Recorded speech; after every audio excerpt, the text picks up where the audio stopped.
welcome. Oh my god, the camera angle's still wacky from the last time when we had it pointed at Sapporo. Wait, let me see if I can... She's right here. Oh god. Maybe I can unanchor my... Hold on. Surely I can do this. Wait, no. Oh. It's a bad idea, but I want to. I just feel like it'd be really cool to show you guys more Sapporo.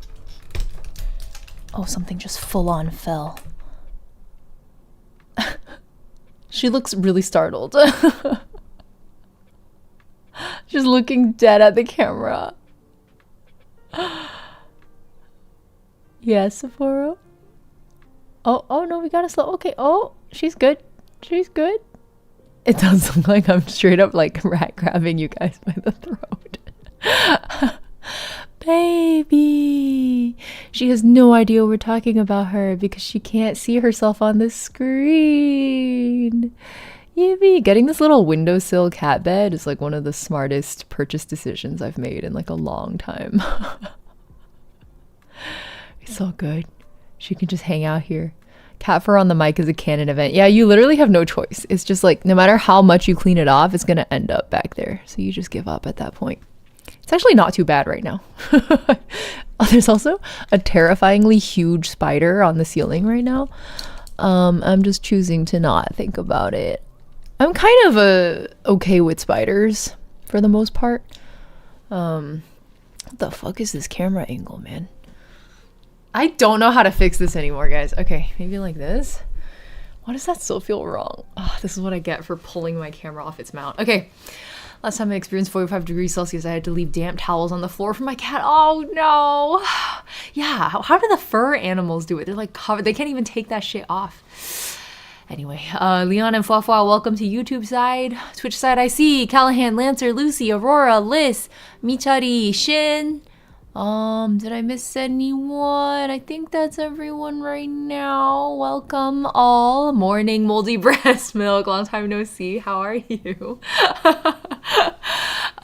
So to catch you guys up on the stream plan for this week, if you haven't seen it on the Discord already, it's Deltarune drop week. So I've had to move some things around to try and make that fit. I've decided not to stream Deltarune Chapter 5 like on the exact day it drops. I just feel like I'm like a little intimidated by the amount of excitement that usually hits the community on day one. I don't really want that energy. So we're gonna wait one day. I think that'll be okay. So let's start. I think Deltarune drops Wednesday? Yeah, and then I'll stream it on Thursday. And so in order to try and hit Deltarune release week, I'm gonna try and finish Cage of Roses today, and then if it feels like it's going too long today, like past the, shall we say, like 3.5 to 4 hour mark, I'll throw in an extra stream tomorrow so we can finish it in time to play Deltarune the day after it drops, if that makes sense. Deltarune Chapter 5 dropping during Pride Month is also get it precisely, exactly, Callahan. I was like, oh, my next game is gonna be The Missing, JJ Macfield, and then I was like, wait, no, my next game has to be Deltarune Chapter 5. Like, I actually don't have an option. I have to. I also owe you guys, I actually don't know if I've ever told you, maybe I mentioned it briefly. I actually sang Raise Up Your Bat like low-key in secret because I wasn't gonna release it as a cover, and then it was like better than I thought. So now I think I will release it. Question mark. We'll see. I don't know. I guess it would be a fun way to celebrate release day. I also owe Shin a Rakuen cover, which I meant to release on Monday, on the Dr. Stone finale day, and then didn't do that either. Sorry, I'm fixing the white balance real quick. Just been very busy with cosplay shenanigans. If you've seen my Instagram and Twitter posts, I have been up to no good, pretty much nonstop for a few weeks now. Spiders are bros. They eat mosquitoes. The thing is, I agree. This one on my ceiling is like just really big. Like even for what I'm used to. That guy's a big boy. I don't know if we can peacefully coexist, you know? Like I'm gonna need one of those like ethical spider catchers, the ones that go like shoop and then they like have the spider in the heart of this thing, and then you can leave it outside. You are serving though. Thank you. The number of comments I got where they were like, "Content serving." I felt very old. I was like, oh, first in my bloodline to read that. It was fun though. Pride Month Spoon. Ganbare Nakamura-kun's month. Oh my god, I really, really enjoyed that anime. I'm quite behind. I think I'm on episode 7, but I've just been taking my slow, sweet time savoring it. I feel like it's a really fun, like, slow-paced slice of life gag anime. It really hits all the right notes. I really enjoyed it. I think I watched it on a friend's recommendation and then was immediately blindsided by, like, my second favorite voice actor voicing Nakamura-kun. So very happy to have Kobayashi Chiaki voicing so many BLs now. I think that's a huge blessing for me specifically. I cried so freaking much at the final episode. Oh, I'm so excited. I heard there was a chance. Well, I guess I'm trying not to get spoilers. I don't really know, nor do I really want to know. I'll find out when I watch it. But apparently the manga, like, people were speculating that the anime might end a little differently from where the manga would have left off at the same point. And I'm hoping... I think episode 6 actually already kind of fucked me up. The field trip episode with the Digicam. That particular episode got me pretty good. But I also find that episode 6 tends to be kind of a major turning point for a lot of anime. So... Ninja, hello! Bamboo, you should. Nakamura's very good. I really, really enjoyed it so far. Okay, we're gonna take it pretty easy today, except for the fact that I'm trying to finish the VN. Reason being that I slept quite poorly. So if my energy levels seem a little worse than usual, it's because I didn't sleep very good. Kind of going through it. But I was like, I really want to finish. Gigantify an emo! Napu Nap, welcome. Right as I'm thinking about taking a nap, Napu Nap shows up. 30 stream streak, Bamboo. Napu Nap, your neck is getting longer. It's a really cute emoji. So cute. Whose emote is this? Fua emotes? Oh my god, so cute. Wait, Fua like the artist? Yeah! Oh my goodness. Wait, I love this. Motivated by the vampire lesbians. I was like, should I cancel stream? Like, I'm so tired. Is it gonna be bad for me to stream when I'm this tired? And then I was like, no, I have to. I must needs make the UD vampire polycule real. It's extremely important. Okay, on that note, I won't dilly-dally any farther. We're only like 10 minutes into stream, but I'm gonna fucking lock in, guys. One of the beauties of being a little sleep deprived is, actually, I don't know. It could go either way. Either I'm more or less locked in. But I hope today we can lock in more, because I'm okay with adding an extra stream tomorrow, but I would rather not. Okay, we are launching the game. Boom. Oh wow, this camera's like totally off. Oh, even worse now. Is that okay? Yeah, that's gonna be okay. Okay, I think you guys cannot hear it. Maybe here. Okay, so to recap from last time, I did save. Good. I wasn't sure if I had saved or not. Okay, so actually, once again, it's a very fast summary. Last time on Cage of Roses, like, we see Henny. The first thing we see is Henny again in Act 2. So Henny is our maid, our player character's maid. The main characters so far are Henny, the maid, Maika. Is that how you pronounce it? Maika, the player character, and then Magdalena, the vampire, basically, whose mansion we are trapped in. And the main event that happened last time is, like, Henny asks for help and failed to get it and is now trying to figure something else out. Asks our fiance, Walter Gerhardt? Something like that. Walter Gerhardt, she like went to ask him for help. He is a fucking useless man. Vastly disappointing me and chat because he was so beautiful that we really were willing to give him another chance. And then it turned out he, you know, like many men in our lives, turned out to be a massive disappointment. So what else is new? So Henny's like, I'm gonna figure something else out. And then in the meantime, Magdalena and Micah have sort of like, it's roughly been a week, I think, and they've just been kind of chilling. In the nighttime, Magdalena comes over, they like talk about the books that Micah's been reading. And then finally on the most recent night, she drains Micah's blood for the first time, but it's not like teeth to arm or teeth to neck or anything like that. It was like knife to arm and then dripped into a bowl. And then Lena says something weird like, oh, I like wish I could partake of this myself. And then I'm like, you're not gonna then like explain. And then she brings the bowl back to like a dark room, and then we don't see who she's talking to, but she like gives the bowl of blood to somebody and is like, I would do anything for you. And so we're all like, vampire polycule real? We are not the vampire, Callahan. The love interest is. Yeah. The bitch said before doing nothing. I don't even know what that means, Liz. Do you know what that Latin saying is? Yeah, Walter like said a lot of Latin and then didn't do anything. Just fucking incredibly useless.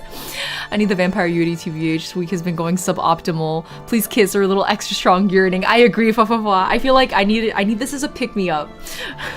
I had a really good weekend and a pretty decent Monday. I went to watch the movie, the Adolescence, what's the full title? The Utena movie that was screening in the US recently through G Kids. Thank you, G Kids, as always.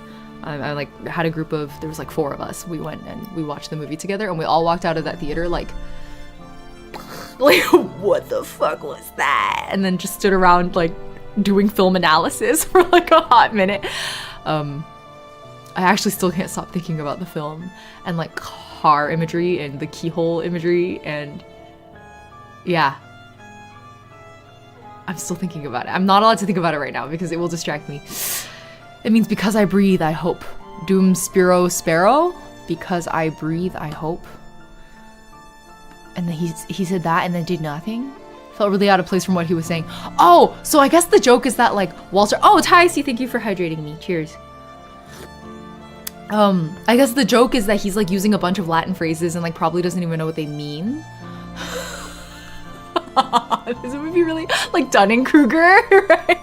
What a pretentious prick. He truly is. Oh, why? I just saw your message. Your cosplays over the weekend look so cool. Thank you! I had a lot of fun doing them. It was, frankly, also very like physically exhausting. And I think I'm still kind of recovering from that, which is why I'm a little bit more of a flat tire than usual. But I honestly think the flat tire mood suits like visual novel reading streams pretty well, because we can just be like, okay, laid back. We scream once in a while over the lesbian vampires, and then we move on. For the most part, it's just calm reading, right? And there's always like fewer people in chat, like it's quieter overall. I think if I'm going to be very sleep deprived for a stream, this is the right one. Ying is so tired they're avoiding the tangent dialogue flags. Literally, Bruna, I like don't even have the stamina necessary to go down the tangents. I'm so tired. Team challenge to my fellow Europeans: hydrate whenever Ying hydrates. Yes, please. I almost said to my fellow Europeans. No, I'm not. I'm very American. To the Europeans in chat, please stay cool and hydrated as much as you can. A damp towel on a fan will do a lot, actually, in my experience. So, well, it depends on how humid it is where you are. But if it's on the drier side, I highly recommend damp, cool towel on a fan if you can. Sapporo's French, though. Oh my god. Bruna, that is a deep, deep Inferno lore reference. I didn't even get it at first. That took me like a solid 3 seconds before I remember what Bruno was even referring to. That was a good stream. I should repost that video on the game channel, actually. I think I will do that. I'm here for the deep. Bruno really is here for the deep cuts. Flat tire mood is hilarious. That's the vibe, YY. You know what I mean? When you wake up and you just feel, you're not like you're not like depressed necessarily, right? But like everything's a little weaker in your body than ideal. Unfortunately, my room is at 58% humidity. I'm so sorry. I hope something. I hope overall it gets better. Let's put it that way. Okay, you guys ready to break in? I believe this is my last save file. I'm gonna hit back a little bit. Oh yes, so just to replay for anyone who missed the final ending. The gender of the person who's drinking from Magdalena's bowl is not revealed, but given the way Lena's been talking about men, I think we can presume it's probably not a man. Verdigree, 5 streams. You're a vampire resisting torpor. Thank you for the 5 stream streak. The car's still running, it's just at an angle and stuttering a little. The flat tires, but exactly. Welcome back, Stiffy. All right, cool. So this is where we left off last time. And I think we returned to Henny POV after. Okay. As always, let me know if sound isn't great. I think right now it looks balanced, and we continue. Micah had suffered in the culmination in the past 2 weeks, but she was not unique in this. Henny, too, was suffering. Let me move my mic a little closer. Albeit in better circumstances than her poor mistress. Henny had been recuperating in Walter Gerhardt's home ever since her frantic escape from Magdalena's abode. She had spent the first week of her stay lying abed in the servants' quarters, unable to conceive of doing anything more strenuous than existing. Harry Khan, thanks for the follow, welcome. The horrors she had witnessed during the night of the bandits' attack had left her nigh on insensible, her body dull and leaden. Henny's so cute. During this week, the local constabulary had arrived to... Actually, something just hit me. You know how last time we were like looking at that one art of Micah in the nightgown, and we were like, this is somebody who knows how to tastefully illustrate breasting boobily? But that was like smaller, perkier shape.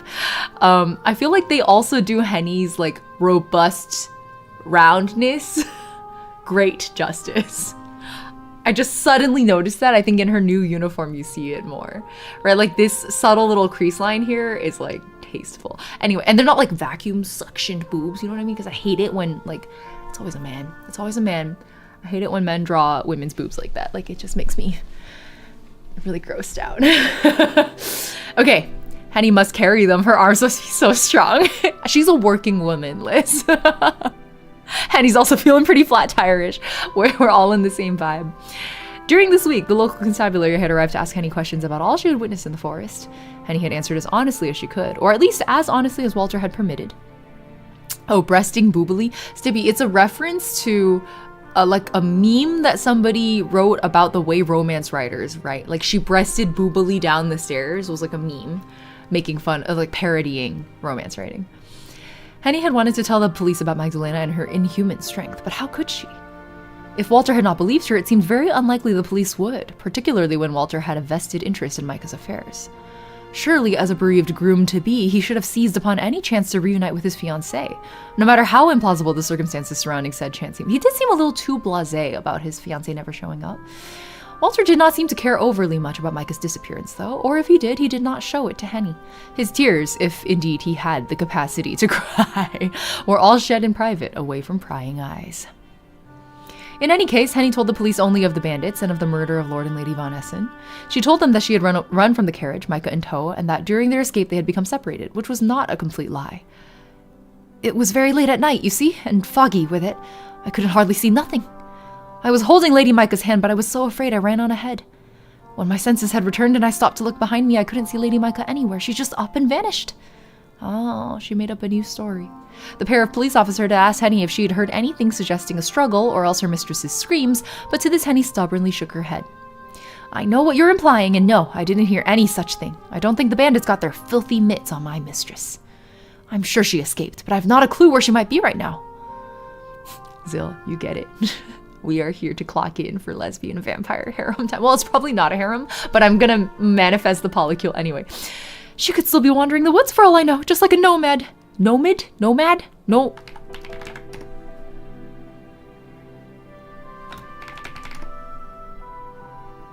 I should just keep the dictionary open. Nomad. Nomad. Just like a nomad. Oh, I can barely stomach the thought. My poor mistress deserves much better than that. Please, good sirs, I know my mistress is still alive. She must be. This game's character visuals artist is on Twitter. Yeah, I immediately went and stalked their media tab. Lady Micah might have looked delicate, but she was surprisingly strong. She was quite the tomboy when she was little. She was always getting into scrapes. A woman like that wouldn't simply die. She just wouldn't. It's impossible. Henny asked the officers to search for her beloved Micah, and they assured her that they would do everything in their power to help. Yeah, right. The constable. If by divine providence your mistress still lives, then we will find her. Searching for missing persons is our job. You've no need to trouble yourself on the matter further, Fräulein? Something like that. Is it line or lean? It was something, Henny supposed, in the wake of the officer's visit. This is a thing that Google Translate can help me answer. Fräulein. Fräulein. I'm not saying the R like that. Okay. It was something Henny supposed in the wake of the officer's visit, but the reassurances had not left her feeling particularly cheered. Oh yes, for full credits, please see the Cage of Roses page on 2.5 Studios. Ebihime also has it hosted on their itch.io. Banger Cosplays, thank you, Alune. I appreciate it. I'm really happy that all these years, the one thing I failed to monetize is my cosplay work.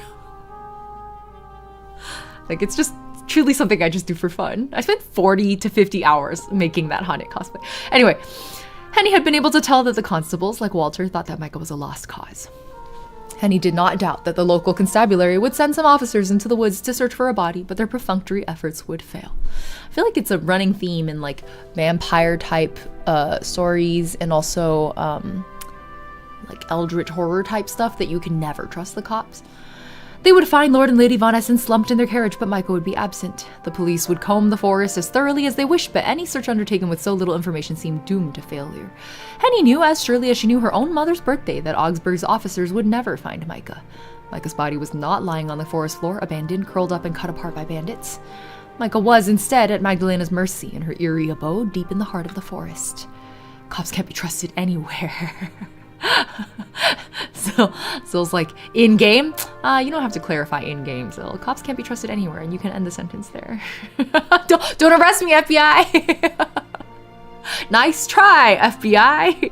Not today, CIA! Hello, unicorn! When can you trust them? Well said, why? Except, for legal purposes, we're all fully joking, right? A-cap. Okay, whether Micah was still alive was a mystery, but Henny wanted to believe Micah lived still. She had to believe that. She could not bear the thought of her mistress being tortured. I mean, I just won't comment on that. Henny fears she might have to countenance such a thought, however, as the days passed, and she heard nothing of the police's investigation. Ilune's like, in the game. Though Henny was familiar with the phrase, no news is good news, she rather feared that in this case, no news meant that nothing was being done. Oh, I saw a widget recently that properly combines for multi-streamers YouTube chat and Twitch chat, so you guys can both show up on stream, because it's been bothering me for ages that Twitch chat can't see YouTube chat, but YouTube chat can see Twitch chat. So I'm going to try to get that fixed once I figure out. I don't know if that widget is like... what's the word I'm looking for? Like publicly available yet? I think it might still be in beta. But anyway, I'll look into it. Though Henny was familiar with the phrase, no news is good news, she rather feared that in this case, no news meant that nothing was being done. Nobody seemed to care for Micah other than Henny herself, but she could do nothing on her own. My wife's like, we're becoming real. Growing desperate. Oh my god, wait, who was it? Somebody looked up the portrait last stream and like confirmed it's like an artist's self-portrait. Growing desperate, Henny had attempted once more to impress upon Walter the seriousness of Micah's situation, but he refused to listen. You would come into my office and talk of bloodsuckers again? Walter had asked of her, his expression one of cultivated disdain. I understand that you suffered a nasty tumble in the forest, Frau Henrika, but it has been a week since then. I would have hoped that you would have regained some of your senses since then.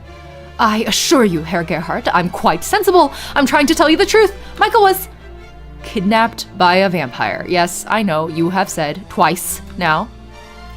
Dude, I know he truly is so overdressed. Overdressed and can't use Latin properly, but desperately wants to include Latin phrases. Pretentious fucking motherfucker. You are very adamant about your claims, I must admit. It's almost impressive in a way, but you're laboring under a misapprehension. He was okay before he started talking. Yeah, real, Callahan, real. Vampires do not exist. Ergo, a vampire could not have captured my Micah. They are the stuff of stories. But not another word. I'll not have you contradicting me in my own home, Frau Henrika. Henrika? I took you in because I thought it was the right thing to do. Please do not make me regret my act of philanthropy. I know, he's just like, I think full on Iktus by now. You can continue to remain here if you wish for as long as you like. But while you are subsiding upon my kindness, you must abide by my rules. I won't have you bandying about vampires in my home and distressing my servants. They are impressionable enough as it is without you further exciting them with your wild stories. But they're not stories! Not to you, perhaps, but that is part of the problem. You do not want to be taken to an asylum, do you? Of course not. Then you would do well to hold your tongue. Silence is golden. Wow, I wish you would take your own advice, bitch. But what about Micah? Will you not at least try to look for her? The police are trying. That is their job. It would not behove me to get in their way. I am sure they will turn Micah's body up sooner or later if there is a body to be found. As for this talk of ferreting out this vampire's secret hidey hole, well, fuck you. Impossibilium nulla how do you, it's a dead language, there's no correct pronunciation. Is it obligatio? Do you pronounce the T? I don't know. Est. Now you may leave. I am a busy man and I have a good deal of work to attend to. Out! Out! You're truly punchable. I agree. Very punchable man. He thick. Oh, he no bueno. Yeah, exactly. And Luna is like full. Oh, Walter thick. Oh, he's not good. It's like a very funny. See, this is why I wish Twitch chat could see YouTube chat. And that had been the end of that. Swiftly dismissed by Walter, Henny had stalked through the hallways of his home, all the while burning with the shame and the anger of it all. How dare Walter treat Micah's welfare in so cavalier a manner? Why, it was almost as though he thought her welfare did not concern him, as though he had not been poised to marry her and inherit her family's august title. That, Henny had thought bitterly, was all Walter had ever cared about. He had not loved Micah as she did because Micah was Micah. He had loved Micah only for her status. He had loved her because she was a Von Essen. Oh, how quickly love could vanish when its foundations were so flimsy. And he supposed there was a fancy Latin saying to express this sentiment, but if there was, she didn't know it. She was not half so learned as Walter with all his books and all of his pomp, but at least she had the heart. She had a heart, one which was currently bleeding for her mistress's sake. With no strings of her own to pull, the police incompetent and Walter well and truly alienated, Henny had known not what next to do. Glad I skipped the initial ruse and can immediately see him for what he is, a useless man. Well said, Callahan. They had us for a moment there in the first half. And he had spent the following week ruminating at a loss. She felt well enough now to move, and so she did. I agree. Henny is far and away the most interesting character so far. Yeah. Henny had begun to help her fellow maidservants tend to the household chores in Walter's home for want of anything better to do, though she was not one of Walter's official employees. Dude, who's paying your salary then if all of your employers are dead or captured? I guess nobody. I guess as long as you have a place to live, it's probably not too big of a deal. Moving her hands gave her some relief from the thoughts which whirred in her head, and Henny was acquainted enough with housework that these mundane, repetitive tasks were almost welcome. The reason the Latin-based parts of English are so inconsistent was because it was artificially incorporated by the aristocracy. Many countries wanted to style themselves as inheriting the legacy of Rome. Wow! I love it when verdigris I love it when anyone in chat. A lot of you guys are very learned. Thank you for the little lore drop. That makes sense that they would like sort of use Latin to approximate closeness to Rome. Yeah. Beating carpets and like, isn't the White House literally like a Roman copy? Something like that. No, it's a few steps removed. There's a structure in Paris that is a copy of a Roman structure, and then the White House copies the structure in Paris. I saw it from the Seine. Okay, beating carpets and polishing banisters reminded Henny of a simpler, happier time when she had worked for Lord and Lady Von Essen, and during her breaks had sneaked into Micah's room to play cards with her. Micah had always lost at cards. She'd been hopeless at it. Her ability to tell lies had been almost non-existent, but she had told many lies for Henny's sake. She had risked her own life for that of her maid. Would any other mistress have been so kind? Henny did not imagine that Micah's mother, the indomitable Lady Von Essen, would. She was the kind of woman who would have drowned puppies to save her own neck. Not that her ruthless calculations had done her much good in the end. Kaiser, Tsar, just ways to say Caesar, because everyone wanted to be the next Rome. I hadn't even made the connection between Kaiser and Tsar. If Henny knew the vampire was a lesbian, Henny would have wanted to stay in the castle 100%. Well said. She had died, but Micah had not. Not yet, at least. That was what Henny hoped.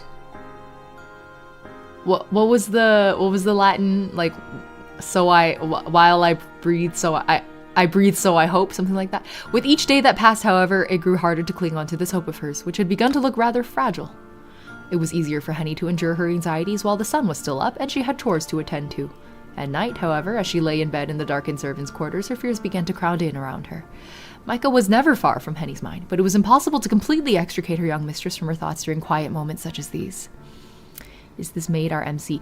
Ilune, I think MC is meant to be Micah, her mistress. We're currently in the maid POV. And just as a quick summary, basically, maid, master, carriage, bandits, vampire, captured. Vampire, lesbian, question mark? Maid, escaped / let go. Gone to fiance, asked for help, failed, and now wondering what to do next. How was that for a summary? Pellini, am I saying that right? And Paqueta, welcome. Elena's like, yes, I'm following. No question mark for that lesbian, I think. I never want to assume. Scored by the slow, soothing sighs of 6 other women, all curled beneath their thin covers, dreaming their own domestic dreams, Henny thought, vampire lesbian, question mark, and is feeding blood to, question mark, person / vampire in the darkness, hitherto yet to be named or displayed. Okay. Scored by the slow, soothing sighs of 6 other women, all curled beneath their thin covers, dreaming their own domestic dreams, Henny thought. She was so lost in her thoughts on one particular night, however, that she felt to hear the creak of floorboards beneath her, and as such nearly jumped out of her skin when a soft voice called to her from the shadows. Kami, thank you for the resub! As the originator of the polycule theory, I'm hoping I'm very correct. I hope so too. I really, really hope so. We're almost at the halfway mark to the partner plus level 1. We're at 49 out of 100, so thank you for your resub. I appreciate it. Oh my god. Wait, who is this? They're cute. Are those freckles? I really like her look. Are you all right? Oh! Henny gasped in surprise and wheeled about, her elbow bumping against the chipped sill with a dull thud. The collision of elbow against windowsill was a loud one, but Henny's resultant curses were louder still. Damn it! A couple of the maids shifted at this, their eyelids fluttering, but they did not wake, not a single one of them. Wait, you're right, double Yuri.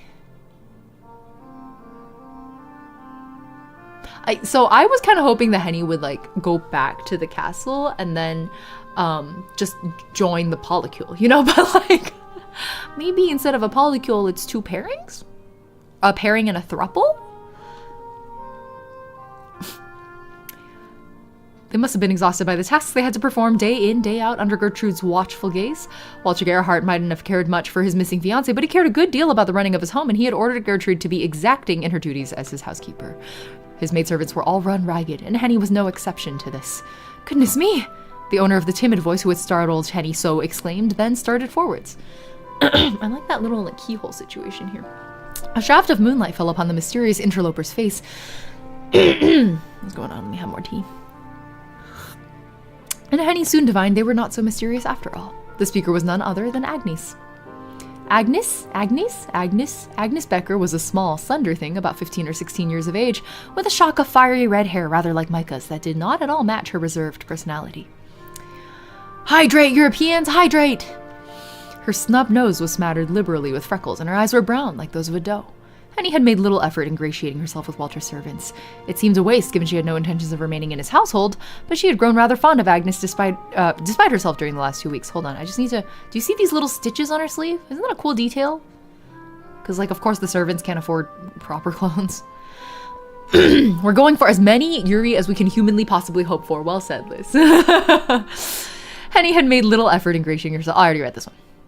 It was hard not to be fond of Agnes when she was so sweet, so gentle, and so eager to please.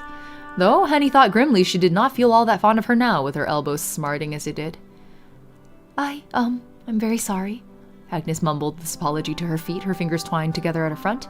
She was wearing a nightgown, a white, shapeless thing made of flannel that seemed several sizes too large for her. It swamped Agnes's diminutive form, making her appear even smaller than she already was. I didn't mean to startle you. I only saw that you were awake, and, well, I'm also awake, as you can clearly see. Yes, I can see. It might be dark, but I do have eyes and ears alongside them. Right, of course. I'm sorry. That was silly of me to say. Please, no, don't tell me she's a child. I feel like in a medieval context, the 15 and 16-year-olds are treated as adults, though, you know? I always seem to say silly things. The other maids say I must have porridge for brains, and maybe they're right. Little idiot, Hermione calls me, and I think she's right. Hermione, is that actually how you say it? I wouldn't know. I just instinctively went for the Harry Potter pronunciation. But I'm getting carried away again. Sorry.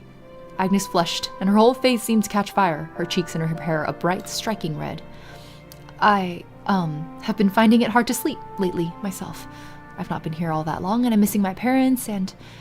Oh, but that's not important. I know, they kept calling Henny fat, exactly. It's like, I think it's like of the times, you know? Written of the times. I actually wanted to talk to you about you, not about myself. I've wanted to talk to you for a while, actually, if you don't mind, that is. Well, that depends on what you want to talk about. Oh, well, I hope this doesn't seem like too much of an imposition. I don't want to pry, really, but I've been wondering. You, were attacked by bandits, weren't you? At least that's what I heard. Hermione was talking about it. I don't know if it's true or not, though. Hermione says a lot of things. She's an awful gossip. I thought that might have been one of her silly stories. It almost sounds too dramatic to be real. Henny surveyed Agnes mutely for a few moments, unblinking. Walter had warned Henny not to speak of that night among his maids for fear of exciting them, a warning Henny had tried to adhere to. She possessed no desire to make an enemy of Walter Gerhardt, not when she had been hoping to form an alliance with him. This had been before Walter's second insensitive dismissal of Henny's worries, however. Now the young maid knew Walter could not be persuaded. He was an arrogant bully of a man, and Henny no longer cared tuppence for him. Is it tuppence or twopence? She would have preferred to keep out of trouble, but it wasn't as though Henny had spoken of her experiences with the other maids. She'd been stony-lipped about the night the bandits had ransacked Lord and Lady Von Essen's carriage and about her and Micah's escape. If the other maids had guessed what had happened through hearsay and whispered rumors, Henny could hardly be blamed for it. She would only be confirming what Agnes already suspected. Twopence sounds funny, right? And so it was, after a pause, that Henny replied. No, Hermione's right. I really was chased by a bunch of rotten bandits, and so was my poor mistress. Goodness! I was sure Hermione was making things up again, but does that mean there really are bandits out there in the woods? Agnes cast an uneasy glance out of the window, then shuddered. I've no need to go into the woods myself. My parents always warned me it was dangerous, but it's scary to think about all the same. It was scary to live through, too, I assure you, but I reckon it was much worse for my mistress. Oh, yes, I'm sure it would have been. I'm sorry. I'm glad you're all right, at least, but your mistress... Mr. Chan, welcome. Wait, Ilune, I just saw your possibilities.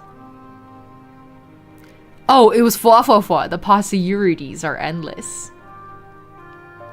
I like it. I will now be incorporating that into my lexicon. Yeah, fwa, I said it.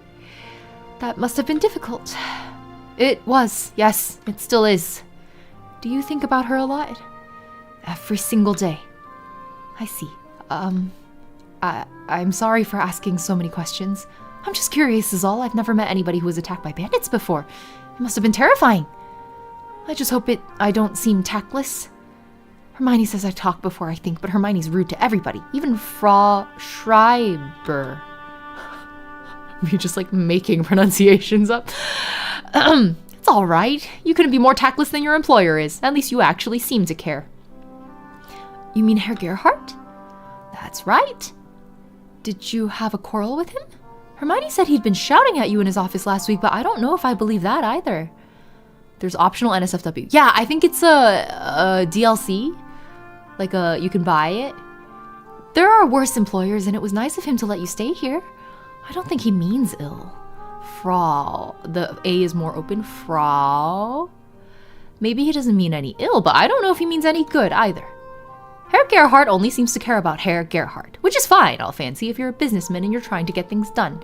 Treating your fiancé in such a flippant way, however. I think that's downright wicked. So you two did have an argument? Something like that. Oh, okay. Like Age of Rose's Latin pronunciation guide. Yeah. Now that I've made guide videos for you guys, you need to make guide videos for me, okay? We did, yes. I didn't know anybody had overheard it, though. It was supposed to be private. I agree, Aluna. Henny is very cute. Sorry, there's like a hair on my chest and it's really tickling me. Okay. I'm afraid nothing stays private very long around here. It took Hermione less than a week to sniff out my family's darkest secrets, though how she did it, I have no idea. She seems to know absolutely everything that happens in this place. Ma'am Henny. Oh, Miss. Do you think she's listening to us right now? Henny glanced at Hermione's bed, which was located next to Agnes's, the second along from the window. The famous Hermione herself was lying beneath her covers, curled up, her copper hair spooled across her pillow like a tangle of snakes. Henny had spoken little to the maids under Walter's employ, but even she was aware of Hermione. She appeared of an age with Henny, perhaps slightly older, and she was so stunningly beautiful she seemed almost otherworldly. Though a maid, Hermione possessed an attitude more appropriate for a duchess. She often ignored her tasks to gossip with the other maids, a fact which frustrated Gertrude no end. Gertrude was forever having stern words with Hermione, who never seemed to take any of it to heart. For the amount of time she found herself in hot water, Hermione had yet to be properly scalded. Henny had to wonder why Hermione had not yet been dismissed from Walter Gerhardt's household, but perhaps Walter had a soft spot for her.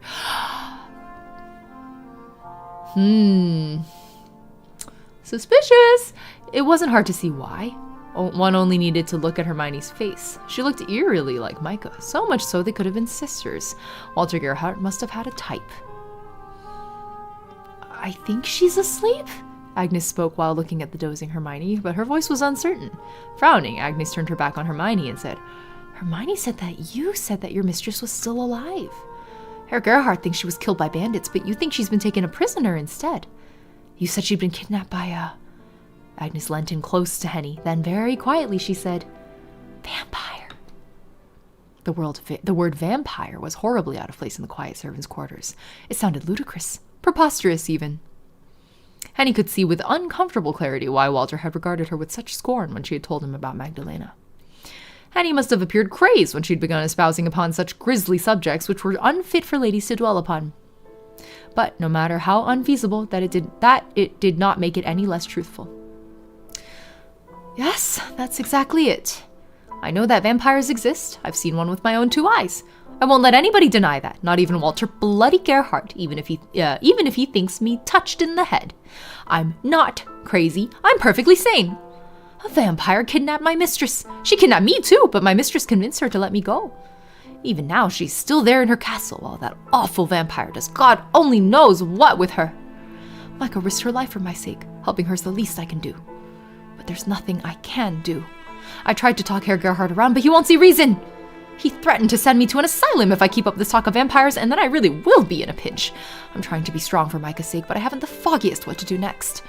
I feel like a headless chicken. I know, she really has no respect for him at all. I super respect her lack of respect. And if you're anything like your master, you probably think I'm batty now, too. Oh, no, I don't think you're crazy, Henrika, not at all. You don't? No, you might be crazy with concern about your mistress, but I can't blame you for that. You must love her a lot to fret this much. I had a yawn tickling the back of my throat. Please excuse me while I yawn really big.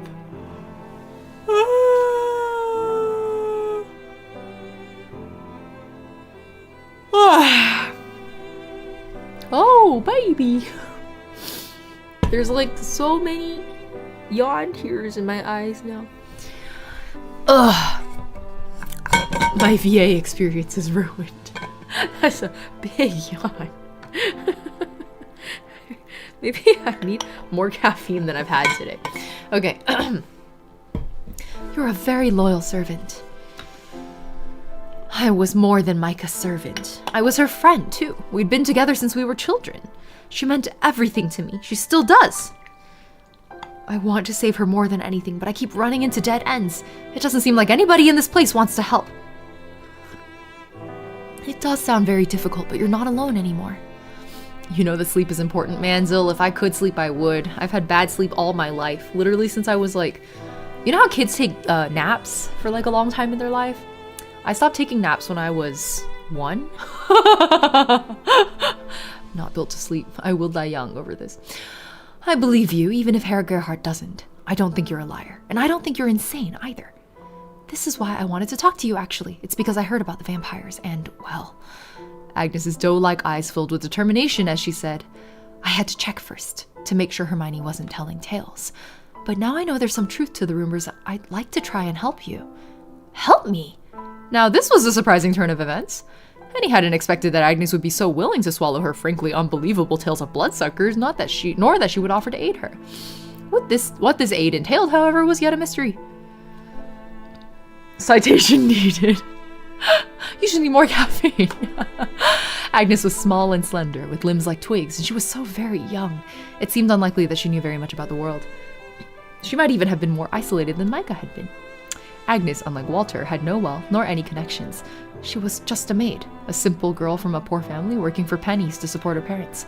While it was nice to be believed, Henny did not place much faith in her as a potential ally. She didn't want to get her hopes up prematurely, but she was intrigued. How could you help me exactly? Agnes must have heard the apprehension in Henny's voice because once more she blushed. I do recommend using streamer Ying VODs to sleep to. It is a nice soothing voice. Strongly recommend. Bruna, that was very smooth. That was extremely well played. I haven't fallen asleep easily since I was 7. Only one in the family. Yeah, to be fair, my mom and dad both have sleep issues, so it might be a genetic thing. Yeah. My mom has like sleep apnea, I think, and my dad,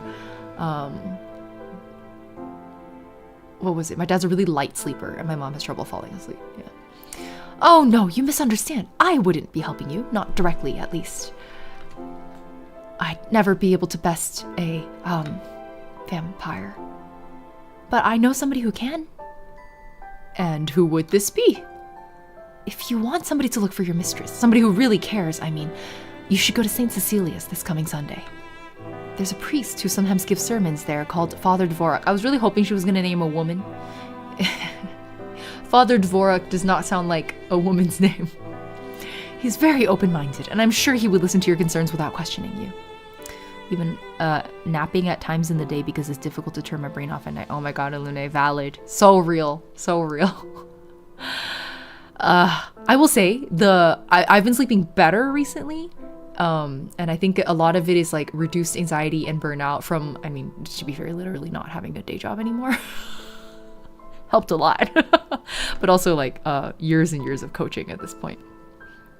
My biggest hack to recommend, and it's going to sound like it's torture, but it's to do a mental detox. Where, you know, whenever you feel the urge to like put on a podcast or an audiobook or like a show or a stream, myself included, in the background, don't. Take a week and just don't. Listen to your brain speaking to you. It's going to say a bunch of mean, really horrible things. And then just be like, man, yeah, bro, let it all out. And then after a weekish, you start to get a better sense of like how tangled up your brain is. It truly is torture. It was a very bad time. But I came out of that week thinking that I could do another week of it. And then the more I did it, the better my brain was. It like turns out our brains just really need a moment to like breathe, and we, by constantly distracting ourselves away from our thoughts, kind of cause it to ferment, if that makes sense. And it just gets worse and worse and worse. The longer you leave the thoughts pent up in there and avoided, the worse it gets. And then at night it bubbles up because you necessarily don't have something to help you to like, I guess unless you're playing podcasts to sleep, which for me was always a little difficult. Okay, he must be very open-minded indeed to swallow stories about vampires in good faith. Henny came across a carriage when she was in the woods and they sent her to Walter's place. Yes, it was a merchant or something? Yeah. And Father Dvorak, where does he come from? That's no name I've ever heard before. He's from Bohemia, I think. He has a bit of an accent, but his German is fluent and his sermons are really quite good.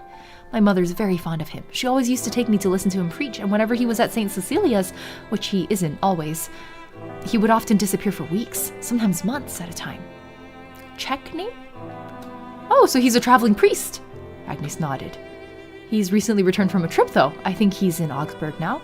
You should be able to see him this Sunday, or at least I think you should.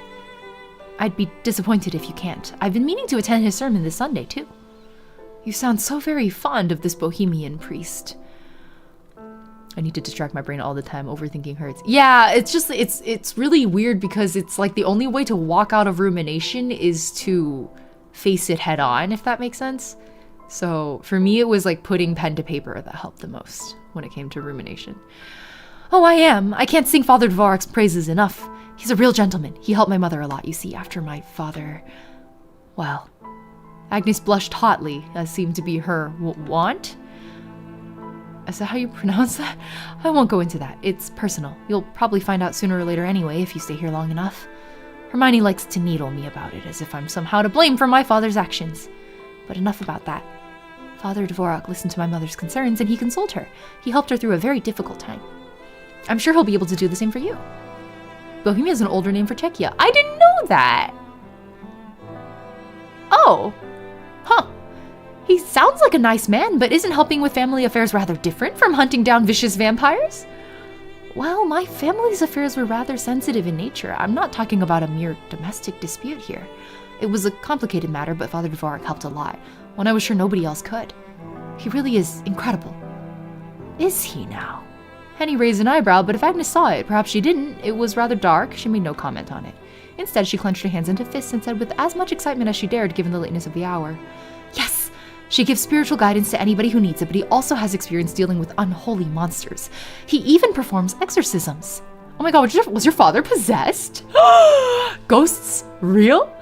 I mean, if vampire's real, why not ghosts? He's the perfect man for the job, and he's a priest. You can trust him. Imagine he's a Van Helsing. Yeah! Yeah! Oh, how fun. Yeah. Well, Bram Stoker's Van Helsing situation was, like, weird, though. Okay. Well, I wonder. A ponderous Henny glanced away from Agnes, whose enthusiasm was almost palpable to the window. I feel like the priest has to be hot, right? Like, everyone in this game has been hot so far. It seemed highly unlikely that a single priest would be able to stop Magdalena, even one who came as highly recommended as this Father Dvorak. As someone who's sung some Italian, the way I could tell someone to roll their R's is to imitate a cat purring. I don't know if I've ever successfully imitated a cat purring. Something like that. Henny had seen how Magdalena had torn those bandits limb from limb in the blinking of an eye. It would take a whole fleet of men to stop Magdalena, and it was doubtful whether even that would be enough. But this Father Dvorak must have been better than nothing.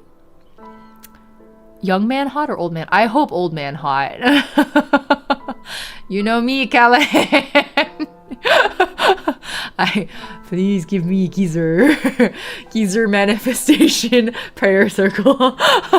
Henny had little faith in Agnes's priest, but she would seek him out all the same. She did not stand to lose anything by a brief consultation, not when she had already lost everything she cared for. There's like a tickle on my throat. What is that? There's like a hair or something. What the hell?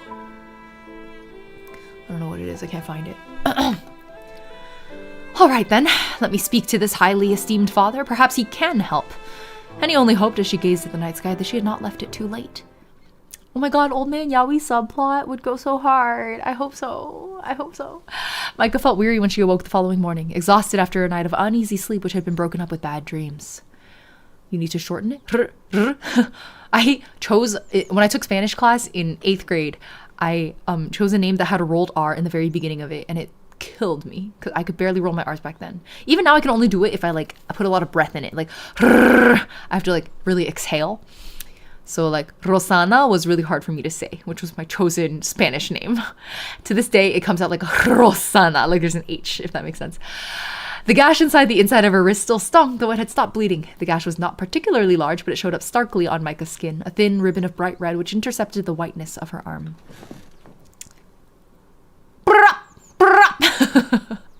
Horsana! But it's like Rosana. Micah sighed as she sat upright, shivering as the cover slipped from her bare shoulders. It was a cold, overcast sort of morning. Her bedhead really is so good. The rays of light which streamed into her room thin and gray. Briefly, Micah considered rising, dressing, and washing her face, but soon dismissed this idea. She had not the energy to go about her daily routine as though nothing was awry. The thought was almost unbearable. Micah's tiredness was something more than a physical feeling. It was entrenched within her mind, deeper than the tangled knot of roots which fed the mightiest of oak trees. Magdalena had not taken so very much of her blood the night prior, but Micah still felt drained. She still had blood enough in her veins to animate her arms and legs, but her body refused to move. She was too preoccupied with her thoughts of last night and of Magdalena. She also hasn't, gotten any exercise in for, a long time now. Didn't all the, old-timey ladies go for walks in the garden and whatnot? Though unwilling to admit it, Micah might have begun to grow fond of her captor. For a self-proclaimed monster, Magdalena's company had not been too unbearable, not when she spoke to Micah of novels and of poetry. Micah had even begun to wonder whether Magdalena was a monster at all. Surely nobody who talked so animatedly about romanticism could be wicked. Why, Magdalena liked a lot of the same poets Micah did, and many more she had never even heard of. Magdalena spoke of the written word with such I've never tried to say this out loud.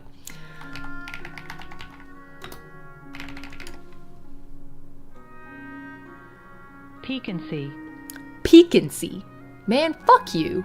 Fuck English for real, for real. Hold on, just checking YouTube stream health. We're good. Magdalena spoke of the written word with such piquancy. It was really rather touching. It's really funny because I was going to read the dictionary definition to you, but it's the quality or state of being piquant. Is it can't? Piquant. Piquant? Of being piquant. The definition of piquant is agreeably stimulating to the taste, especially having a pleasantly pungent, sharp, or spicy taste, and 2, engagingly provocative or stimulating. Why did I hear Pokemon noises just now? Anyway, such piquancy, it was rather touching. At least until she had introduced a knife to Micah's wrist. Being a pecan nut. Okay, so flirty, I get it. Bruna, you did get it. That was me, Pika! Magdalena had not looked happy about this turn of events, however. She had been rather apologetic about the whole affair, but this served only to make Micah even more curious. Oh, Lazuker, thank you for the Hydrate Redeem. Cheers. Europeans, you will be hydrating with me. Why had Magdalena drained her blood if she did not wish to do so? Micah turned this thought over in her head, stewing it in when... Excuse me? Micah's musings were interrupted by a rapping of knuckles upon her bedroom door and a familiar voice which spoke in an unfamiliarly soft tone. It was, of course, Magdalena. Prick the tongue. Oh my god, Verdigris, thank you for being our resident nerd today. Are you awake, Micah? And if so, may I come in? I've brought you your breakfast. Micah frowned at and letting her arm drop to one side, cast her gaze to the door. Well, it's still daylight outside. Why is the vampire awake? Magdalena's nightly visits had been regular throughout Micah's imprisonment, but never once had Magdalena visit her in the morning. I didn't know she was capable of visiting in the morning. I thought vampires had to re-die every night. Every morning. Micah had not known Magdalena was able to wander about in the early hours being a vampire. Yeah, exactly. She had thought them sensitive to the sunlight. Not, Micah supposed, that it was a particularly sunny morning. Miserable would have been the most apt description for it. Her bedroom was freezing. Liz using the France command is exceedingly funny. Our resident French person using the ! France command. Her bedroom was freezing. Micah? Magdalena's voice called through the wood once more, and though Micah had resolved anew to dislike her, she felt her heart quiver. You can't just decide to dislike somebody you have a crush on, buddy. If only it were that simple. Magdalena sounded less like an unconscionable villain and more like an awkward, uneasy young girl. Why, she sounded almost as ill at ease as Micah felt. Micah found she could not remain silent upon hearing this. Maybe Henny had been right about her. She was too soft, and so responded. This literal vampire is more of a morning person than I am. Fair, Mr. Chad. Yes, I'm awake, and yes, you can come in. Micah's words were answered with the click of a lock. Her bedroom door swung open to reveal Magdalena, a tray balanced precariously between her hip and her right hand. Magdalena set the tray down, then turned to lock the door. Once it was secured, she brought it to Micah and said, "Oh, I am glad to see you're awake. I was afraid you might be lying in your bed, passed out after last night's excitement. Is that what you want to call it? Well, I suppose I could be more direct, but it doesn't feel very genteel to talk of bleeding you like a pig." Talk to me more about bleeding me like a pig. Damn, that was kind of spicy. That is what you did, though, and it wasn't very genteel either. I know, I didn't much want to do it. But I don't suppose that counts for much, really, when I still did it. Quite stereotypical other than using the knife. Yeah. I tried to be quick about it, though, and I cleaned your cut after. I'd hate for it to get infected. It was awfully considerate of you, I'm sure. I'm being as considerate as I can, which I know isn't very, but look, I wouldn't be here to see you if I didn't care. Here's your breakfast. Are you hungry? Magdalena handed Micah the tray, which she accepted, the teacup shifting on its saucer. Micah poured herself a cup of fragrant tea with one weak, trembling arm, though she wasn't much in the mood for it. Micah didn't want to eat or drink anything. She felt too weary. Are those not Pokemon sounds? Are they Instagram notifications? I recently turned my Instagram notifications back on. Is that what? Magdalena was looking at her with expectant eyes, however, and Micah didn't want to upset her. That would have seemed cruel, especially when she was trying so hard. No sunlight and no garlic, maybe? I was wondering. Micah swallowed a mouthful of her tea. It was chamomile today, then looked at Magdalena curiously. What is it? You have been shut up inside this room for a long time now, almost an entire fortnight. If I were in your position, I'm afraid I would have gone quite mad. Micah did not say as much. She was busy sipping her tea, but she did not wish to discard the possibility. Her warring feelings about Magdalena did not point at all to a healthy mind. But then again, Micah's mind had never been healthy, not in the way a young woman's ought to. I do feel sorry for you, keeping you cooped up like this. It can't be good for you. Ilune, yes, this is the one. This is the one. I would hate to make you miserable, or, well... Magdalena smiled bashfully. If she had been human, perhaps she would have blushed, but her pale cheeks remained chalky. More miserable than I am making you already. I don't want us to be enemies. I am quite glad of your company, in fact, and I've tired of this jailer and warden act. I think it might be nicer if we could engage in a pursuit that would be more conventional for a pair of young ladies. The word conventional put Micah in mind of her mother and the Von Essen drawing room, and her... Confirmed those are Instagram notifications. Why? I'm set to DM only, so... Oh, I see. There's a group chat that's kind of going off. I'm just going to mute it. Okay. And the Von Essen drawing room and her horrid embroidery loop. Because she's gay! Exactly, Callahan. Her back stiffened and, with a frown, she said, such as? My, you're looking at me with such mistrust. I've no ulterior motives here, Micah. I've always been very upfront when I wish harm upon people, and I will continue to be so. What I say is what I mean. You have no need to second guess me. I thought only that we might take a turn around the garden. Oh my god, I was literally talking about ladies taking walks in gardens. I read this name. It isn't much to look at it now. You should have seen it 1 century ago, but it's less oppressive than this room, at any rate. Not that that's much of an accomplishment. Would you mind accompanying me?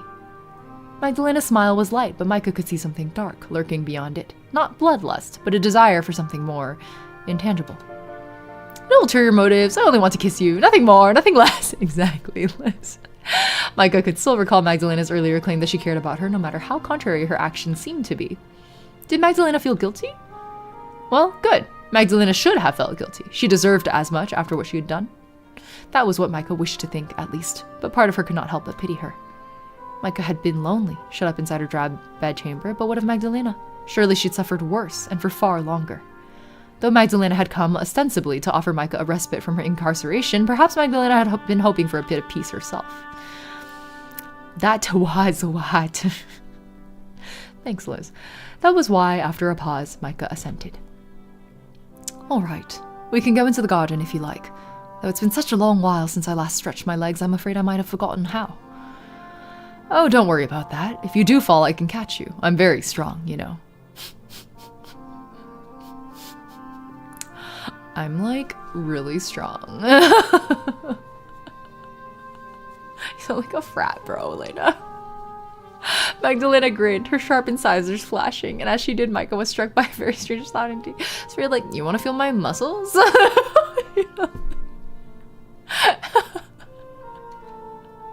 Yeah, go on. Touch my bicep.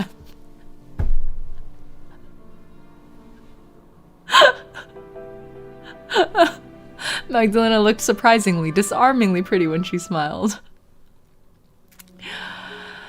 Oh, I love this outfit on Micah. Oh, it really is. Wait, is that a fucking pirate? I thought it was like a pirate hat at first. I thought it was like one of those tri-corner pirate hats. It's not. It's more like a musketeer hat. Oh, it really is a dull day. Why, it's almost as gloomy outside as it was in. Vampire pirate, vampirate? Question mark. Magdalena sighed as she surveyed her garden, or what remained of it. I appreciate how I can tell what kind of texture that white dress is. I know, right, Ilune? The artist did a really good job with, like, textures in general. Yeah. She was wearing a wide-brimmed hat, presumably to shield her head from the sun's rays, but there was so little sunlight this might have been an unnecessary precaution. Oh, I think another kind of funny thing is that, like, the artwork is so carefully rendered, and then the hat is virtually unrendered. It's just flat black. Micah, meanwhile, gripped a parasol betwixt her gloved fingers. Magdalena had offered it to her before they left to protect her pale skin, though this too had been a wholly unnecessary gesture. I'm starting to wonder whether this mightn't have been a fool's errand. There's not a single scenic spot in my home. Yeah, it's just like placed on her head, exactly. I don't know if it would be much improved by a little sunlight. I've no stomach for it, but it would be less cold at least. Micah's just a guy, Callahan. Lana's the vampire. Yeah. Brim hat mentioned? Now that was an interesting idea. Do vampires feel the cold? Oh, sorry, she has an accent. Do vampires feel the cold? I don't know, but I can tell it must be chilly. If it wasn't, you wouldn't be shaking so much. Are you all right? I'm fine. I'll live. For the present, at least, for however long that Magdalena allowed it. Is she making a funny face or am I dreaming? Wait, I gotta go look. Oh! You're right, Liz. She was. Her cheeks were puffed. That's the first time we've seen that expression on her, I think. That's really cute. I'm glad to hear that. Do tell me, though, if you feel a chill settling in. I wouldn't want you to catch a cold. We can go back inside as soon as the novelty of the great outdoors has worn off.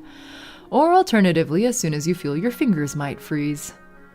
I will keep that in mind, thank you. My gloves should protect me well enough, though, and I don't think I'm in the mood to go back just yet. Are you too busy enjoying the view? I don't know if the view is all that enjoyable, but there is a lot of it. Yes, if there's one thing this grand pile doesn't want for, it's space. In fact, I think there's a trifle too much of it. The garden has been left to go to seed over the years. But can you blame me? There is only one of me, and I wouldn't even know where to begin taming all of this. Magdalena gestured to the garden, which sprawled about her in a wild, unruly mess, all overgrown grass, decaying trees, and wild flowers which swayed in the breeze. There was a fountain not so far away, which had once been topped with a stone effigy of Cupid. Cupid had since fallen off his perch, however, and he lay in pieces in the basin of the fountain, his shattered head spotted all over with lichen. I sure hope that isn't, like, foreshadowing. What if it's tragic, Vampire Yuri, guys? I don't much like that thought. The fountain itself, meanwhile, had stopped working many years prior. Its cracked basin was full of naught save loose leaves, dirt, and bits and pieces of poor Cupid's broken body. Past the fountain was a tangle of rose bushes which had been left to run riot over the decades. Perhaps they had looked pretty once when there had been gardeners to trim them into regulation, but now they were quite wild. The bushes were more thorns than roses, though the few roses that existed still were impressively red, scant splotches of color against the otherwise gray landscape. Hi and welcome! Traffic jam! Oh, because of the soccer game. Happy World Cup, everyone. The sky above the meandering Sorry. Sapporo just did the craziest mid-sleep, like, jerking motion. The sky above the meandering pear, meanwhile, was festooned with clouds. It looked as though it might soon rain, and the air which snaked through Magdalena's garden was chilly. The sun was scarcely visible, though Magdalena still shied away from it. The rebuilding montage better be to the tune of I won't say I'm in love, sha-la-la-la-la-la. Though there was precious little sunlight to be had, Micah was still curious. Was it really safe for Magdalena to wander about like this? Fair Corinne, am I reading that right? The demo of my Yuri Gothic Vampire VN called Carmilla Crimson Moon. Wait, you recently joined our Inferno server, right? I will gladly check it out. I don't know if I can promise to stream it, but I will definitely look it up right now. Hold on. I see the Steam page. It has a trailer and everything. No worries. I actually really enjoy it when game devs pop in. Thank you for letting us know about it. Yeah. A gothic tale of love, obsession, and mystery. Let me drop the link if anyone in chat wants to check it out. Fikarin, welcome to chat. All right, if you guys want to check out their VN, it's here. It's a dark Yuri horror visual novel inspired by a classic gothic novella. Oh, Carmilla, of course. Okay, great. Thanks for stopping by. Okay, let's continue. Do you often wonder about... Often? I think they say the T, right? Do you often wonder about your gardens like this? With my captives, you mean? Or are you referring to the time of day? Both, I suppose. Well, let me see. To the first, I would say no. I am not in the business of consorting with my captives beyond what is strictly necessary. It would not do to get attached. I'm mortified to stop you. I appreciate you doing so I would get to see it. But feel free to promote it in the share your work section on the Discord too, since I know you're in there. Not that there's ever been much danger of that. You are the first lady I've had the pleasure of spending time with. Perhaps that is why I have come over all sentimental. Magdalena shook her head as though bemused at her own antics. The breeze caught in her fair tresses as she did so her lovely hair fluttered about her shoulders. As for the second, no, I am not in the habit of pacing about during the daylight hours. I'm not particularly fond of the sun, an opinion which is shared among the rest of my kind. I find it quite unpleasant, in fact. If it were any brighter than it is, I would not have ventured outside at all. I can just about bear it for the present, but the summer is perfectly vile. Oh my god, wait guys, that's the pouty face from her again. Lena is cute. I feel like she has really good gaps. Magdalena pulled a face. She looked so very incensed. Oh my god, look at... Is that her first time seeing Micah smile too? Like big open, like teeth showing smile. She induced Micah to laugh. So you usually spend the day indoors?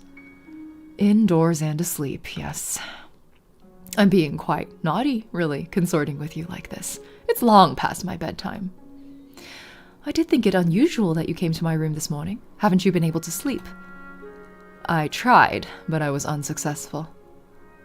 Sleep seemed like a fool's errand, so I decided I might as well spend my time with you. Your company is more agreeable than being on my own when I have nothing to distract me save my thoughts. And what thoughts, may I ask, have you been ruminating on? You may ask, but I might not answer. You're being awfully nosy for a lady, Micah. Did your mother never tell you to keep your nose out of other people's affairs? She might have mentioned it once or twice. And you would do well to listen to her. We all have our secrets. Lena's by, and she just said, I'm so glad I tried the other side of the fence for once. I have no proof of this other than her saying Micah's her first female captive. But it sounds like she's had no attention paid to her male captives at all. She just eats them, you know? So, why, next you will be asking me about my marriage prospects. Do you have any marriage prospects? I just love that Micah's like canonically a little stupid. Because at first when she had lines like this, we were all like, oh, she's like playing dumb.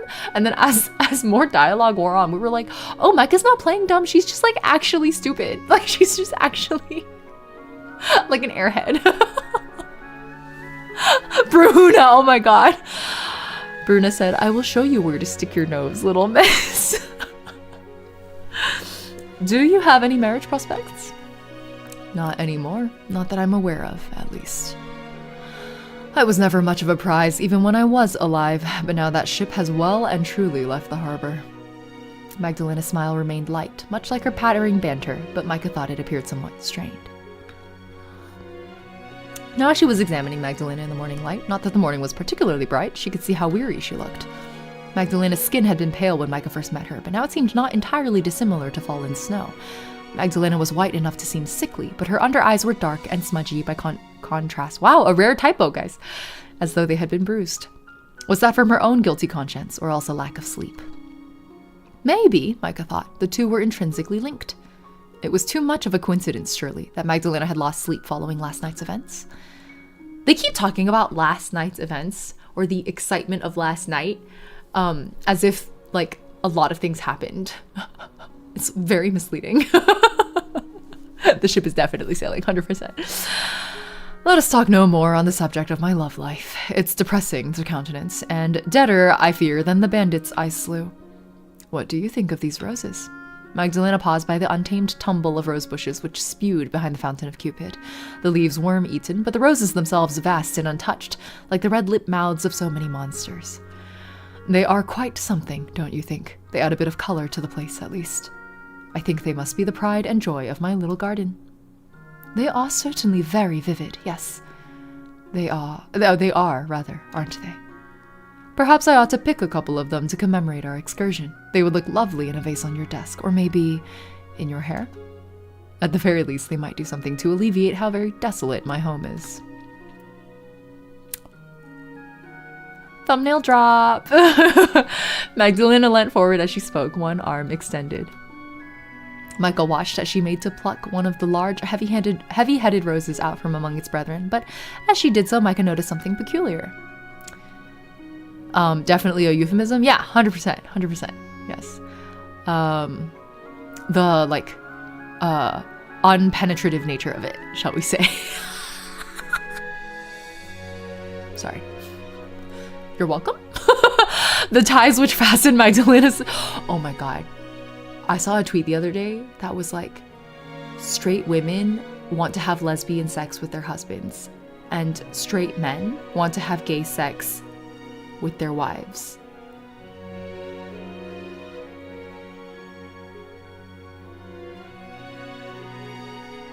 Isn't it so accurate? It's so accurate. It's so accurate. The ties which fastened Magdalena's sleeves had come undone. Oh my god, are those all bite marks? And one of them had rolled down all the way to her elbow, exposing a good deal of her fair skin. Aurora, do you need an explanation?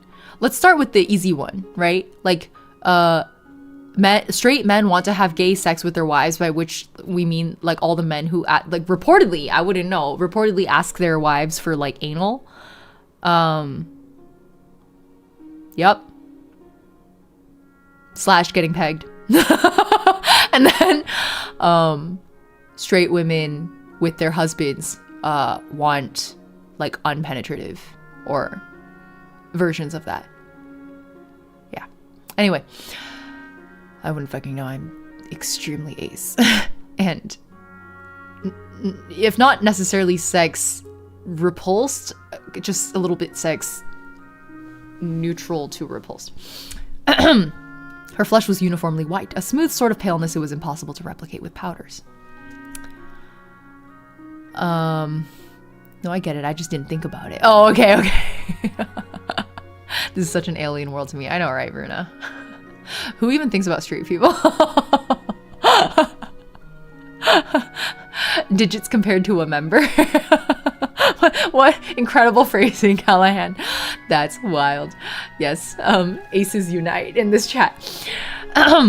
Magdalena truly looked as though she had been made from falling snow, all compressed and compacted together. But it was not Magdalena's pallor which made Micah draw in her breath.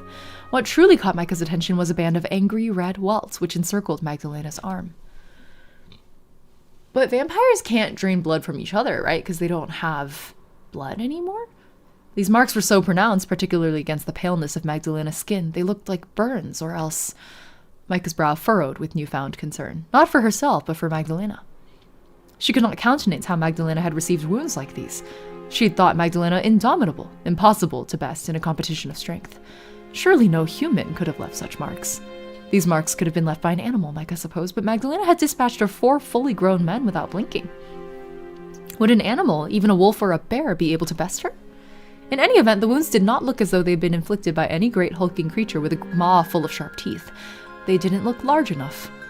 Vampires have no blood? I don't think vampires bleed, right? I don't know. I just assumed they didn't. Though these marks were small in circumference, they weren't shallow. They were garish even in the weak autumnal sunshine, all puckered raised welts which had begun to bruise. The rest of Magdalena's skin was pale as death, but these marks seemed almost akin to a tableau of violence. Who in the world had done such a thing to Magdalena, and why? How? Micah felt rather bewildered. Oh, a bracelet of bruises. Micah notices something unusual about Magdalena, the achievement.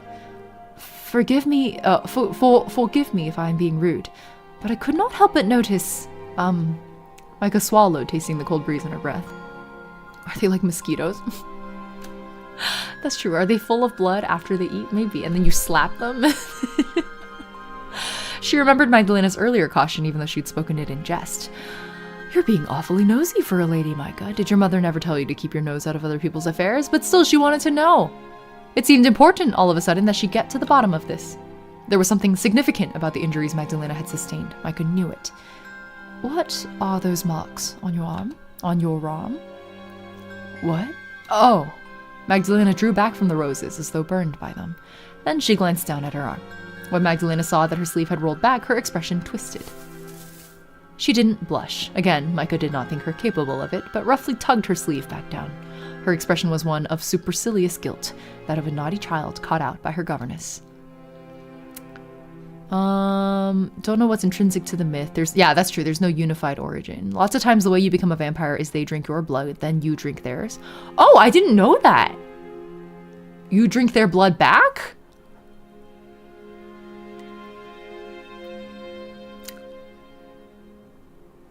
Today I learned. In Vampire the Masquerade, vampires can drink from each other. Oh! Oh, Iluna, I just saw your goodbye message. Hope you have a good time. Although you're gone by now, I'm sorry. Okay. It is nothing, really. Please don't dwell upon it. How could that be nothing? It looks painful. It's fine. I'm a strong girl and I can look after myself. You, on the other hand, mightn't be so fortunate. You ought to worry more about your own affairs. But...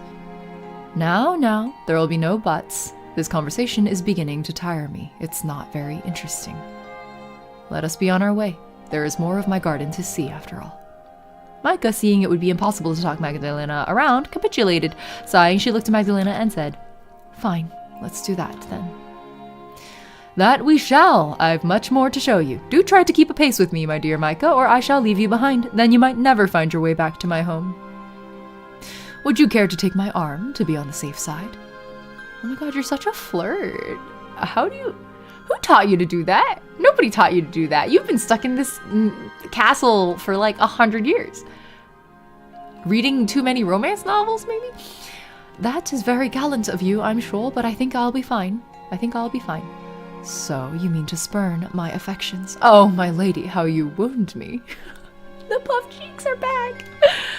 Magdalena's theatrics might once have brought a smile to Micah's lips, but she felt too preoccupied with Magdalena's injuries to attempt anything approaching merriment.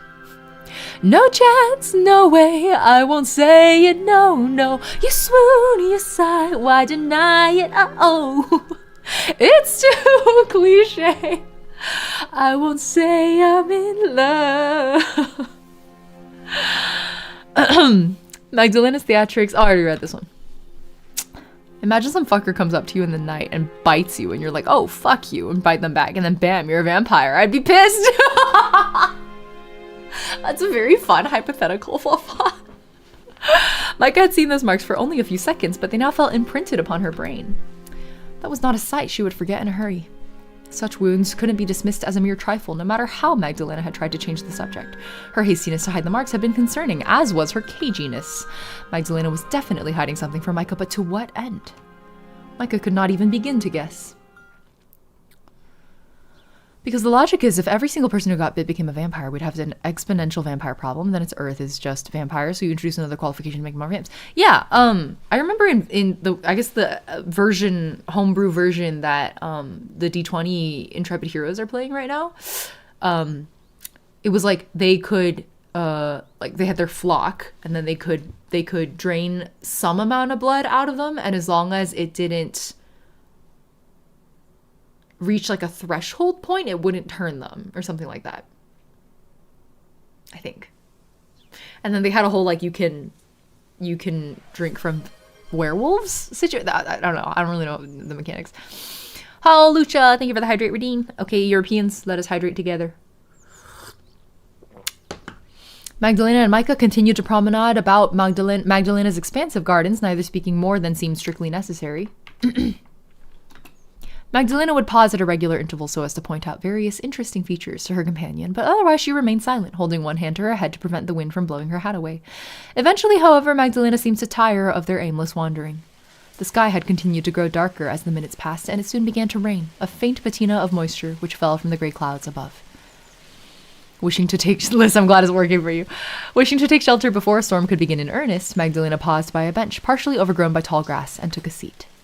Oh, Lucha! Bodo had put a name to a face. I was the one you saw with the Orchifant portrait. Oh, yeah! I think it's really funny that we didn't, like, you didn't recognize me and I didn't know who you were. Thank you for bringing the Orchifant portrait around. That was extremely funny. Oh! Oh, that's beautiful.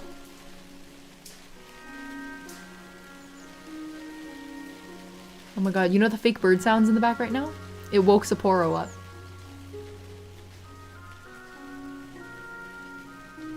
They're not real birds, Sapporo. You can go back to sleep. You can go back to sleep. Oh, slow blink. I caught myself slow blinking at a dog the other day. And I was like, I don't think that works. Anyway, that's beautiful. Interesting shoes. Okay, anyway.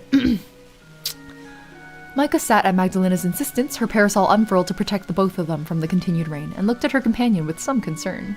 Was it the birds that woke her up or the lesbianism? Magdalena had seemed animated enough when they had been wandering about her sprawling gardens, but now her energy had deserted her.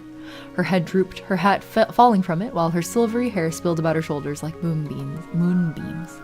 Then she yawned, a yawn so deep it brought tears to her eyes. The rain continued to fall about them, a steady pitter-patter, while Magdalena wiped her eye with the back of her arm. Oh, goodness me. Magdalena glanced at Micah, abashed but unblushing, her skin the color of alabaster. I apologize. That was quite rude of me. I must seem so churlish inviting you out on a... Inviting? Whew, this kerning. Inviting you out on a stroll like this only to yawn in your face. If I were a gentleman, I fear I would have had little luck with a lady as fair as you. Who taught you to flirt like this, Lena? For real? Ah! Why, you would have every right to call me a bore. If you were a gentleman, I wouldn't be going for a walk with you unchaperoned in the first place. It would be scandalous. Yes, well, I suppose you aren't wrong on that account. That makes me feel fortunate, at least, to be a woman. Yay, no!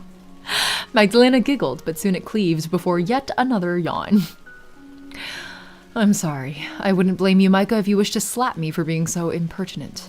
I'm not bored of your presence. I could never be bored of you. I could never be bored of you. It's like a really strong declaration for someone who's lived a really long time. But, well, I'm so very tired. It's all right. I wouldn't slap you on account of something so small. It's irrelevant. But I can't be the most stimulating company, surely, when I can scarcely string two words together. For a woman on the verge of collapse, you've been doing an awfully good job at stringing words together. I would hardly know you were tired were it not for the bags beneath your eyes, and for the way you've been yawning, of course. Oh, of course.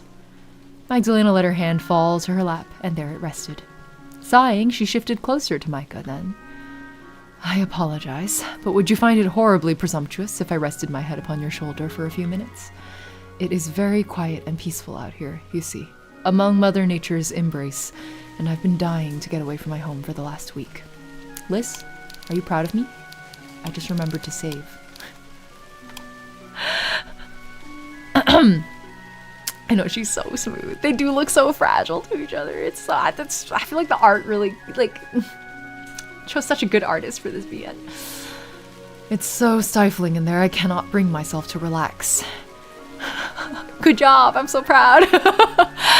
Now that I'm with you, however, I think I might be able to get some decent sleep. Or at least a brief nap. Then, you mean to use me as a pillow? If you would be so kind. Don't feel like you must indulge me, though. I would not wish to inconvenience you. I worry the weight of my oafish head might not be the most comfortable burden to bear. Oh no, you can use me as a pillow if you wish, I don't mind. As far as impositions went, it was not so very great. Not compared to those Magdalena had inflicted upon Micah already. You may do with me whatever you will. Oh goodness, Micah! Quite the declaration there. Now that is a very tempting offer. Oh my god, Lena! But unfortunately for you, I'm too tired to fully indulge in all the delights you might have to offer. For the present, I can think of nothing but sleep. Then sleep. I will watch over you. Like a guardian angel? Yes, if you'd like. Oh, how sweet you are. Oh my god! Magdalena sighed, then shifted. She let her shoulder press against Micah's, her head resting against her pale cheek pressed against the fabric of Micah's dress, and her eyelashes fell shut. You really must be an angel to care for me so much. I deserve far more than a slap after all I've done to you, but... Shh.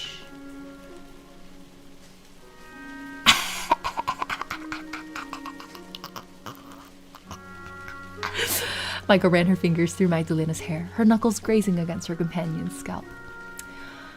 Let's not talk about that now. You're tired. But I've done so many wicked things to you, Micah. I don't know how you can bear to speak to me. How can you stand to touch me? I've done nothing to earn your kindness, and everything to earn your scorn. Maybe so, but I'm not going to scold you for that now, not when you're in such a state. And what kind of state would this be, pray tell? One which is hardly suited for continued conversation. It isn't very becoming for a lady. Please, rest. Is that not what you wanted? Yes, I suppose it is. I have wanted to rest for... oh, such a long time. 100 years, maybe? For the last week, you said. It has been particularly bad this week, but I've been tired for longer than that. Longer than weeks or months or years. I can't say how long I've missed this sort of warmth. I've been alone for more than a century. It was almost more than I could bear. Until, I suppose, I met you. Your company has been most diverting. If you were to leave, I hardly know what I would do. Well, you've nothing to worry about on that front. I'm not going anywhere. Yes, I know you're not. You can't. I won't let you.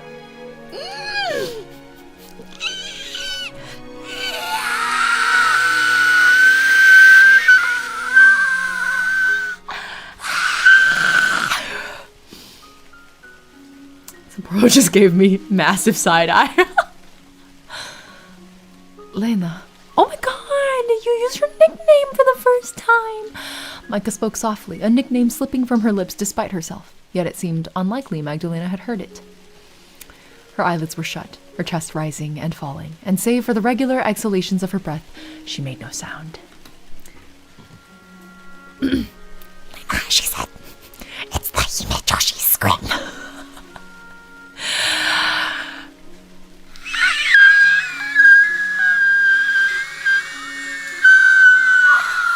Okay.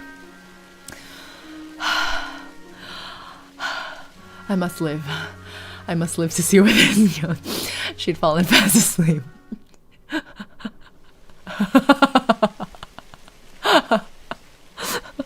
I'm hyperventilating from this V and I will steep some tea. You get it, guys. You get it. Here, I'm gonna leave you guys on this screen. I need to go pee. Give me like a minute or let's say a minute and a half. I'm gonna go use the restroom. BRB.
this music though, right?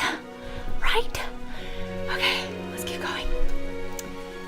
Let me just check. Stream health good on both sides. Yes. Right. Stippy, oh my god. Oh, I was 10 seconds too early. Micah said something like, you might do with me whatever you will. That's very important. Yup, it's true. It's true. It certainly is very important. Magdalena slept upon Micah's shoulder, undisturbed, heedless of the cool breeze which caressed her cheeks and the rain which continued to fall. Her pale skin remained cold and unyielding during her slumber, and her cheeks refused to pinken at the wind's behest. All the while, as she slept, Micah watched her, her fingers curled about the handle of her parasol. As they sat there, their bodies pressed close, Micah found herself wishing they could stay as they were, time slowing, then stopping for good. Lena's bite marks on her forearm for unknown reasons. Oh, yes. Oh, because Zil, like, away? Oops. Time did not stop, however, and Magdalena eventually awoke some half an hour hence. She did not speak of what had happened after drawing away from Micah, but she did suggest, after stretching, that they return to her home. The delights of her garden had been exhausted, and it was still raining. Magdalena had not wanted to remain outdoors when the weather was so foul. Liz is listening really close for the loop. Micah had no words of complaint to offer, so she and Magdalena rose. Magdalena put her hat upon her head anew, and the two once again entered her vast, dilapidated home. Wow, this is like the warmest lighting we've gotten so far, maybe? Here we are, home sweet home. Magdalena announced this, the cavernous room full of decades' worth of undisturbed dust, then wrinkled her nose. That's what I would like to call it, at least, but it really isn't much to look at. I am always struck when I see this place in the sun's light by just how run down this place is. It's a wonder I haven't contracted a cough, having lived here for so long. Can vampires get sick? I suppose we vampires are a hardy sort, though I do worry about you. The dust isn't irritating your eyes, is it? I'll be fine. Micah reassured Magdalena, though in all honesty her eyes were beginning to water. She never properly asked Micah to clean. No, she didn't ask Micah to do anything, I think. The air smelled fetid, is that how you pronounce it? And each inhalation made her nostrils, not to mention the back of her throat, tingle. She could taste the dust upon her tongue, so thick it turned her stomach. She had almost begun to acquaint herself with the general decay of Magdalena's home, having lived among it for so long, but the few hours she'd spent outdoors had undone all her familiarity with her surroundings. Magdalena's abode felt strange and inhospitable once more, in part, Micah supposed, because it was. You would hate the tea I'm having right now. Raspberry, blackberry, apple, cranberry, and hibiscus. I feel like I'd be okay with all of those except for the hibiscus. That was the most roundabout way to say, damn, I really would like someone to help me clean. It's like how your Asian mother will request household assistance. Do I have to do everything around here myself? Oh, these dishes won't do themselves. Please get a HEPA air purifier. Humans weren't supposed to live like this, in unloved homes choked with old age and their own neglect. But Magdalena wasn't a human. Human needs did not apply to her, not when her own desires were so very unusual. Micah had learned during her walk that Magdalena did need to sleep, however, a fact which made her seem more personable. Didn't realize it was all Asians. Lev Velikor! Cool name. Welcome. It's good to have you all. Raid, raid, raid. That raid icon is really cute with the knife. What the heck is happening to Micah's hand? What do you mean, Micah's hand? Oh, were you just chatting? Thank you for the shout out for them, Liz. Shout out. Thank you for the raid. Nice to meet you all. I'm Ying, variety streamer. Once in a while, VTuber. I hope you guys had a good stream. If you need to go rest, please do. Thanks for bringing your community here. What were you chatting about? I'm loving this, but we are way overdue with the hat. What do you mean? As in, like, why does she still have the hat on, or what? Why is she a captive at Lena's place? Because Lena was like, I can't let you go because you're gonna have people hunt me. Like, they're gonna come and, like, disturb my peace in this castle where I'm minding my own fucking business, killing bandits. And so it was like really Beauty and the Beast core where Micah was like let Henny go and I'll stay here, except she tried to do it in a way that she was like, actually I'm the maid and Henny's the lady and I'm just dressed up like the lady because it's like for my protection. And Lena didn't buy it for 1 minute, but she was like, Lamau, okay. Yeah, Henny can go. It was like really funny actually. Hi, yes, I was chatting about attachment theory. Do you regularly do like would attachment theory be under developmental psychology? Do you do like psychology streams a lot? It's nice to meet you, Lev. Thank you for bringing your community here. Oh, thank you for the stretch routine, Sleepy Troll, and the hydrate. For all my Europeans dying in the heat, let's hydrate together. Cheers. Manifesting a vampire polycule for me. Thank you. Thank you. I need it. I know, right? Lena's hat is really something else. Lev, if you need to go rest after your stream, please do. Thank you again for stopping by. It's good to meet you. Hope you had a fun talk about... Oh, you're a psychiatrist. Oh, wait, that's awesome. I love it when people like lecture on their, shall we say, areas of knowledge on stream. I have a friend who's a dietitian who will do like dietitian streams. I think they're really fun. In some ways, she might have been so very dissimilar to a human after all. So, are you feeling all right? Your face is very pale. My face is always pale. It comes with the territory. I've no blood of my own, you know, not like you. Oh, that answers my question. So the vampires in this story can't bleed. I couldn't work up a hearty blush even if I tried. She let Henny go, I'm assuming, because she figured nobody would believe a servant's girl. Yeah, precisely. Yeah, and she was kind of also like, okay, even if Henny musters up people to come bother me, like, I'm pretty sure I could take them. I know that much, but your under eyes, the kind, horrible, are still very dark. Oh, point out all my imperfections, why don't you? Oh my god, we're getting the little pout from her so much more often now. You have a way of making a girl feel rather exposed, Micah. I'm almost embarrassed. I didn't mean to embarrass you, I was only... concerned? I know. You really are too nice for your own good. I doubt many other women would care for the welfare of their captors half so much. But you are not, as I've gathered, a typical woman. That you would risk your own life for your maid is remarkable in and of itself. You're not like other girls. You're also kind of stupid. I'm not so special, really. I disagree. I've lived for a very long time, and I don't think I've met anybody quite like you before.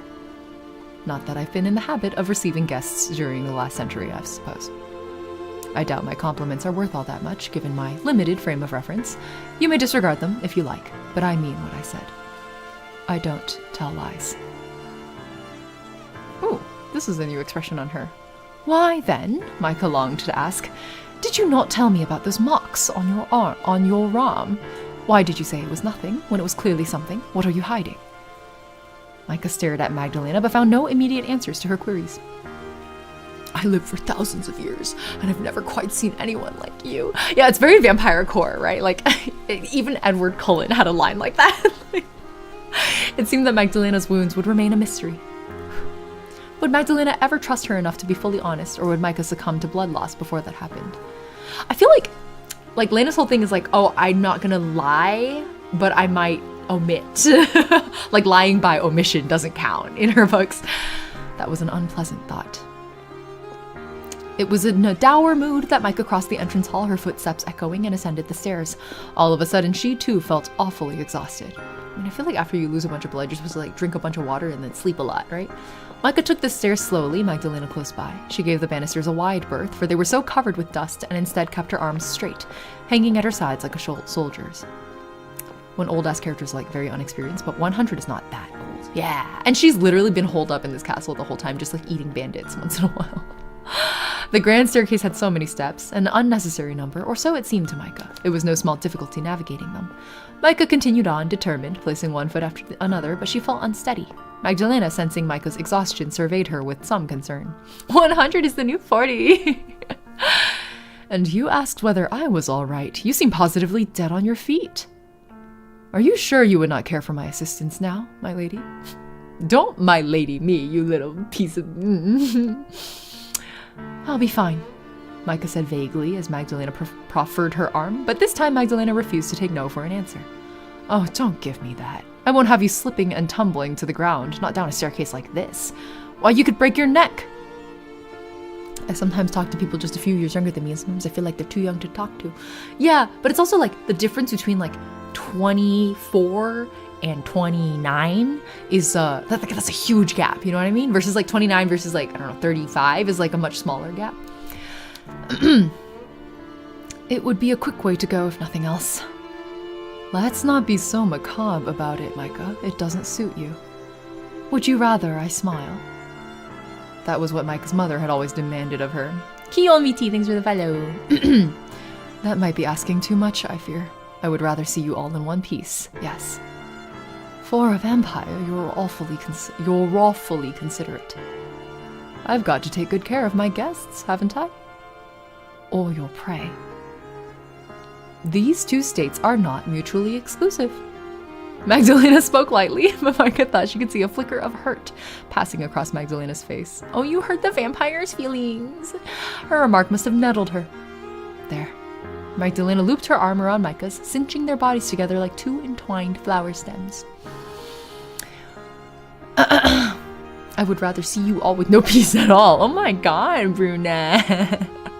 I'd rather see you in a one piece. Everybody reading with the Yuri goggles on. Now you're less likely to take a spill as we ascend the stairs. And if you do, I would drag you down after me. After? I would drag you down after me. Plotting my demise, are you? I admire your brazenness, but it will take more than that to best me. And what of the creature that bit you? Micah wished to ask. Did that best you? Micah did not ask, however. She feared further inquiry would only upset Magdalena, and she did not want to do that. Magdalena might have been Micah's enemy, but she was also paradoxically her only ally. Micah had wanted to believe, still wanted to believe in fact, that Magdalena cared for her, but her caring seemed a fleeting sort of thing, something which could be discarded when she required more blood, which she would. Micah turned these thoughts over in her head while slowly ascending the stairs, her arm entwined with Magdalena's. Dunno, welcome. Oh? But a sound soon startled her from her morose reverie. A sound she could recall hearing once before when Magdalena first escorted her through the entrance hall to her new lodgings. It was the sound, though faint, of a scream. Well, that seems like a good saving point. Micah's back stiffened. Her body tensed against Magdalena's, and rather than push the other woman away, she held her closer still. With wide, alert eyes, Micah glanced around. Magdalena had attributed these noises to the wind when Micah had first heard them, but now Micah knew, had always known, in fact, that this was a lie. Liz is like, positive reinforcement! This wind could not make noises such as this. And in any event, though it was a cold day, it was not blustery enough to procure such sounds. They must have emitted from a person's throat, though what horrors this person must have endured to scream like that remained a mystery.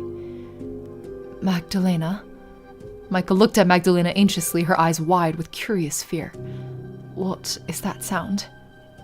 Magdalena, for her part, looked almost as fearful as Micah was. There was no surprise present upon her countenance, but Micah could see that she was gritting her teeth. Had Magdalena any blood in her body, it surely would have abandoned her upon hearing those screams. You've saved after only 20 minutes! That sound is... Don't say that, it's nothing. It's not nothing. I just heard it again. Whoever is making those sounds must be in a lot of pain. Or else they must be very distressed. And whoever said that it is a person who is making those sounds. It must be! I can't think of what else would scream so fitfully. And no, I don't believe that it is the wind. Do you have more prisoners locked away in this castle that you're not telling me about? Believe me, Micah, you would be far happier believing it to be the wind. No good will come from prying into these affairs. But I want to know. I know you want to know. That is the problem with you. You want to know everything. Well, I'm sorry, but I must keep some of my own secrets. I've been alive for over a century and have had an ample amount of time to accrue them. I doubt I'm alone in this. I'm sure you have some subjects you do not wish to speak of either. Magdalena's red-eyed gaze held Micah's, her irises hard and unflinching. Micah thought as Magdalena stared of Walter Gerhardt and their engagement and her feelings or lack of towards him, and she winced. Magdalena was right. She had plenty of secrets she didn't want to discuss either. Jade Ivy, welcome! There was a difference in the severity of their secrets, however. Walter was not, as far as Micah knew, currently incarcerated within the walls of this castle, screaming. Red flags just mean charge! Yeah, we're bulls? If I am to live in this castle, I ought to know who else is residing beneath its roof. No, you really oughtn't. It's better this way. But, Micah, please. This is my cross to bear, not yours. You've no need to worry about it. Appeasing the mistress is my job. I fucking knew it weren't no man. The mistress? The mistress? Do you have like a psycho vampire? Is that what this is? Like what's the deal? Tell me more, Magdalena. The mistress? What if she's got the vampire that turned her locked up in the basement? Yeah, exactly. To prevent anyone from killing her creator, which would then kill her if the story follows that particular myth. Oh, okay. Yeah, I see the potential. Yes. Like an elder vampire she reports to. Yeah, that would be a classic one. Like her, we were speculating last time it might be her sire. But it does seem like she has them locked up for some reason. So there must be a reason, and we'll find out. The mistress. The mistress. Micah repeated this phrase, seemingly innocuous at first blush, yet containing within it a wealth of unspoken secrets. So there was somebody residing in Magdalena's abode after all. Somebody Magdalena referred to as her mistress. Micah just wants to see the new pair of boobs. Posh Brit. You want the whole thing to be Posh Brit? I've already been giving Micah Posh Brit. Okay to know. I'll do my best. That must mean that this mysterious person, this mysterious woman, held some degree of authority over Magdalena. What, though, could be more powerful than a vampire? Who was this mistress, and why had Micah never met her? Why was she screaming so as though she was being tortured? What is going on, Magdalena? That is not such a complex question, at least. Magdalena smiled, but it was an ill-fitting smile which hung awkwardly on her lips, like a dress which had been taken in at the waist 2 inches too many. She must be hungry. She is awfully insistent like that. Vulcan, hello! Have I played Cabernet? No, is that a visual novel also? Is that a visual novel also? Oh, this looks so good! A 2D narrative RPG set in 19th century Eastern European inspired world with a modern twist. A young vampire. Just full vampire stories, non-stop on stream. Reviews very positive. Wish listed. Very good. Thank you for the recommendation. Why the distress screams? Exactly. She's taking care of the mistress, so something must be going on. That's why I was like, perhaps she's in distress? Of some, like mental duress? Something like that. Okay. I was hoping to put this off, but it seems I will have to take more of your blood tonight after all. More of your blood tonight after all. I had wanted to give you a brief reprieve from your duties, but it is not to be. I have duties of my own to attend to after all, and my mistress can be very exacting indeed. Do you reckon? Oh, we're so back. I really liked this CG last time. But that's why last time I was suggesting she start her own flock with the more maidens captured, and then everybody can take turns on a rotation contributing blood to the mistress, right? Does it not make more sense? If she obviously is not fond of men, why not just collect a series of maidens and then harvest their blood? I think it makes perfect sense. I'm just saying. It looks so delicate for a scene that has technically so much violence, yeah. And it's a close, well, it's a very obvious allegory for a lot of themes also. Okay, Micah sat upon the edge of her bed later that night, one arm extended at Magdalena's behest. It was the same arm she had extended to Magdalena the night prior, split with a thin scar like a garish piece of twine. Magdalena's fingers curled about the underside, curled about the underside of Micah's arm to better hold it steady. In her free hand, the one which was not occupied with Micah, Magdalena held a knife, the blade sharp and silvery even in the weak, wispy moonlight which spilled through Micah's drawn curtains. I agree, the strings are so good. Just hold still now. There's a good girl. Oh my god! Oh my god. I'll not take more blood than is needed. I can promise you that much. This will be over in an instant. Micah knew Magdalena meant well, but part of her wished that her captor's fingers would slip, and she would nick a major artery, which would douse her skirts and her sheets bright red. Magdalena's motions were well practiced, however, just as they had been the night before. Her gloved fingers did not wobble, though her resolve might have as she introduced the blade to the inside of Micah's arm. Micah shivered to feel the cold steel pressed against her flesh. Magdalena had not cut, not yet, at least, but she could feel the edge of the blade and knew of the pain it promised. She had endured that pain once before already. Had that not been enough? The anticipation was unnerving. Micah began to shiver. If you're going to do it, then can you please hurry? I cannot stand the waiting. My apologies. I had hoped to prepare you for it. But I suppose pain is not something one can really prepare for, not even if they have fair warning. Okay, that's it for the Posh Brit Redeem. Thank you, Dundo. I've seen hardier men than you cry at my heels, though I never cared to be half so gentle with them. I don't much want to do this myself, but, well, never mind that. I will cut now. Hold your breath, and maybe close your eyes, if you must. It might help.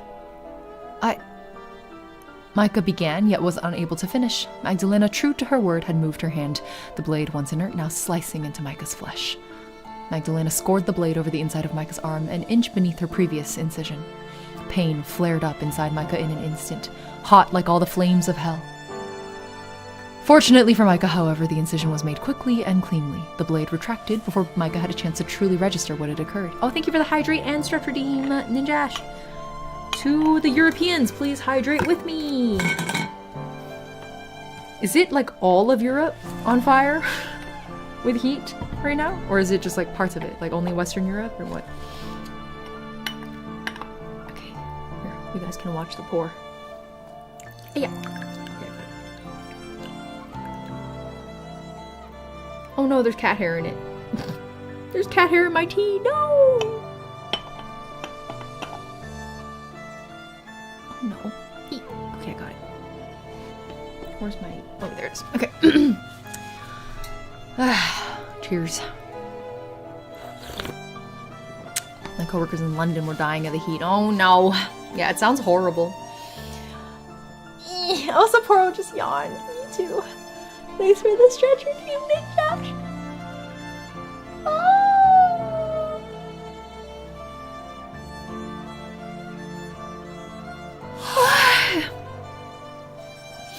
New scientists never figured out why we yawn. There's no definitive, conclusive answer. We just do. Isn't that crazy?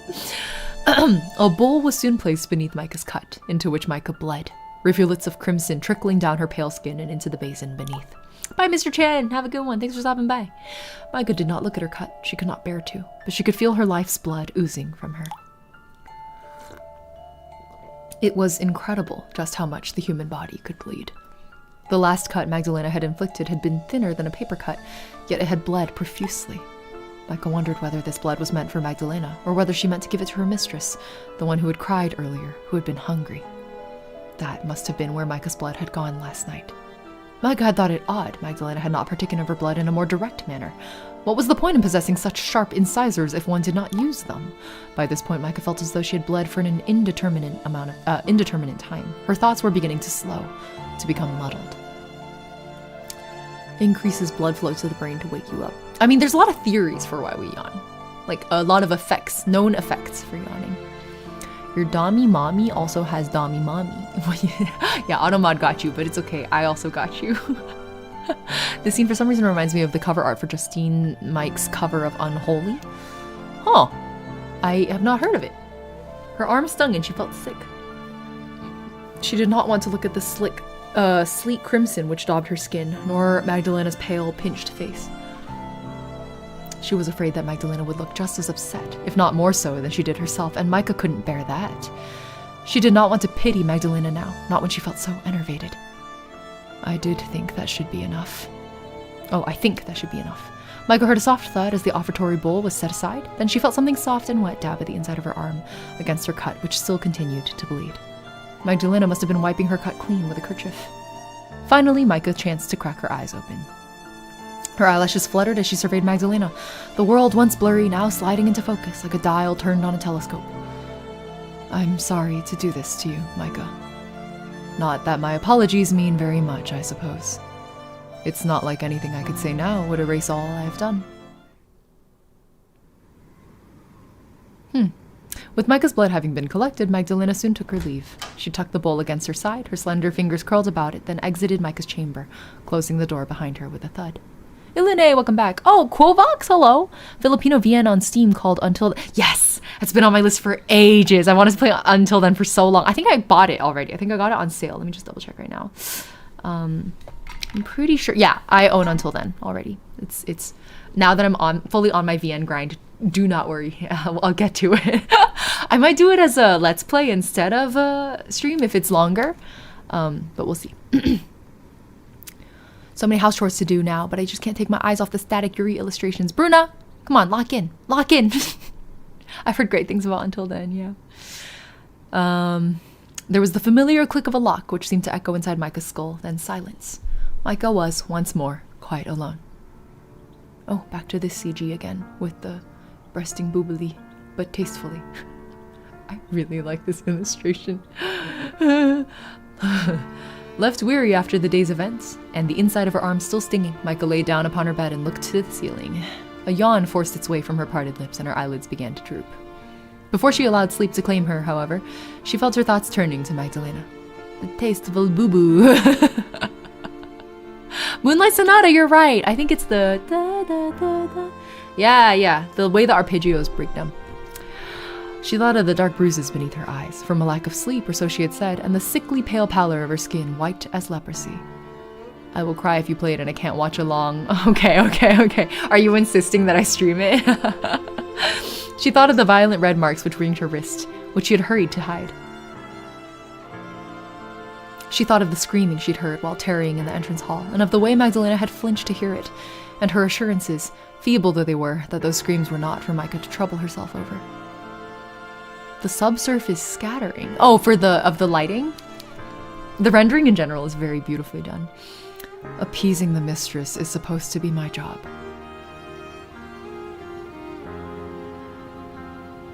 Who was this mysterious mistress of whom Magdalena spoke?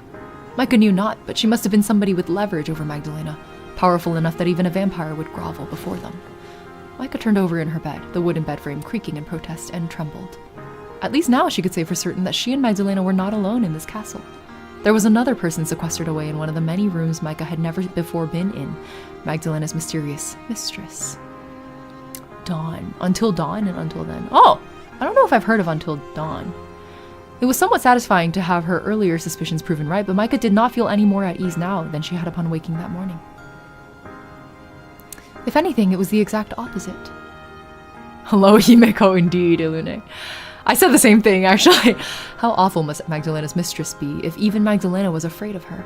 Micah hardly dared to imagine it. If she allowed her imagination to run riot, as the roses in Magdalena's garden did, she feared she would never be able to sleep again. Act 3. The world in monochrome. Okay, my goal today is to get through Act 3. So we'll see if I can do it in around 2 more hours. Okay. I'm gonna take a little neck roll break if you guys want to roll your necks with me. Oof. And then let me show you guys, since I've dismounted my camera already, you guys can look at sleeping Sapporo for a little bit while we take a quick yawn break. We can yawn while looking at Sapporo.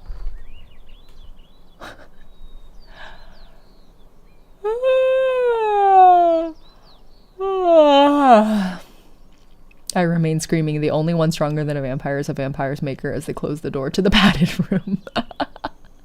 Doesn't she look so comfortable? Look at her. Her little, like, rib cage rising and falling, like, right there. Right here.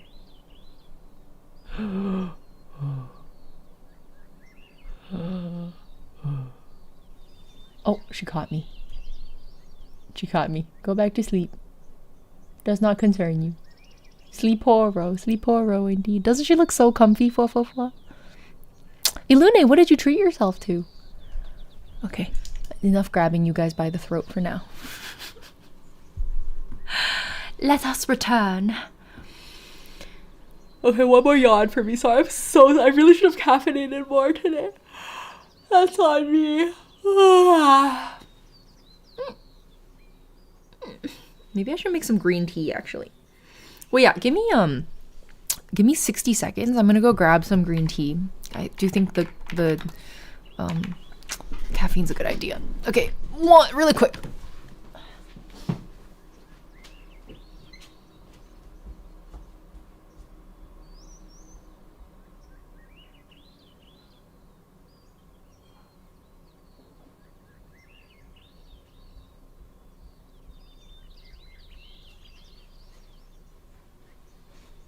Okay. I have a few options. My tea club's April teas are all green teas. So my options are, there's a wild 野生信阳毛尖, and then there's a 六安瓜片,贵定荒野, is that right? 绿茶. So like there's like 2 wild teas, a mountain tea, and then a 瓜片 tea, which I don't know how to explain that. Like a melon seed green tea is what they call it. I don't know why they call it that, to be honest. I think maybe a mountain tea. Those are a little brighter.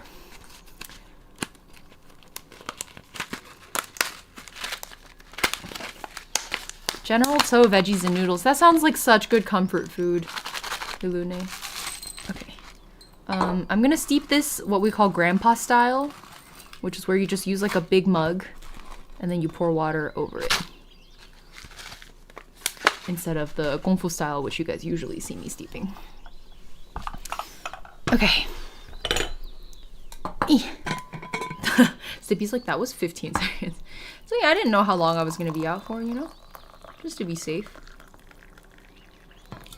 All right. We'll just let that steep and then cool a little bit. I'll put my tea club basket away. Okay, let's keep going. I want green tea, but they stole my wisdom teeth and I'm not allowed to have hot things. Oh no, Jade Ivy, I'm sorry. Cadentia is also having green tea. What kind of green tea? Okay, let's continue. Oh yeah, it's all loose leaf. This is what it looks like. Okay.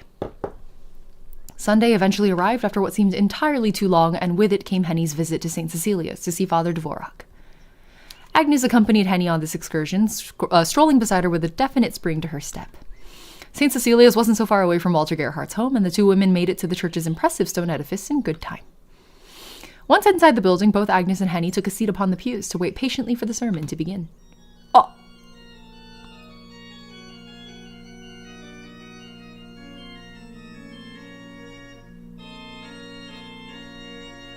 Guys, we were speculating either young man hot or old man hot, and we were kind of wrong on both fronts.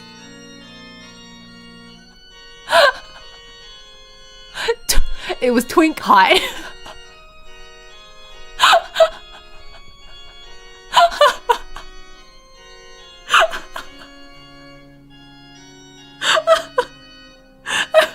That's crazy.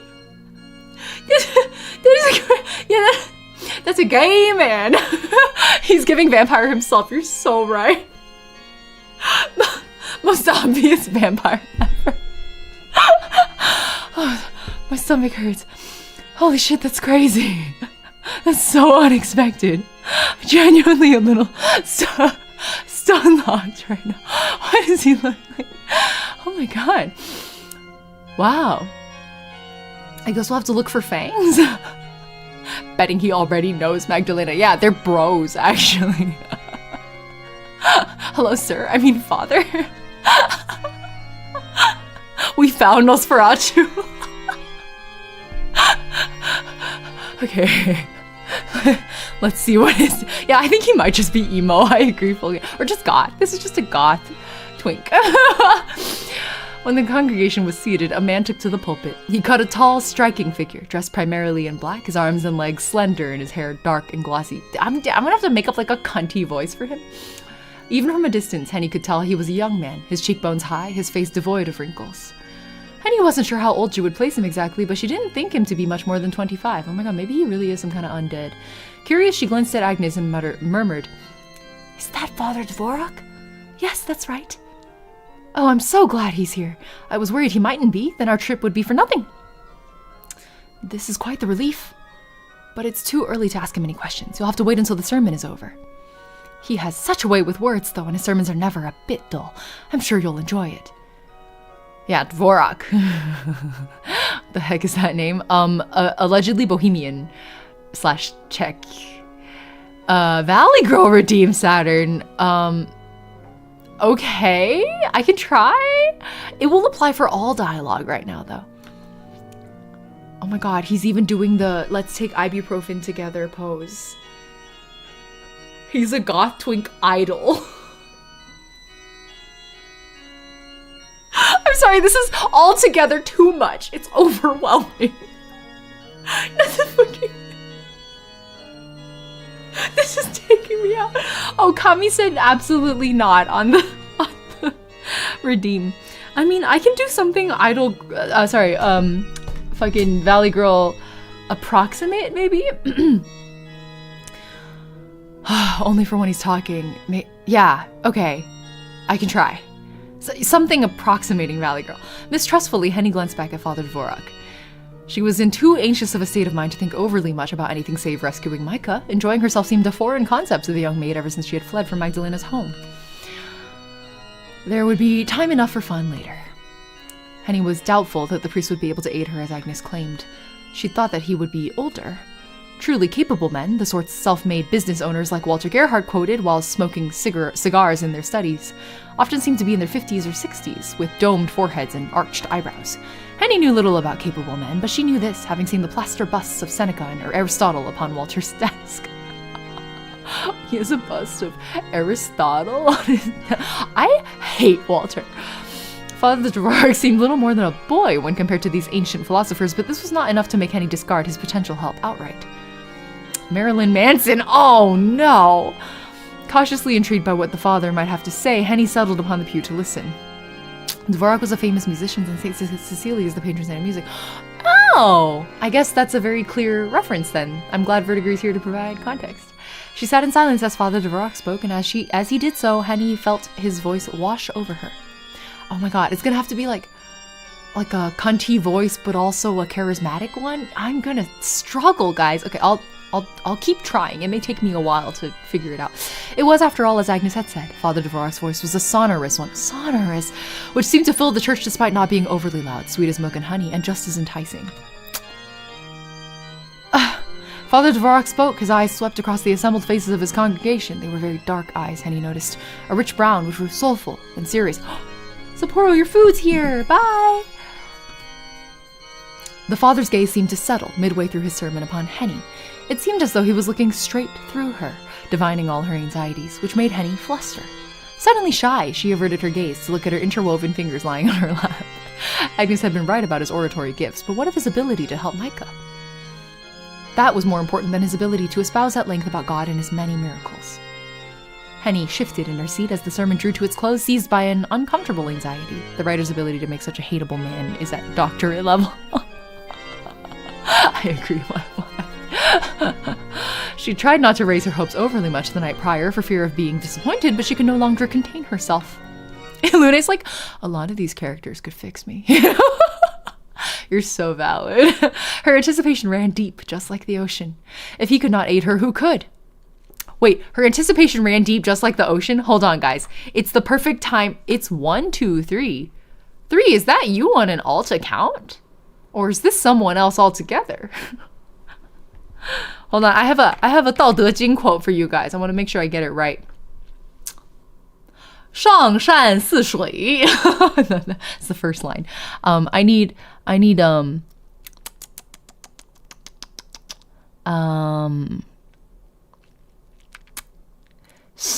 心善渊. To have a soul as deep as the ocean with clear conscience and broad horizons.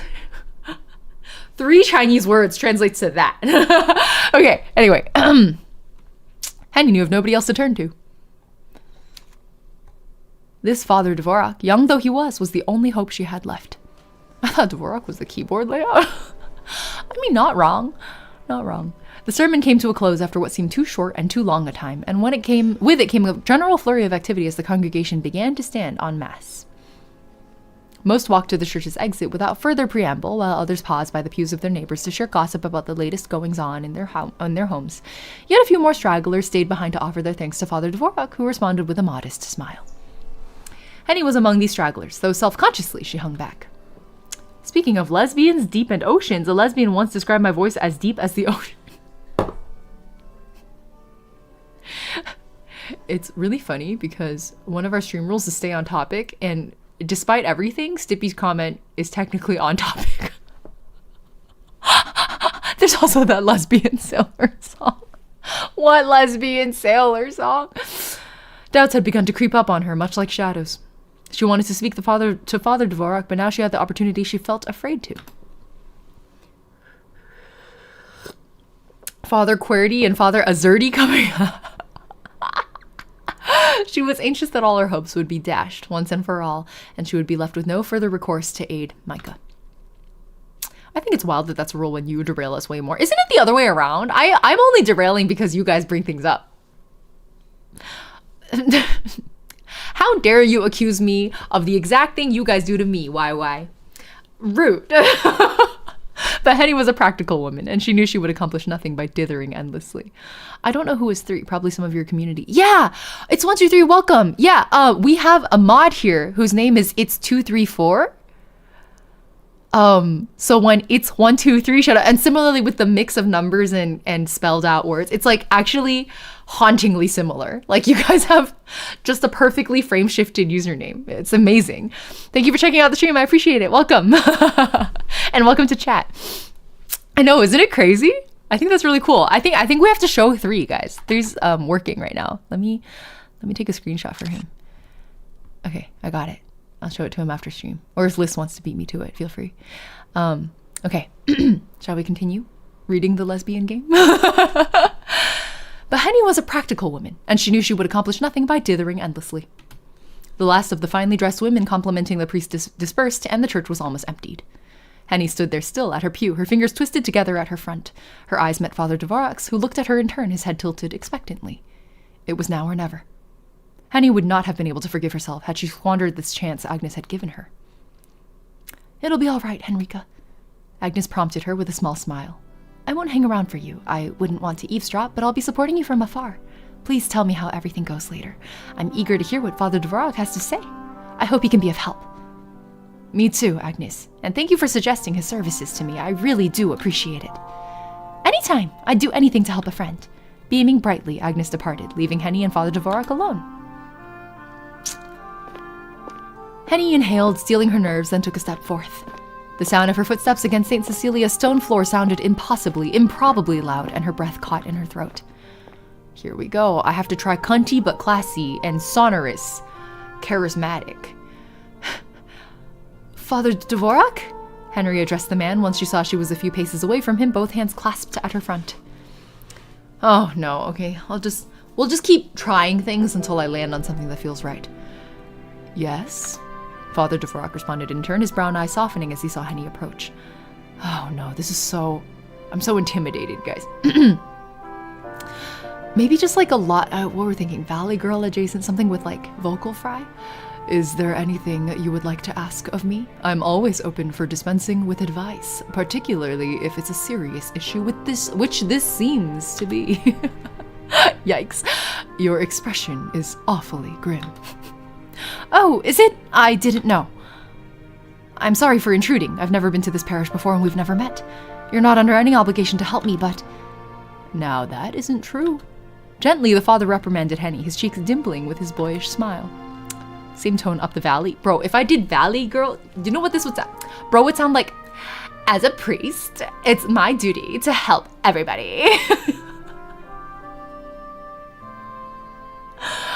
We shan't do that. You don't have a Czech accent in your back pocket, but I fucking wish.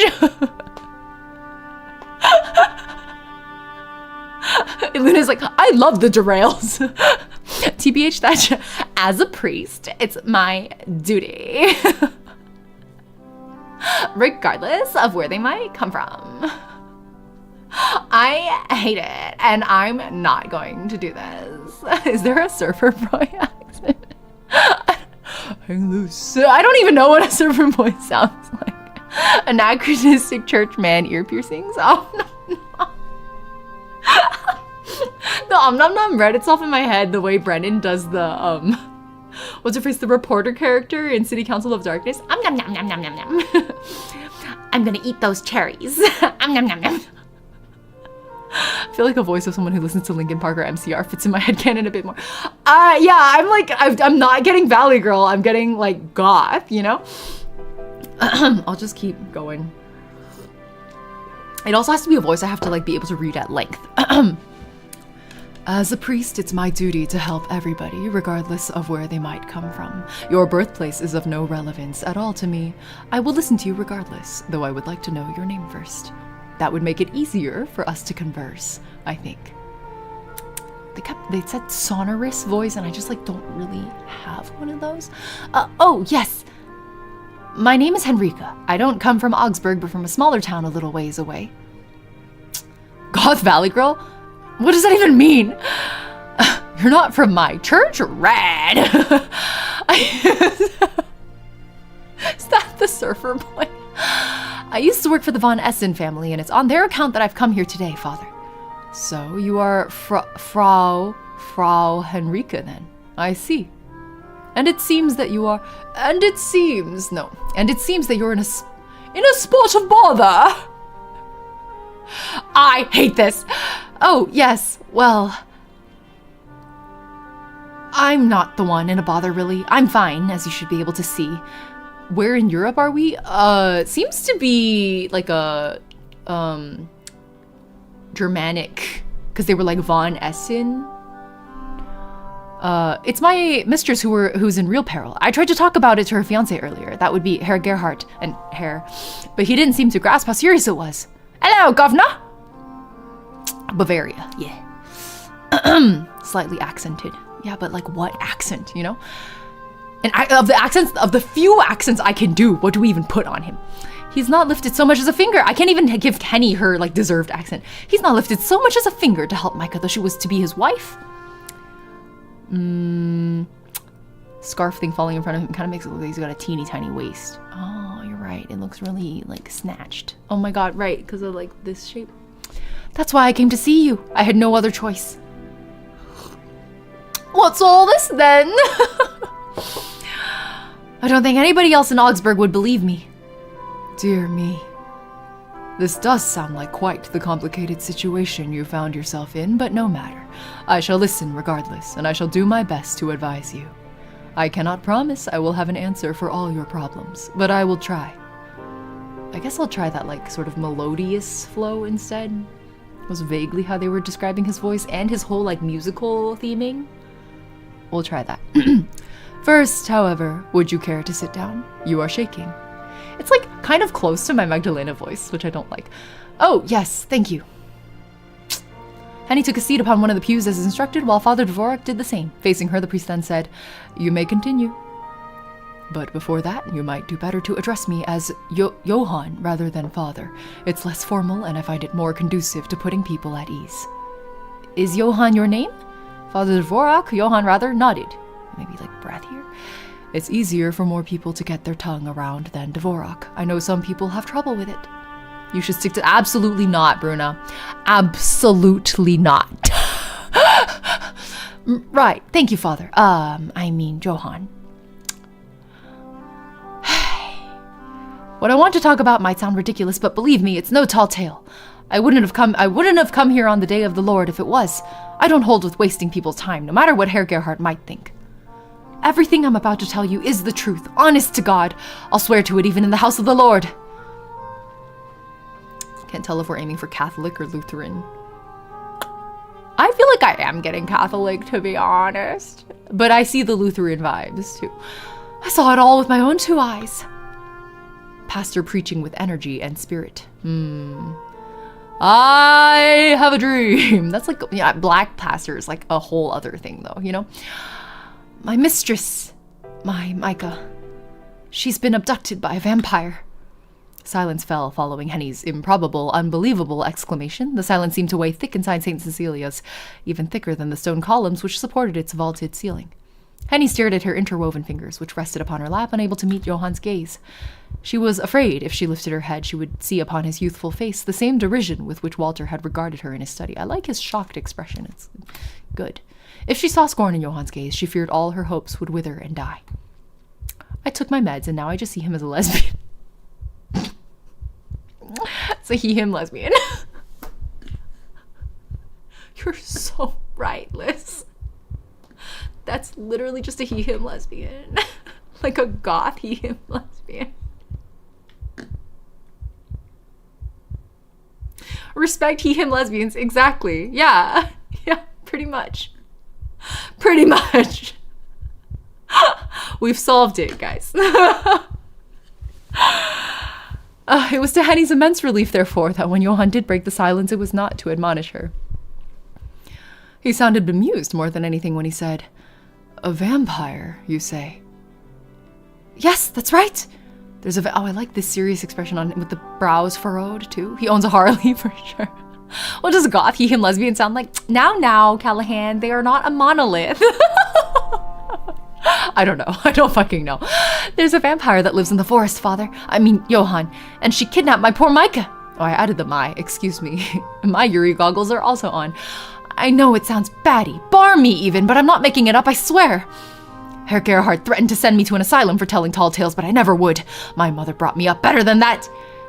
Yes, I believe you. You don't strike me as the insincere sort, and I've no desire to cast any aspersions upon your mother's character. I've never met the woman, but I imagine she must be a goodly sort to raise so astute a daughter. Now, what can you tell me about this vampire? What was she like? When did all this happen? And how did you and your unfortunate mistress meet her?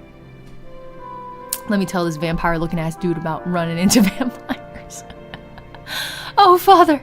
Henny was so relieved at Johann's lack of judgment, she could have cried in relief.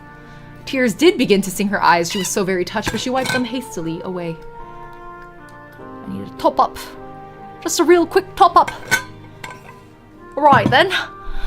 Johann did not seem to think her in need of immediate incarceration. I love green tea nowadays. I've really been converted. I've noticed that I like mountain green teas. They have like a sweetness to them. But that might change if she began to sob like a hysterical wench. Is the game shipping them? I'm not getting shipped, but it could work. Yeah, why not? It was with an immense amount of self-control that Henny inhaled, then launched into her tale. She told Johann about her journey through the forest with the Von Essen family and how their carriage had been attacked by bandits. I just keep reeling, thinking about how I was expecting like a sexy old man pastor, and instead we got he, him, lesbian, goth. I was so off.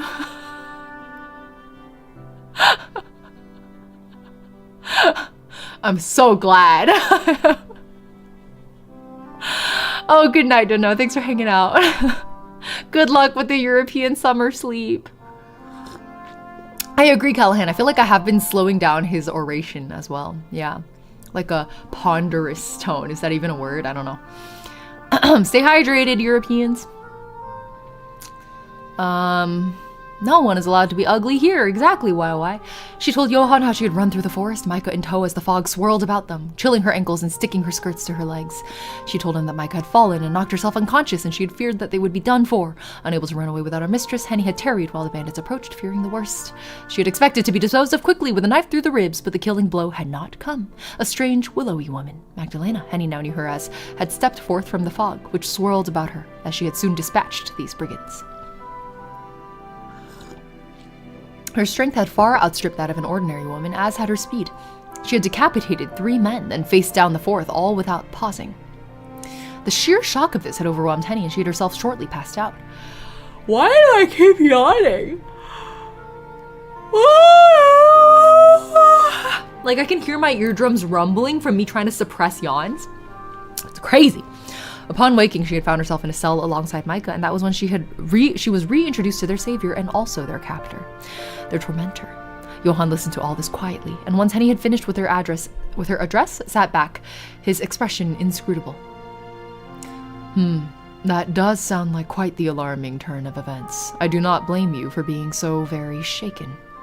It is admirable that you were able to recount what occurred to me in so lucid a manner. I commend your dedication to your mistress and your desire to aid her. The pair of you must be awfully close. Yes, we are. Micah is my dearest friend. I've known her since we were both little, and she means the world to me. She's much, much more than my mistress. I've been meaning to find a way to save her for the last 2 weeks, but I've not made any progress. I can't find anybody who'll listen to me. And that, I presume, is why you came to me. It is, yes. I was told that you would listen to any problem, no matter what it might be. And if I'm being honest, I'm not sure how you can help. Hugh Jackman Van Helsing, or the dad Antonio Banderas plays in Spy Kids. Tall, dark. Yeah, we were expecting a vampire hunter, right? That is decidedly not what you would stereotypically imagine as a vampire hunter. I also want to copy his makeup. It just looks fun. I saw what that monster's capable of. She's no ordinary human. She cut down 3 fully grown men in only a handful of seconds. I'm gonna get in a weird posture here. I'm trying to get my footrest over. Okay. In only a handful of seconds. It does sound unbelievable, you are correct. But you've no need to fret about that. Windmaster and Hua Cheng. That's so interesting, Sleepy Troll. I see the vibes. 45 streams, Mamma Mia, welcome! You've caught me in the middle of my 50th yawn. What's wrong with me? Maybe I should get up and do some jumping jacks. You guys want to do jumping jacks together? Alright, let's do 20. Ready?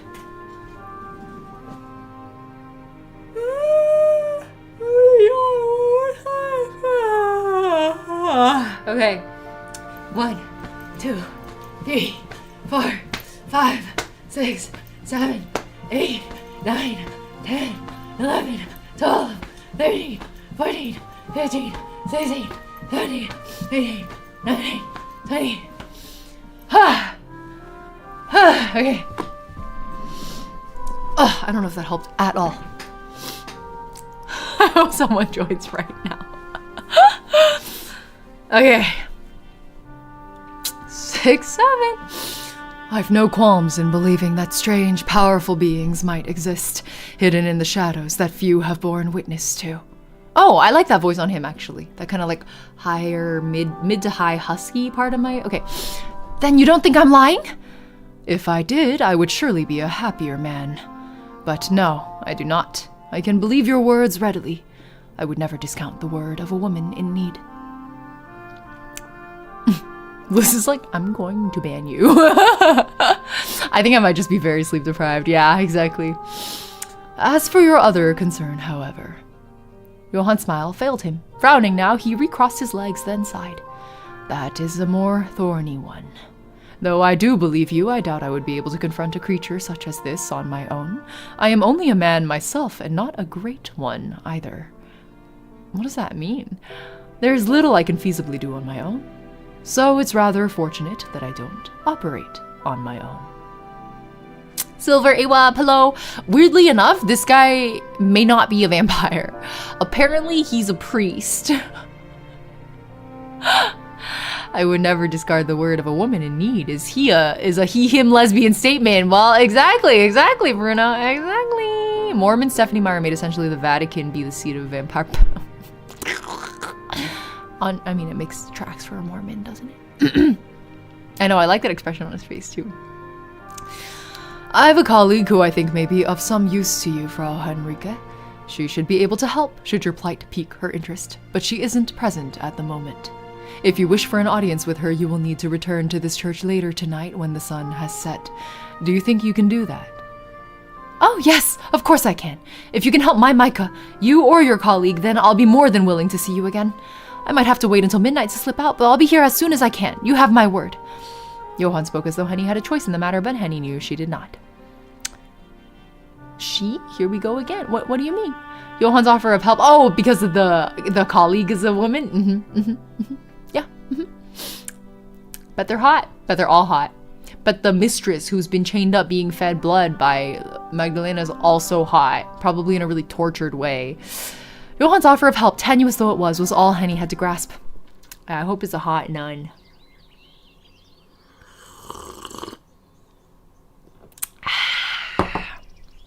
I'm ready. Her meeting with Johan concluded, Henny returned to Walter Gerhardt's home, whereat she sought to keep both her mind and her body occupied. Though Sunday was supposedly a day of rest, this held true only in the mornings for Walter Gerhardt's maids. Literally mandatory to have hot lesbian nun. I like it. I like the way you think. You're right. You're absolutely correct. After midday, they were expected to resume their old routine, wiping down banisters, sweeping floors, polishing the silverware, and a myriad of other tasks which kept every moment occupied. Hot nun with a crossbow and wooden stakes. Ooh. Yeah. The way you drank that tea. The other maids murmured mutinously to themselves as they attended their chores, their malcontent spearheaded by Hermione, but Henny welcomed the work. She was so desperate for a distraction that even Gertrude's sour expression was welcome. It served as a reprieve from her own anxious thoughts, all of which were centered around Micah. Would Johann really be able to help her? It was strange he had asked her to visit him later in the day, but Henny supposed he must have his reasons. She would find out soon enough, she supposed, during her second visit to St. Cecilia's. Captor, ex-captive, ex-savior, truple? Why wise mind, man? All the way, just bounding over the hills. It was hours until the sun would set, however, and so until then, Henny kept herself busy. She deflected Agnes's curious questions about her meeting with Johann, I'll explain later, and kept her head down, impervious to Hermione's razor-sharp glares and her occasional whispers of, "Oh!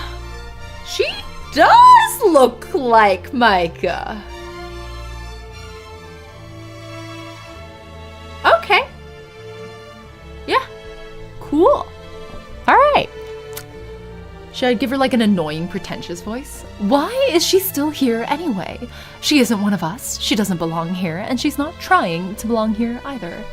She never talks to any of us except dozy old Agnes. And what she sees in her is a mystery. I can't stand the way she holds herself, as though she's so much better than the rest of us. Who does she think she is? The Queen of Sheba? She might have worked in a fancy household once, but she's nothing more than a commoner. Oh, how cruel she is. She might be whispering, but it's clear she wants you to hear it. Is your ex single? Wait, what the fuck? Why does she look like my ex? Oh my god, Cadentia immediately hitting on Lys's ex is crazy. HSR Silverwolf? That's what Silverwolf sounds like? In English? She might be pretty, but beneath that face, she's nothing more than a monster. Do you really think so?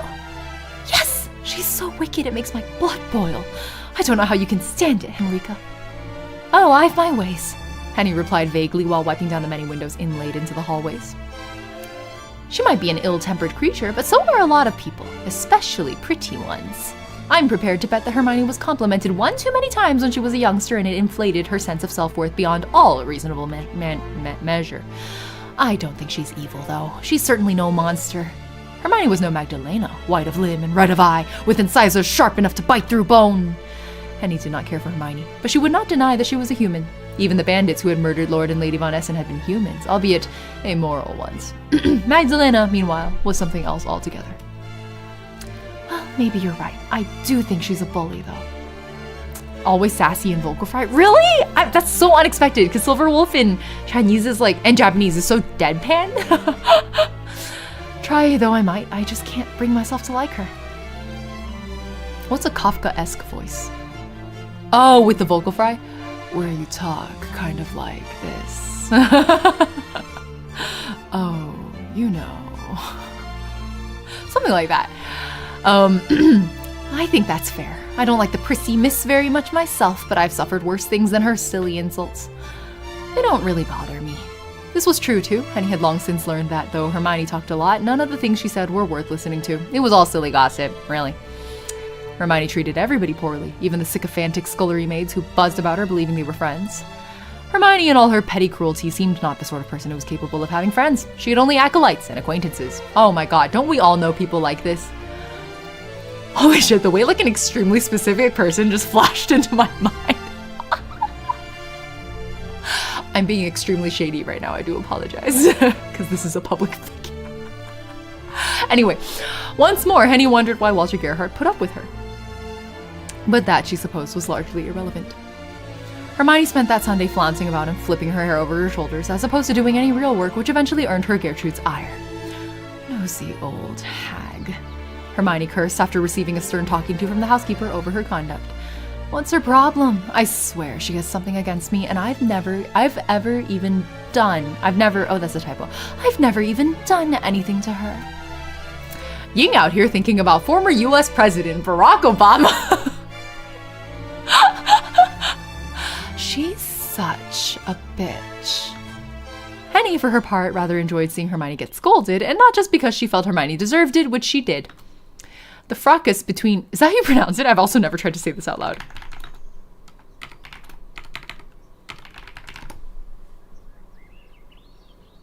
Fracas. Fracas? Motherfucker. Fracas? I'll fucking kill you. I don't know who I'm killing exactly, but I'll fucking kill you. The fracas between Hermione and Gertrude had afforded Henny an opportunity to slip a ring of keys from Gertrude's pocket. Keys which would be useful when she would have left to leave later that night. Damn.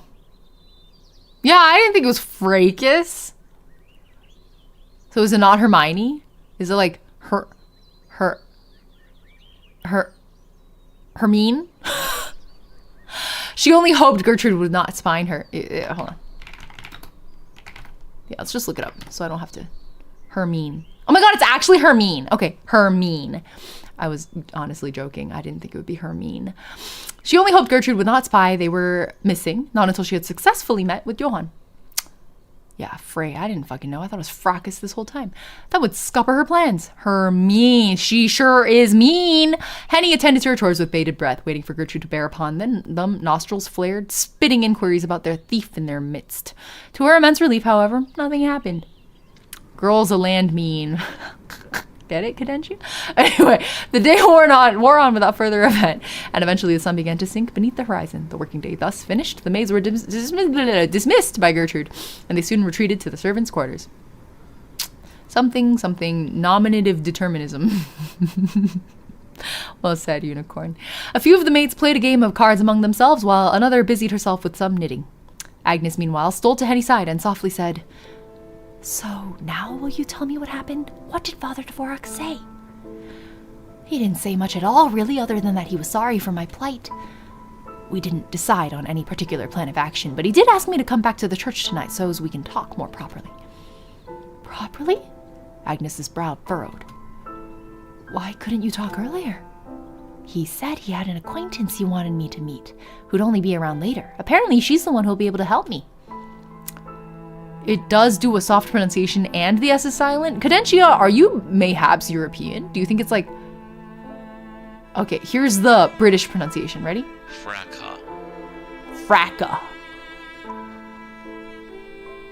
Should we follow the British? I think it's the American one that sounds like Fracas. that. Fracas. Oh, apparently Fracas. fracas is also Fracas. okay. There's two pronunciations here. I'm on the Merriam-Webster dictionary specifically, if that provides more context. They have three pronunciations here. Fracas. Fracas. Fracas. All three of them. Fracas is what I heard. Okay. We can stick with fracas then. Apparently they're all right. An acquaintance, is it? She must be an odd sort of acquaintance if she'll only speak to people after sundown, but I trust Father Dvorak. If he says she can help you, then surely she must. He's not the sort to send people out on wild goose chases. Oh, I certainly hope not. And he sighed dolorously, then Dolores? I don't fucking know. Then looked out the window at Walter's lushly sprawling garden and the street beyond it. I fear it comes from French, Fracas. which would explain the British pronunciation. The sun had already sunk below the horizon, and the roofs of the houses looked very dark indeed, almost sinister. I will say, I think it's really funny that Americans pronounce it Louvre, and British people pronounce it Louvre. When I was studying in the UK and we were like comparing notes on various American versus British pronunciations, the first time they heard me say, I'm hoping to visit the Louvre, they were like, what the fuck is the Louvre? And then I was like, oh, it's a museum in Paris. And they were like, you mean the Louvre? And I was like, the Louvre? It's just funnier when you say the R like that. Anyway, I don't know. They both feel wrong to me. Like one is like completely silent and the other is like hard R. Dropping the stupid R. Yeah, right? I'm kind of like, I don't know. I feel like maybe I'm just biased though because I'm American. People overly weigh the first definition or pronunciation listed, but it's usually chronological order, not most common meaning. Oh! Wow, thank God Verdigree's in the chat, guys. The sun had already sunk below the horizon, and the roofs of the houses looked very dark indeed, almost sinister. I pronounce it Louvre. I don't know if I heard it like that or because I intentionally remembered it fucked up. Oh. Yeah, we literally say the Louvre Museum in American English. We don't pronounce the R-E like at all. It's just Louvre. There's like a breath at the end and that's it. Fuck it up a little more each time you have to say. I mean, for the record, I actually really liked that museum. I have a lot of expectations riding upon tonight's visit with your favorite father. If he lets me down after all this, I'm sure he won't. You should have more faith, and so will I. I'll be wishing you well. Not that my wishes mean too much, I suppose. Judges have made bad legal mistakes by citing dictionary meanings. Oh, that's... Yeah, I mean, if you think about it, like, even commas and semicolons have made huge differences in, like, judge decisions. I know I'm just a stupid girl, like Hermine says, but I really want to do the best for you. I know you do. Oh, I know you do. And don't you fuss too much about what Hermine says. I know I don't. Nothing she says is worth much. How could it be when her head is emptier than a hot air balloon? Agnes started to giggle at this, which alerted Hermine's attention. She broke off mid-complaint, the words, "that bitch," still stapled to her lips, and glowered at the two women stood by the window. It's like the Japanese going, Ash Ketchum? When they find out how the EN version is pronounced Satoshi. Ash?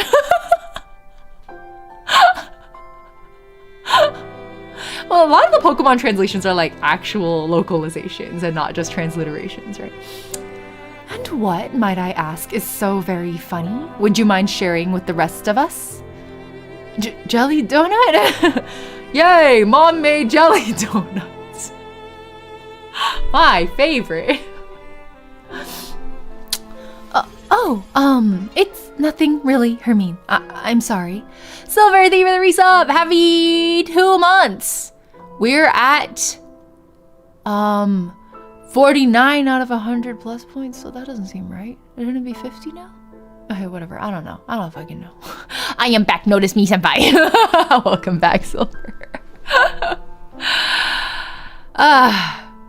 We'll only speak after sundown, huh? I know, right? I feel like the acquaintance has got to be some kind of undead herself too then. Okay. Or maybe just has a really demanding day job. You never know. If it really was nothing, you wouldn't have been laughing. And why are you apologizing? You haven't been telling tales on me to our new friend, have you, Agnes? No, I would never.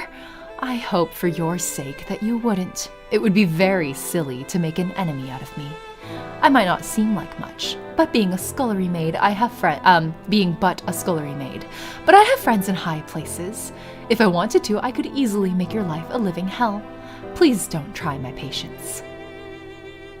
I won't, I promise. Very good. Keep out of mischief now. And you too, Henrika. I don't know what you two are up to, always ducking your heads together and murmuring, but I don't like it.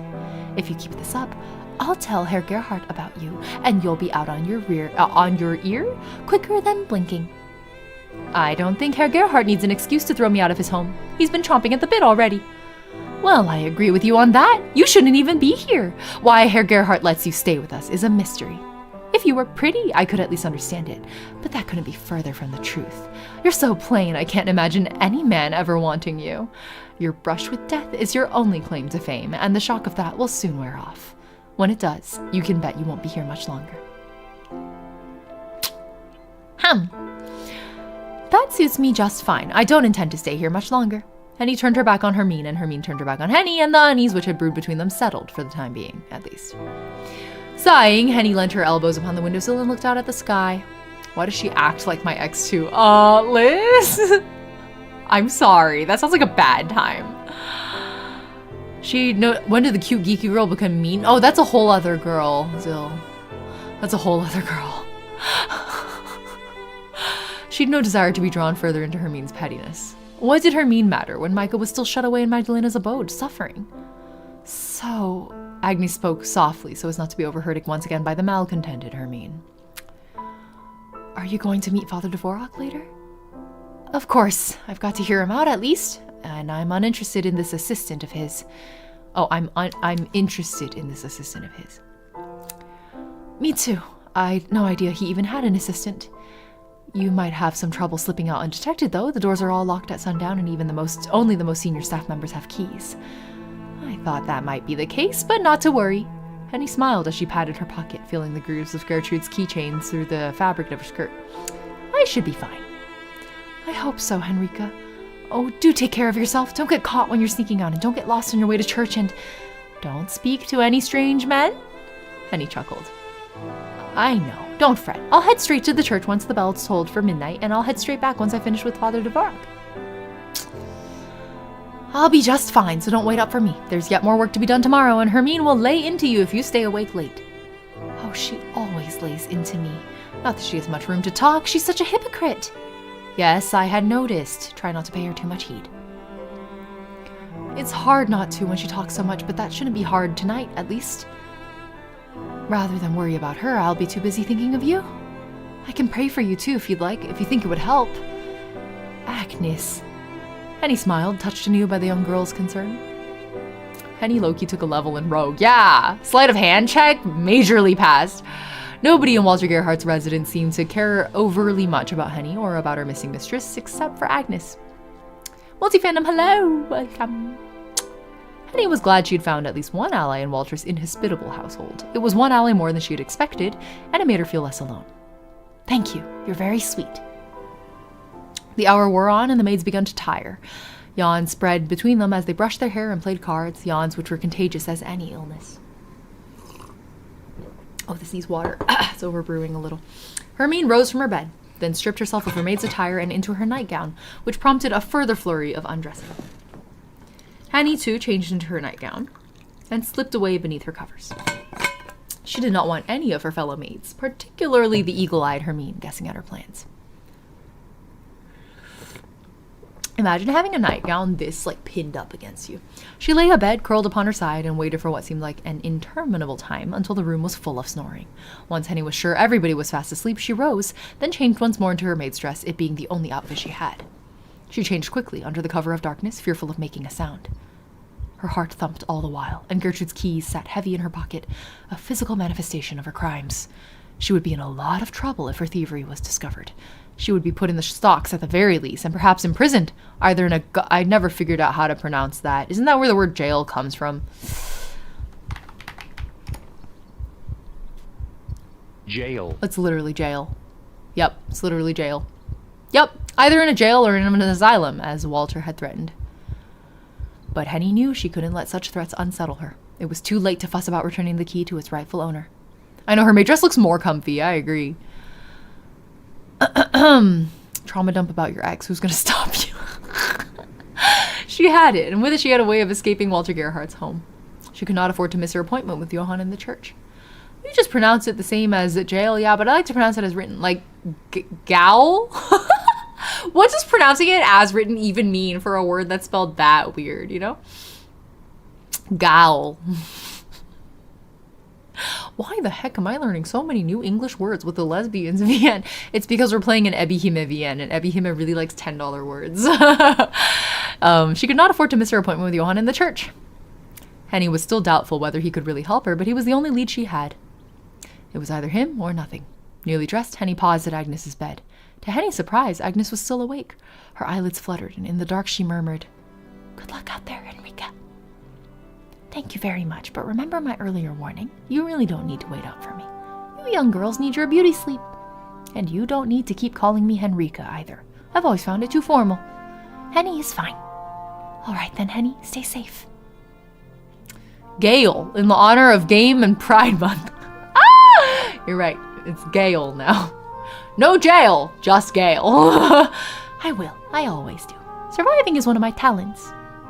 So saying, Henny slipped from the servants' quarters. She shut the door soundlessly behind her without giving the room a backwards glance, not even to wave Agnes goodbye. Now her thoughts were filled with nothing but Micah. Henny crept down the stairs, then crossed the narrow servants' hallway to the kitchen. Her footsteps sounded uncomfortably loud in the silence, but she encountered nobody during her trek, to her relief. She was quite alone.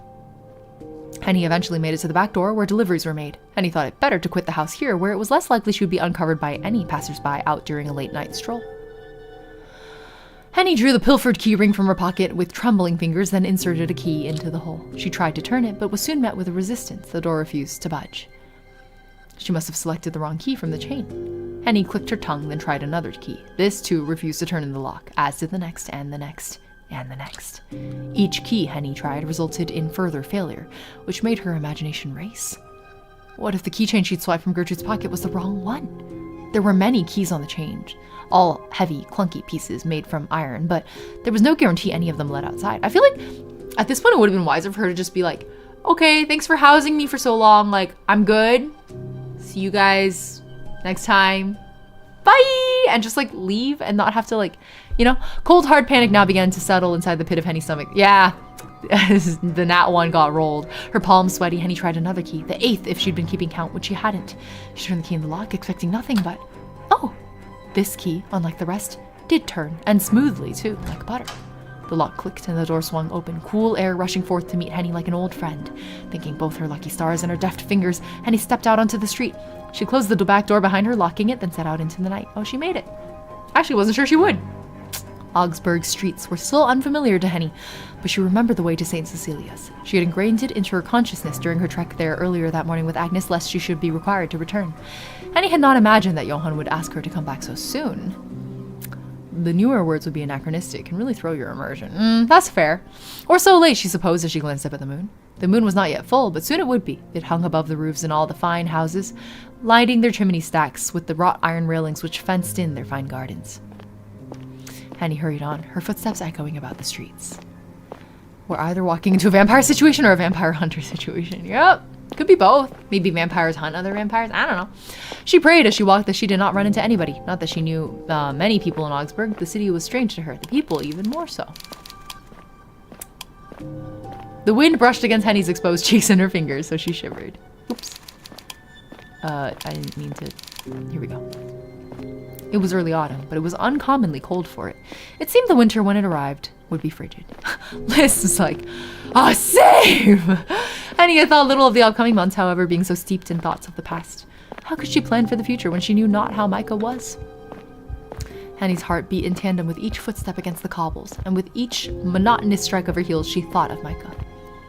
It has been a while, it has, yeah. Please let it not be too late. Please, God, I'm begging you, let me find my Micah. If we can be reunited, I'll ask of nothing more from you, not for as long as I live. It was fortunate for Henny's nerves, which now were stretched to their breaking point, that St. Cecilia's was not so very far away from Walter's home. She arrived there in under 10 minutes, though it felt longer. It has been 3 hours. Henny had been so entrenched in her anxious musings that time itself seemed to slow to a trickle, Henny's every footstep far too slow despite her hurried gait. The stained glass windows of the church were dark when Henny approached it, and the imposing wooden door was tightly shut. At a glance, it seemed to be closed, even to the most godly of his congregation, the priest within abed. Henny hoped that this was all subterfuge, and Johann had not forgotten their promise. Henny approached the wooden doors with faltering steps, more anxious than she had been during her flight from Walter's home, and raised her fist. It was with cautious eyes as she glanced about, searching the streets for any signs of life, but she found nobody. The streets were not wholly quiet. Henny could hear the sounds of drunken revelry from a nearby tavern, but the street upon which St. Cecilia stood was abandoned. The shops all closed and the lights in their windows extinguished. At the beginning of the game, I was hoping Lena would kill Henny so that it'd become a subject in her relationship with Micah. Oh man, Liz. It may yet happen. The breeze nudged Henny's arm as though spurring her onward. She looked up the wooden door, which towered before her as though to test her. She swallowed, tasting the cold air on her tongue. Then she knocked. Henny knocked hesitantly, fearful of awaking the people in neighboring houses. Unfortunately for her, however, the sound of her knocking seemed much too loud, almost as loud as the erratic beating of her heart. Henny waited fitfully, shifting from foot to foot, yet heard no noise from within the church. Was Johann not there? Had he forgotten about her? Perhaps he'd simply fallen asleep while waiting, or maybe he had not heard her. Henny chanced another series of knocks, more loudly this time. She rapped and rapped until her knuckles felt sore, throwing caution to the wind until... Oh, there he is! Frau Henrika, so you did come back. I was beginning to wonder. The door opened with a low groan, and there stood Johann, illuminated by a silver of wan candlelight which burned in the church behind him. He looked much as he had during Henny's initial meeting of the man, though Henny thought he was taller than she had recalled. Henny's neat, dark hair was parted at the front, revealing a high forehead which spoke of learning, and his brown eyes were soft and gentle. You kept me waiting such a long while I worried you might have forgotten our arrangement. Haydn Marie was beginning to nag me about it. Not that that's anything new. She teases every chance she gets, wicked creature that she is. I'm sorry, I didn't mean to keep you. It took a while before I was able to slip away. I've been suppressing a yawn, to be honest. I don't think the other maids would care to know that I'd gone off for a midnight stroll, or Herr Gerhard. Yes, I understand. We all have our own circumstances. I apologize if I put you in a tight spot. It's no problem. I imagine you've a good reason for wanting to meet me so late, no matter how inconvenient it is. Where's homie getting his black lipstick in medieval Europe? It's probably like charcoal or something, right? Now, who's this Haida Marie you spoke of? Is she your assistant? Oh, yes, that's right. She's here now to say hello to you, though I think she'll be rather cross that I took the wind from her sails. Knowing her, she would have wanted to introduce herself. She's really very... Johann, have you quite finished talking yet? I'm getting bored. It's rude to keep a lady waiting, you know? Yes, my apologies. Do come away from the door, Frau Henrika. It's freezing tonight. I'd hate for you to catch your death of cold. Come and warm yourself. You can meet Haida Marie while you're at it, and then you may tell her all you've told me. I'm sure she'll be interested in your tale. Henny thanked Johann, then entered the church, striking the priest. Can you imagine? Skirting the priest as she did so. We've had makeup for thousands of years, it's true. St. Cecilia looked much as it had during the daylight with its vaulted ceiling. I mean, it's like, we're doing so much suspension of disbelief for the literal vampires in this game already. I think we can do a little more, right? St. Cecilia's looked much as it had during the daylight with its vaulted ceiling and its stained glass windows. The darkness rendered it eerie, however, the rows of pews drowned in shadows. And he glanced about, unsure of who she should be searching for. Then, with wide eyes, she stilled. A figure had been sitting upon one of the pews, though it rose to its feet upon hearing Henny's approach and curtsied neatly. The figure was a diminutive one, so small, in fact, it made Henny start. Oh! Like a doll! Oh my goodness! The girl who stood before her, Henny could not think of her as a woman, was evidently young, perhaps 9 or 10 years of age. If she was in double digits, it must have been only barely. Her skin was pale white, even in the flickering candlelight, and her hair was fair and wavy, all ringlets. She reminds me of the chef in Dr. Stone. Is chef the right word? I forget what the butler-esque character, you know what I mean? The one that Dusui brings back. You know what I'm talking about? She might be a vampire. Yeah, totally. Probably. The girl's eyes, meanwhile, were wide and staring, and her irises were a shocking hue, which made Henny gasp. Francois? Yeah, because of the blonde ringletness of it. They were not blue or green or even dark gray. They were gold instead and seemed to shine even brighter than the candlelight. The girl's eyes were even more sinister than Magdalena's. Are you Haida Marie? Yes, that's right. Didn't Johann say as much? My name is Haida Marie, and you are Frau Henrika, yes? Yes, that's me. Then you must be the woman Johann and I have been waiting for. It is very good to meet you. Although, you don't seem to share my sentiments. Her fangs! She is a vampire! She's a vampire! She's a vampire! Tooth! The tooth was spotted! Exactly, Fafwa. But her eye color is different, you're right. Do you think it's like in Twilight, where if you drink animal blood, it turns your irises a different color? Why do you shrink from me so, a grown woman like yourself? Don't tell me you're afraid. Just look at how small I am. You're nothing at all. You've nothing at all to be scared of. I don't bite. At least, not that much. If Haida Marie's eyes had not made it immediately apparent, then those teeth of hers, sharp as knives, served as the final nail in the proverbial coffin. Haida Marie was not an ordinary little girl. She was inhuman. Good God, you're just like her. Like who? Like the creature that captured my mistress. You're another monster. A monster, am I? Is that what you think? Haida Marie surveyed Henny, her smile unwavering. Holding one hand beneath her chin, the young girl tilted her head and said, I suppose I should take offense, but that might not be entirely inaccurate. To a human like you, I probably do seem like a monster. I won't deny, I'm capable of some rather wicked things, but Johann keeps me on a tight leash. He'll be the first to tattle on me should I step out of line to his superiors in the church, and then I'll be in trouble. If anybody knows how to strike fear into the hearts of the nigh-on immortal, it's these boring men in their clerical robes. Then does that mean you really are a vampire? Naturally. How many ordinary humans do you know with eyes as bright as mine, or teeth as sharp? I was a human once upon a time, but that feels a very, very long time ago now. I doubt the vampire you've a quarrel with. Oh, don't look so shocked. Johann told me all about it. Can hold a candle to me. I've been alive, if you care to call it that, for... Oh, I don't know. I've lost count. Mathematics has never been my strong suit, and it's been such a long time my mind fails me. I think it must have been at least 400 years at this point, though. 400? It has been about that long, yes. Wait, how would you know, Johann? How long have you been around? Haida Marie is prone to exaggerating, but she's being truthful on this score. She is an ancient vampire, one of the oldest, or so the church believes, in all Europe. I know, they're just like ignoring the ears, it's true. Tut tut, Haida Marie clicked her tongue. It's not polite, you know, to talk about a lady's age in so cavalier a manner. If we didn't have a guest over, I'd bite you for your insolence, Johann. And it isn't polite, strictly speaking, to threaten people that you disagree with. Not that you've ever cared about minding your manners. I care enough not to terrify our poor guest out of her wits, though I'm afraid my attempts at magnanimity are not working. She's shaking like a leaf. Are you all right, Frau Henrike? You aren't about to faint, are you? I know this must be an awful lot to swallow. A lot to swallow is right. This is impossible. If you really are a vampire, then what are you doing in a church? And why are you acting so familiar with the father?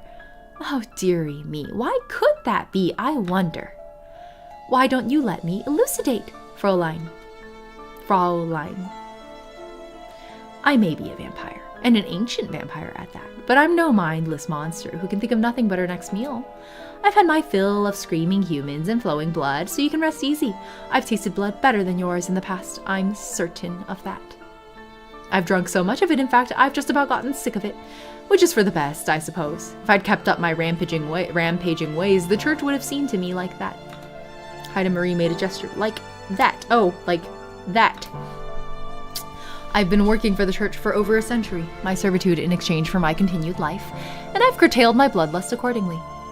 I sup only on those whom I have permission to feed upon, namely the lucky members of the clergy who've been tasked with taking care of me. I'll only bear these fangs of mine for Johann. Oh wow, interesting pairing here. Does that satisfy your concerns, Fräulein? Well... Oh, please, Haida Marie snorted. Don't tell me that you're still afraid. What caused you have to flee from a collared dog tied to a post? Haida Marie is telling the truth. She has a lot of bark, but no bite. Well, Johann chuckled softly. Her bite is rather formidable, but I'm the only one who has to suffer its consequences. You will be perfectly safe. I understand that you might fear her, but I've worked with her for almost 4 years, and she's never once given me any trouble, beyond her tendency to answer back, that is. There, you see? I'm as good as gold. Why, my heart might even be as pure as a saint's. I don't know if I'd go quite that far. Most saints don't have pasts as bloody as yours. But it is all in the past, Johann, well and truly. Almost 2 centuries in the past, in fact. I've helped the church hunt down many, many vile vampires, and I've saved scores of screaming virgins. I've saved scores of screaming virgins is a crazy sentence. I've done more than a lot of your silly Christian saints ever did, martyring themselves for no good reason. This is not unlike Heike having no idea Magdalena was a vampire for way too long. Yeah. At least, oh, Micah? You mean? At least I actually get things done. Why would the church send a vampire to fight other vampires, though? I think it makes perfect sense. Only a vampire could probably have the power to kill another vampire. Doesn't it? Haida Marie raised an eyebrow. Do you know what they say, Fräulein, about fighting fire with fire? The same holds true here. We vampires are a formidable race with unparalleled speed and strength. Johann would stand no chance against a vampire, being a bumbling human of limited physical strength, but I can make short work of the wicked night walker who has kidnapped your mistress. Of that, I promise you. Would you really be able to do that? It's well within my abilities. My past record ought to speak for itself. When it comes to hunting vampires, Haida Maria is second to none. If you wish to rescue your mistress, then we must rely upon her. I know you might find her disagreeable, but she's more trustworthy than she appears. She really has been an indispensable ally to me. Why, Johann, you flatter me. If you continue to be so complimentary, I may have to reward you in turn. Would you like me to bite you? Just a little? I've heard some people find it therapeutic. Oh, do behave yourself. What happened to trying to make our guest feel welcome? Johann tutted and turned back to Henny. So, what do you think? Will you consent to letting Haida Marie help you? Well, You'll say yes if you really love your mistress, no matter how many misgivings you might have. You can spurn me if you wish. You wouldn't be the only one, but you'll only be hurting yourself in the long run. She's just helping as a charity or just a reliable source of food? I think helping in exchange for not getting hunted by the church, because they, like, know about her now. I could super see them striking a similar deal with, like, as many vampires as they can. It was indeed a venti laugh, Saturn. You shouldn't cut your nose off to spite your face, Fraulein, even if it is rather lumpy. You need more than I need you.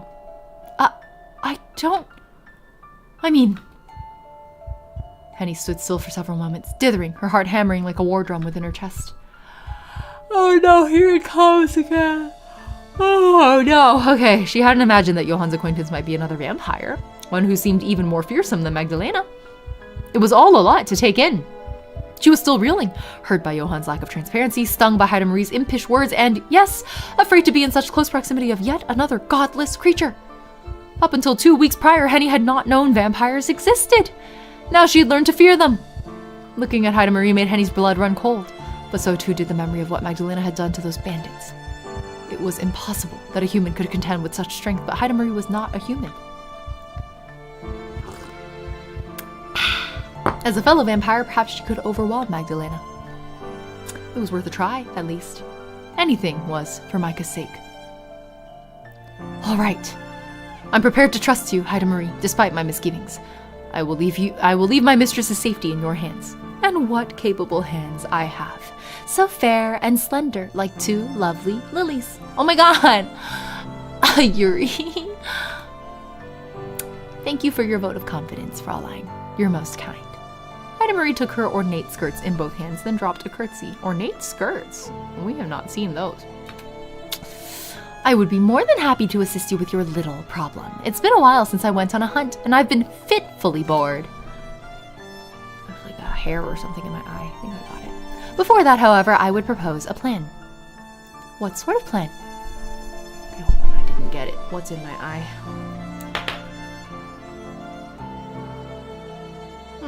Am I imagining it? Oh no, I see it. Something on my eyelash. Ooh. Okay, I think I got it. Oh. Maybe I made it worse. Something's like in my eye now. Why can't I see it? This is driving me crazy. What the heck? What a strange sensation. Oh, just tank it, I guess.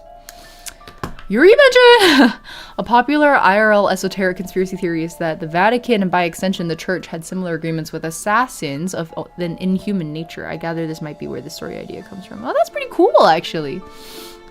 Haida Marie's outfit is like aristocratic ringmaster. Oh, I see it. Yeah. That is pretty cool, actually. I like how boyish it is, too. What sort of plan? Will you not go to rescue Micah? Of course, but tonight would be a poor time for it. My services haven't been required in quite some time, and I've been spending most of my time sleeping to conserve my energy. I need a few days to rejuvenate, and no small amount of blood. Haida Marie looked to Johann, then grinned unpleasantly as a gargoyle might. I hope you're prepared. It would be most unfortunate for all of us if you were to collapse on me. Well, now we know why he looks so pale. He's been feeding a vampire. She is a brat. She absolutely is, Bruna. You're concerned about me. How kind of you. That makes quite the change from usual. You needn't worry about my resilience, however. I will be quite all right. Huh, that's what I like to hear. In Fate, you'd think the church was 100% made of assassins. That's hilarious. You religious men might be boring, but at least you're strong. You're no strangers to suffering. I'll grant you that. The Lord does send us these trials to test us. Johann smiled wryly while Heidemarie scoffed. Yeah, just straight anemia. Yes, but it won't be your precious lord who's going to make a meal out of your neck, you dingbat. You can be so cruel sometimes. I used to be crueler. I'm afraid I've lost my edge, spending so much time with you. You're a terrible influence. Now, we shall pursue this wicked vampire in 1 week's time upon the night of the full moon. My powers should then be at their peak. None should be able to stop me. They do say that pride comes before a fall, you know. To lesser mortals, perhaps, but not to me. Since when have I ever failed in my duties? I suppose you have a point there. I always do. Smiling smugly in the manner of all young children who had successfully managed to outwit an adult, Heidemarie looked back to Henny, one hand resting upon her hip. I shall bid you auf Wiedersehen, something like that. For the present, Fräulein. The hour is advanced, and while we vampires thrive in the dark, you humans need your rest. Do not be a stranger, though, I beg of you. I will require your services when the appointed day comes, so you can guide me into the woods, to the abode of this vampire. There are no branches to my understanding verdigris. The VN website said it was like a deep one-path story. Do you need me to stick around then? Isn't that what I just said? Do try to listen. We'll never get anywhere if I'm obliged to continuously repeat myself. That's how you say goodbye in German. Cool! Worry not, please. I'm sure you must be nervous wandering into the woods so late at night, but you will be quite safe. I'll be with you too to ensure that Heidemarie doesn't get up to any mischief. As if I would. You wound me, Johann. Heidemarie pouted, but it seemed put on, too theatrical to be heartfelt. Did Heidemarie even have a heart in her possession, tucked away inside her ribcage, which continued to beat? Henny wouldn't have been surprised if the ravages of time had turned it to dust. This vampire's abode will most likely be concealed from prying eyes with some sort of glamour. If you're able to bring me to the rough location, however, I should be able to see past all her trifling enchantments. This silly little vampire will be in for quite the rude awakening indeed. Oh, I can't wait to see the look of surprise upon her face until I slice it off her skull. This is going to be so much fun. This game is testing my shit-ass non-existent German. Signalis in this VN indicate a trend of Himejoshi Danshi needing to learn German. Yeah, maybe I need to study German. Ah, damn. Oh my god, there's definitely something in my eye. What's going on, guys? I'm being haunted by dust particles. I don't see anything. I feel crazy.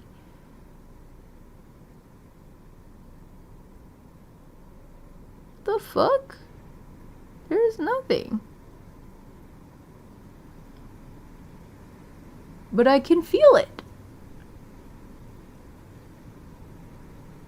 Where is it coming from? Usually it's like something attached to my eyelashes, but I don't see anything. Okay, whatever. Hair is just sore, yeah. Water droplet? I could do eye drops, but frankly, I'm just gonna tank it. Henny's nerves were as disorderly as the cargo hold of a mercantile ship during a storm as she crept through Augsburg's streets, blanketed by the inky darkness. The sounds of her footsteps on the cobblestone seemed to echo through the dark night which she navigated. Henny could hear the faint sound of revelries in the distance as swathes of drunken swathes. Oh god, I'm gonna have to mute again. I wish they would give us focus mode on iPhone for longer than just 1 hour. Henny could hear the faint sound of revelries. Oh, swathes, I don't know, of drunken men consorted in the alehouses, but Henny kept her distance. She had no desire to speak to anybody at the present, particularly not leery, overly talkative sots soused with beer and cider. Soused? I don't fucking know. Henny thought it inappropriate that public houses should be open during Sundays at all when it was supposed to be a day of rest. But she had little room to judge. She, too, had spent her Sunday running errands, but said errands had been of a clerical nature. She had spent the midnight hours in a church, consorting with a priest. What could be more respectable than that? Well, and a vampire. I don't know if that's strictly respectable. There was Heidemarie to consider too, Henny supposed, but she wasn't sure what to think about her. Haida Marie was a strange, unnerving creature, one whose existence seemed to spit in the face of God himself. Henny could recall with startling clarity the stark paleness of Haida Marie's skin and her unnerving irises, gold, just like fields of wheat, or expensive jewelry. Though Haida Marie was smaller than Magdalena and very clearly younger, they must have been cut from the same cloth. Two alike monsters with unalike professions.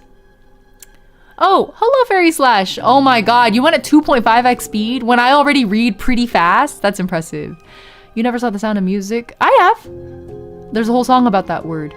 About what word? Which word, Fairy Slash? I've seen The Sound of Music. Twice, actually. Magdalena kidnapped ladies for sport and drained them of their blood. Haida Marie, meanwhile, seemed determined to help them. Henny was unsure whether she could trust Haida Marie. Her knowing smile had been disconcerting, but she did trust Johann. He appeared to be every inch the gentleman Agnes had told her, even-tempered and eager to help. Zul keeps coming in once in a while and being like, what the fuck is happening? Hello again, Zul. If he could keep Haida Marie in hand, then perhaps they really would be able to find and rescue Micah. That was what Henny wanted to believe. She did not like to think that her efforts to help Micah were all in vain, nor that she was too late.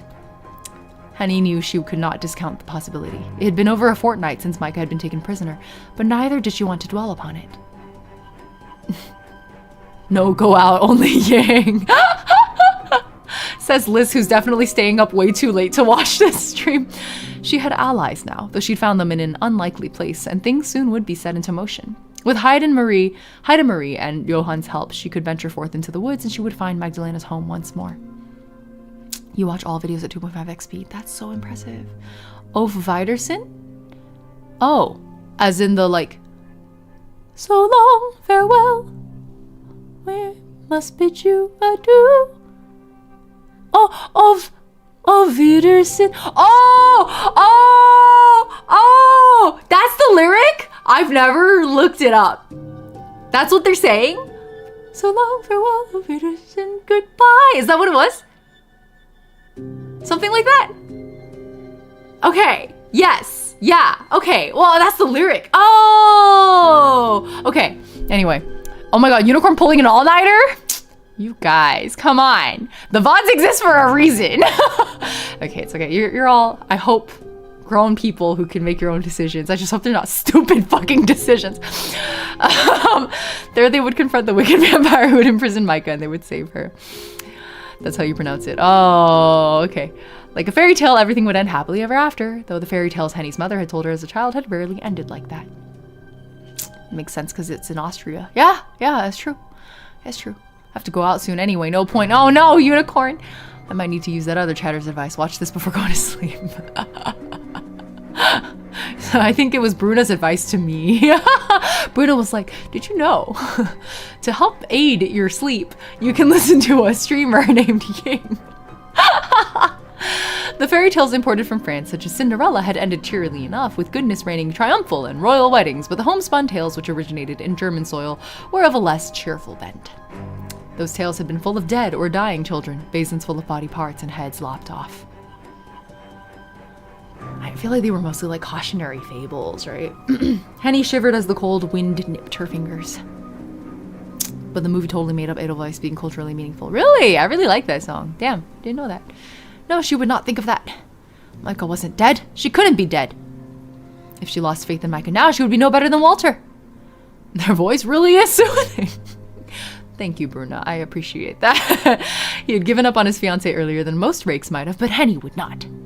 She had known Micah since they had been children, and she believed, by God, how earnestly she wanted to believe, that Micah still lived.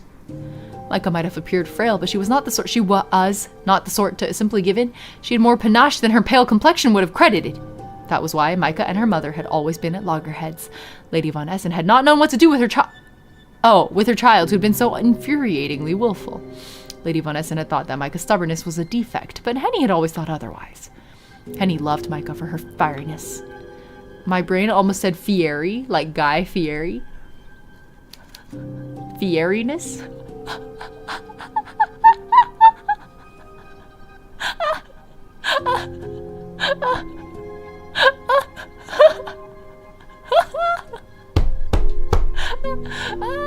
Okay, sorry. That's not supposed to be that funny. I She would always accept her mistress, though her parents and later her fiancé had not.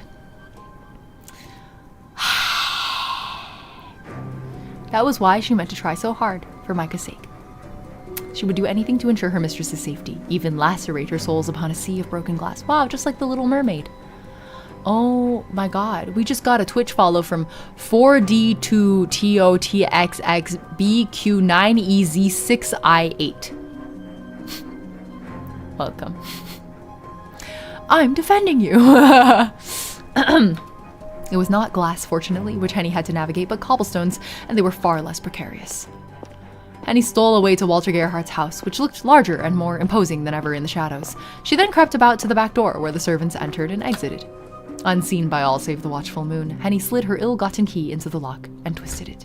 The door soon gave way, swinging open, and Henny stepped inside. Oh no, what if she gets caught, like, now? As she returns. She locked the door behind her, stashed the keys away in her pocket, and removed her shoes, lining them up alongside those of her fellow maids. I just made apple pie cookies in the air fryer. Fairy Slash, share the recipe? That sounds so good. I think you guys should be allowed to drop links in YouTube chat. I'm actually not sure. Quiet as an assassin, she crept through Walter's house. She navigated the kitchens and the servants' corridors until she came to the thin ribbon of oaken steps which led to her own quarters. During her nighttime wanderings, Henny met with no opposition. It was past midnight, and Walter's household was at rest, the magic of sleep infused into its very eaves. Even Gertrude, who was alert during the day, would now have been lying in her private quarters in her nightgown, dreaming of whatever it was housekeepers dream of, barking orders and making the scullery maids cry, most likely. Henny knew that Gertrude would be less than impressed when she discovered a set of her keys had gone missing. Henny would have to finagle some way of returning them unnoticed when the sun rose. Yeah, I feel like returning the keys is the hard part, but that could wait for later. Henny had more pressing concerns weighing upon her.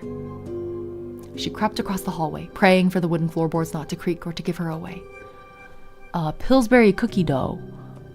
Air fryer instructions on the website. Apple pie cookies. Okay, apple pie cookies. Pillsbury. Oh, God, that looks so good. Okay, thank you for the rec. I'm gonna give it a try next time I see them. Henny could hear Walter's officious tones now as he lounged in his escritoire, the master of all he surveyed. Yeah, the big skeleton keys with the, like, this shape. I take you into my home and this is how you repay me. Damn, I used to give him a normal voice, but now he's like a full-on gremlin in my head. Sneaking out at odd hours like a common thief and stealing from Gertrude as you please. Have you no shame? Tense music. Google's apple pie air fryer cookies. Zill, it's extremely important that you not pass up a recipe as it is being offered to you. You know what I mean? Life is too short to not look up apple pie cookies at your closest convenience, even if it's during a very tense moment during a Vampire Yuri visual novel. I have tried to be patient with you. You can't make me read make-believe Walter lines. Excuse me, big burp. Yes, Henny thought, that sounded about right, though something was missing from her phantasmal summoning of Walter Gerhardt. She hadn't peppered his speech with nearly enough Latin. He is so pretentious. Smiling to herself, Henny let herself into her room and sank upon her bed with a sigh of relief. She had returned from her midnight rendezvous in one piece, and Walter Gerhardt's household was none the wiser. The other maids were all abed in their nightgowns, fast asleep. Hermine was turned over on one side, her copper-colored hair spilled across her pillow, while Agnes was snuffling softly like a field mouse, her fingers curled at her side. Henny smiled at Agnes fondly, appreciative of all her aid. Then she prepared herself for bed. Henny stripped off her clothes, accompanied by the sound of 6 girls all snoring, and changed into her nightgown. Newly dressed, Henny slid beneath her covers. They were cold and icy against her bared arms and legs, and she shivered. Henny turned, hoping to sleep, all while fearing it was impossible, when... Henny? A voice called to Henny in the dark, soft and girlish, only barely audible above the sound of snoring. It was Agnes. Henny had thought her asleep, but she must have been more cunning than Henny had given her credit for. That, or her changing had roused the girl from her uneasy slumber. Oh, Agnes! I thought I said you didn't have to stay up for me. I know you did, and I tried to sleep. Really, I did, but I couldn't. You took such a long time, I was afraid you wouldn't come back. The streets of Augsburg are so twisty and turny, and it's even worse in the dark. It gets scary out there when it's so late. I knew you'd be safe with Johann, but on your own? Agnes bit her lower lip. I'm glad you didn't get into any trouble. You didn't get into any trouble, did you?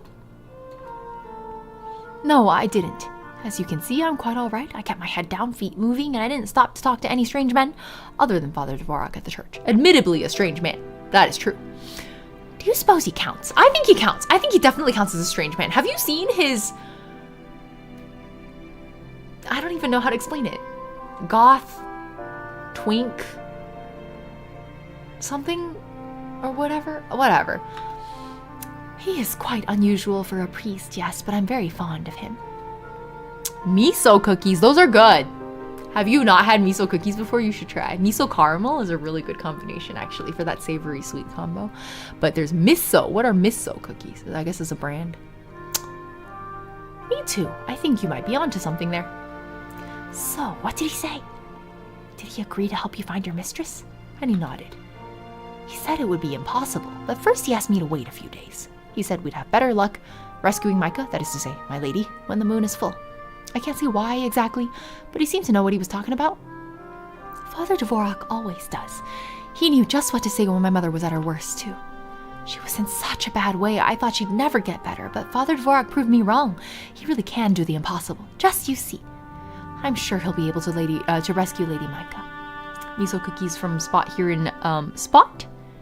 Spot. The cookie spot's just called Spot? Why? I'm sure he will. He is the professional when it comes to all these supernatural goings-ons. Or so it seems, so I'll leave it all up to him as an assistant, I suppose. Oh, yes. His assistant. You mentioned her earlier. Oh, Bruna did mean Miso. Oh, okay, cool. What was she like? It's hard to describe her. I suppose she was very unusual. Unusual? She wasn't at all what I had expected. I think we can trust her, though. I'm glad to hear it. She asked me to guide her and Father Dvorak into the woods, actually, to help them locate Micah. So you're going to go back into the forest after all that happened? Yeah, it's got butter cookie vibes, exactly. I have to if I want to rescue Micah. I don't have much of a choice. It's literally called Spot. Okay, I can bookmark that. Spot Cookies, New York City. Spot Dessert Bar. Oh, I feel like I have this place saved already. In East Village? Oh, there's also one in Flushing. I'll put it in. Okay, perfect. Have I read that? I don't know. I'm sure it'll be fine. Henny said lightly, though in truth she didn't feel fine. She had many unpleasant memories attached to that forest, memories she would far rather forget. It had been in those woods that Lord and Lady Von Essen had lost their lives. Henny could still recall Lord Von Essen's rasping, dying breaths, Lady Von Essen's screams. There had been the flash of a blade, and then... I won't be alone. I'll be with Father Dvorak. He promised to protect me. Father Dvorak can do anything, remember? Isn't that what you said? He's a miracle worker. I suppose so, yes. I know what magic he is capable of, but... Oh, Henny, please look after yourself. I would hate for you to get hurt after all you've been through. I think you've suffered enough. Don't worry, Agnes. It'll take more than a few bandits to put the fear of God into me. Or a few vampires, for that matter. They can't scare me. Or, well, they can. Henny corrected herself, seeing the doubt in Agnes's eyes. But I won't let them get to me. Micah endured a lot for my sake, and I, as her maid, want to do the same for her. I'd do anything to see her again. You really be willing to go that far?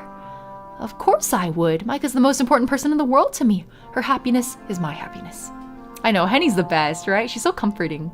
Super tasty desserts there. Both locations are pretty small. You might have trouble finding seats. Oh, okay. I don't know when I'm going to be next in NYC. Probably a long time. I hate flying to the East Coast. It's why I have rarely visited my alma mater, because it was in Boston, and I hate going back to Boston. It's just the flight. I like being in Boston. I hate going to Boston. Said I think I'm going to Boston. Anyway. The thought of facing that infernal vampire is scary, but it's less scary than the thought of never seeing her again. Henny only spin-off. I just want to know that she's all right. There's nothing in this world I want more than that. And there's nothing I won't endure for her sake. Yeah, that song does bang. I agree.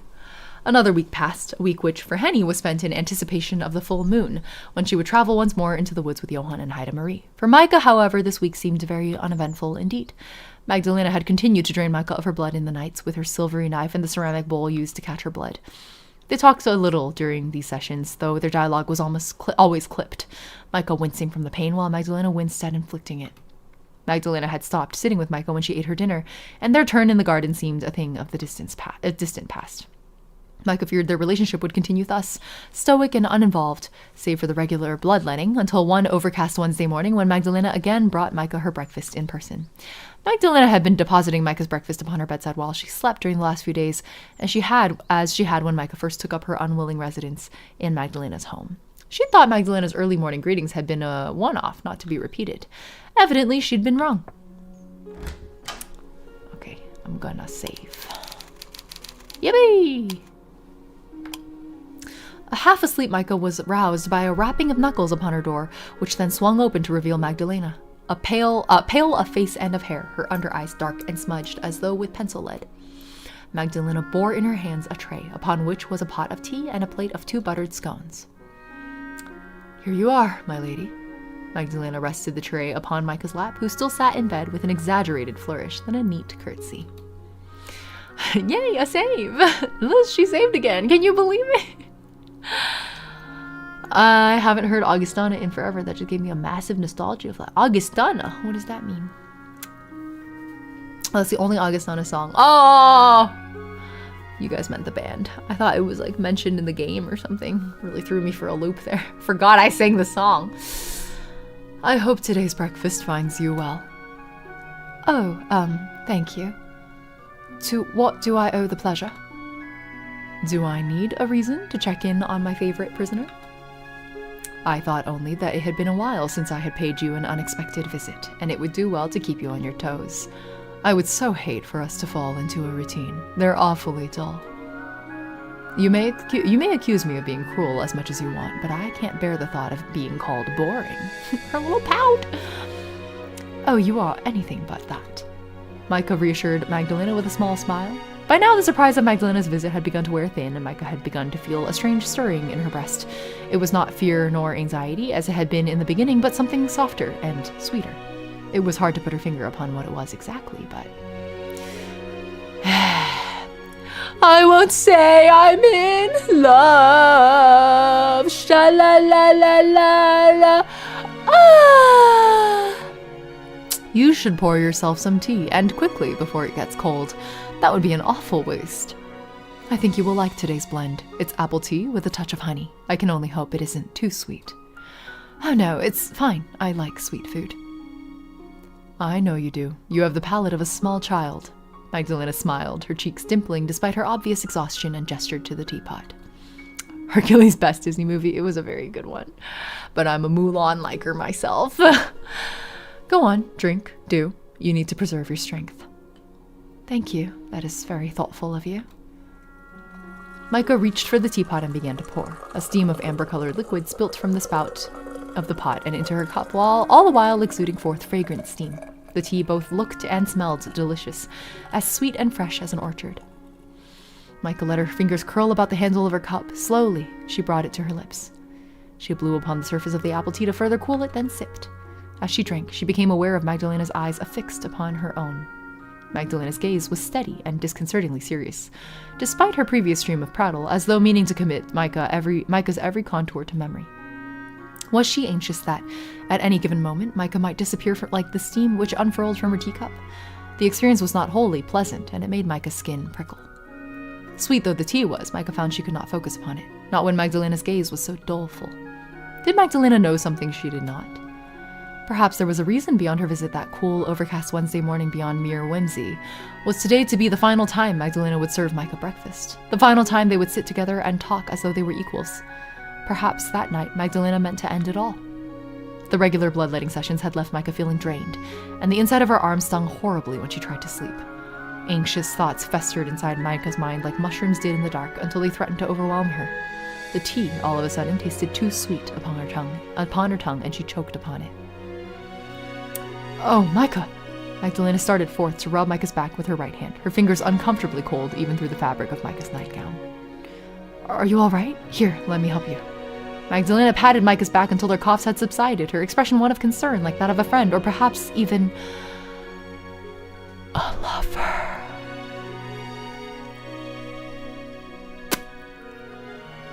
Now, I have been waiting very patiently for my food. Micah could feel Magdalena's breath upon her cheek like a puff of Arctic air, devoid not just of warmth, but of life. As a being which had already died, it seemed unlikely that Magdalena needed to breathe at all. I just screamed out loud. No kidding. I'm glad you're enjoying yourself, multi-fandom. Itadakimasu! Indeed! She only continued to do so because she was accustomed to it, and maybe because she wished to cling onto some fragment of her long-lost humanity. It was all an act, though. She was a monster. Or was she? Micah had never known a monster so kind before, or so considerate. Thank you, Micah murmured, abashed, as she set down her cup of half-drunk tea.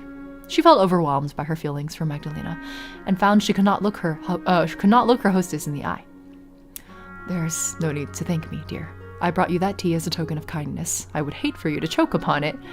Magdalena giggled, irreverent as always. Her breezy chatter could not, however, hide how very tired she was. Magdalena reached one hand to her temple to brush back a few misplaced strands of her ashen hair. As she did, one of her sleeves rolled back. Once again, the corset ties which bound her wrists had come undone. Had she been too busy preparing breakfast to tighten them? And Micah could see a large expanse of Magdalena's skin. Even more marks marred Magdalena's skin. Marks which were deeper and angrier than the ones Micah had seen before out in the garden. These marks were accompanied with bruises, black and blue and green, which stippled Magdalena's skin from her wrist all the way down to her elbow. Her skin seemed like a canvas upon which a demented artist had worked, spattering paint here and there with no rhyme or reason. Vampires couldn't bleed, but they could bruise. They could be hurt, and perhaps they could even be broken. How do you bruise without blood? It was an uncomfortable sight which made Micah forget her own impending fate at once. How could she worry about herself when it was clear Magdalena was in so much pain? Why, there are even more marks upon marks? What the fuck? On your arm than before. What in the world is happening to you? That looks horribly painful. Oh, this? Frowning grimly, Magdalena drew her sleeve back down and said, It is an occupational hazard. Then it is part of your job. Magdalena nodded, a thin smile capturing her lips anew. I'm glad you're so quick to catch on. It saves me the effort of explaining myself, which isn't something I care to do at the present. It is too early in the morning for it, and the story behind these bruises is not so very interesting. I'm accustomed to them. Then this happens often? More so than I would like, yes. What? But that... you... Micah's mouth opened and fell, as a fish's might, yet no words came out. She did not know how to articulate her horror, nor what would be appropriate to say. How could Magdalena endure injuries such as this while smiling? She made it sound as though it was no issue, and perhaps being a vampire, these wounds hurt less than it appeared, but surely it must have been for her to receive quite that many marks. I don't think that anybody should endure such treatment, even if they are used to it. Familiarity doesn't make abuse any better, nor any easier to bear.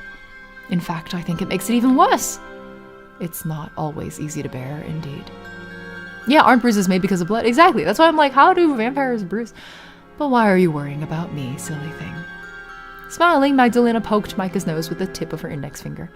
Worry about yourself first. I will be fine, no matter what misfortunes might befall me. I cannot say the same for you, though. You humans are awfully fragile. Perhaps I am, compared to you. But it seems you vampires are surprisingly fragile, too. Magdalena, for all her pomp, was not indestructible. Micah knew that now, to look upon Magdalena's bruises. Had the rest of her body been subjected to similar abuse? But for what cause? The thought made Micah feel sick. The scent of the apple tea, once so homey, now made her stomach churn. Micah had lost most of her appetite, but at Magdalena's bidding, she forced herself to eat. While aware she was being silly, for all she knew she might be dead come the setting of the sun, she did not want to let Magdalena down. It was clear that she had endured enough already. Several minutes passed, neither Micah nor Magdalena speaking, as Micah partook of her breakfast. She chewed her scones, which now tasted of wallpaper, and washed them down with sips of apple tea, which reminded her of washing up water. Once finished, her plate cleared of all save crumbs, her teacups empty of all save dregs, Magdalena took the tray and set it upon her bedside table. Broken blood vessels minus blood. Maybe. Yeah, I don't feel like it would be visible bruising necessarily. Like, discoloration probably wouldn't happen, right? There now. How do you feel? Refreshed, I hope? Oh, yes, very. I'm glad to hear it.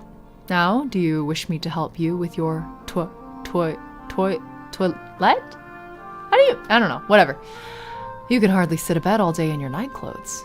Oh my god, are you gonna help her change? Oh! Okay. Itadakimasu! It's a pretty dress, certainly. It must be, being one of my own. But you can hardly wear it all the time. The fabric is much too flimsy. Micah looked down at herself, bemused. Do you mean to help me dress myself? If you wish, I might as well. I feel like pampering you today is all. And aren't you accustomed to this kind of thing? You must have had servants to help you dress growing up. Was that not Henny's job? She did help me, yes, but you needn't trouble yourself on my behalf. I'm old enough to know how to dress myself. Age does not factor into it when one is a lady. I feel awful that I've been treating you in so abysmal a manner. If I had a spare lady's maid to offer you, I would, but alas, my castle is quite deserted. Quite deserted, thought Micah, save for Magdalena's mysterious mistress, but she did not comment upon this. She plainly had moisture within her body. Yeah, she's not a dried out skeleton. It's true. Micah had no desire to make things awkward between herself and Magdalena, not when it had been several days since they'd last spoken. She didn't want Magdalena to leave, but neither did she want Magdalena to act like a servant. It seemed beneath her. I thought you were a lady once yourself. You shouldn't need to dress me. Oh, yes, that is true, but one gets tired, of being a lady all the time. The little pout. Won't you let me indulge? I thought it might be fun to experiment, and I fear I'll not get such an opportunity in the future. I just realized you can kind of make out the shape of Micah's belly button here, and it gives the impression of like the sheerness of the fabric. It's like one of those like Roman sculptures. Crazy! Or I should say Greco-Roman. I don't fucking know, man. I'm not learned. Well, if you insist. Micah capitulated with a small sigh, but she was not truly upset. She was intrigued, rather, at the prospect of having Magdalena act as her servant. Intrigued and somewhat abashed.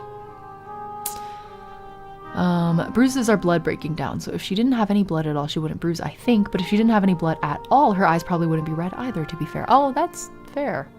Well, we don't know what turns her eyes red. Vampire magic. Who knows? The thought of Magdalena's fingers lifting her nightgown, knuckles brushing against her bared arms, her back, her shoulders, was startlingly intimate, but not unpleasantly so. Do with me what you will. I shall entrust myself to your capable hands. Hands. That is the answer I was hoping for, yes. Thank you for trusting me so, dear Micah. I promise I will take very good care of you. I've been hoping to get my hands on you for... Oh my god! Oh my god, so forward! You're so forward, Magdalena! Ah! I've been hoping to get my hands on you for a while now. Now, why do you make that sound so salacious? My. Do you really think it sounds salacious? You know it does. You are doing this on purpose, to make me blush. And do you blush when your Henny helps you out of your night clothes and into your day dress? No, but that isn't the same. Henny is Henny, whereas you are... Yes. Magdalena took Micah's hand and helped her stand, her red eyes glinting wickedly. Micah hadn't expected this, and she stumbled, but she never did hit the floor. Oh my god! Magdalena was there to catch her. Magdalena snaked one arm around Micah's waist, and pressing their bodies together, she softly said, What am I, exactly? You are... I am? Impossible. If you mean to be my maid for the day, you are acting in a most impertinent manner. Perhaps I am, but alas, it's not in my nature to be pertinent. One has to wonder what you were expecting. I wonder myself. I must be going mad. I can't blame you for that, my dear Micah, not when you've been imprisoned for as long as you have. I myself have often wondered whether I have not become similarly addled, and I have been entrapped far, far longer than you have. Now, Magdalena smiles all brightness anew, her smile one which easily rivals the weak, watery sunshine which crept in through gaps in the drawn curtains. We have tarried too long. Let me relieve you of your nightgown, my lady. Micah stood there, feeling very exposed, as Magdalena moved to undress her. Her face reddened, still at Magdalena's touch, and the brushing of her fingertips, but still she stood there, pliant as an antique doll, as Magdalena slid her nightgown upwards. Micah's nightgown, which was long, was lifted above her knees, her thighs, then her chest, and finally her head. Magdalena cast the flimsy garment aside with a deft movement, though she was careful not to crease it, folding the gown with experienced hands in a manner comparable to Henny's. She set it aside, then stood back to examine Micah. Good. To examine! Oh! This is a lot. It's overwhelming. My palms are really sweaty. It's like leaving like sweat marks on my... Do you see that? Goodness me. You really are lovely. Micah was not yet wholly naked. She wore a chemise, is that how you pronounce it? Beneath her nightgown, which was eggshell white and shapeless. But she felt naked nonetheless, exposed before Magdalena's wondering eyes. My Yuri is flourishing. Hi, Agonite. Henny had often helped Micah dress and undress, and while Henny had been prone to complimenting her mistress, her eyes had never wandered thus. Magdalena's irises were burning, and Micah too began to shiver. These shivers only increased further still as Magdalena drew in, her fingers seeking out the buttons which ran along the front of her chemise? Chemise? I'm gonna look it up, guys. 1 second. Chemise. Oh, thank God. Okay. Now, why don't you let me take care of this? It is fiddly work, but I don't much mind. It is well worth it to spend more time with you like this. Frog in a Teapot, hello! I've been waiting for this game since they announced it. It's been wishlisted like instantly. I know I tease a lot, but I'm being serious when I tell you this, my dear Micah.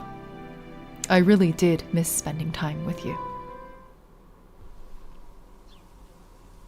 Once Micah was fully dressed and her hair neatly brushed, Magdalena suggested that they go for another walk in the garden as they had early in the week. That's it? That's all I get? I want more. Please. I'm starving. I'm a starving little Yume Joshi. You have to water me with your Yuri.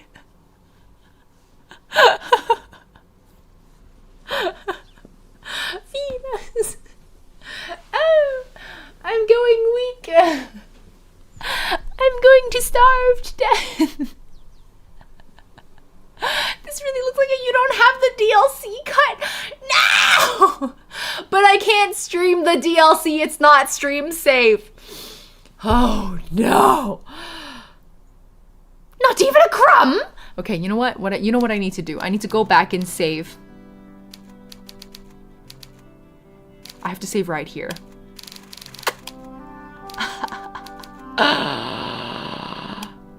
And then maybe if I have the DLC, I can just jump to that save file, you know what I mean? Hee hee.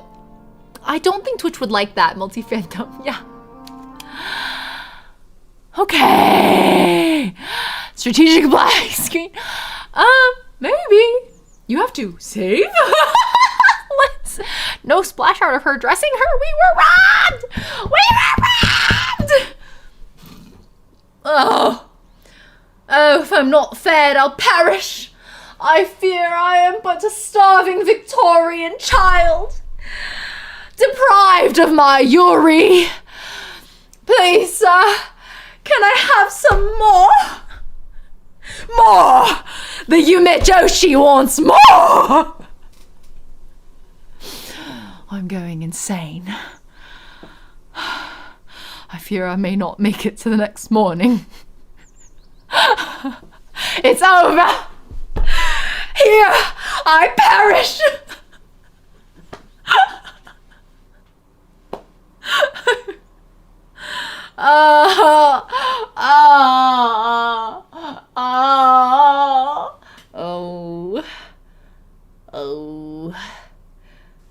I'm a little dizzy. Oh my God. How could this happen to me? I've made my mistakes.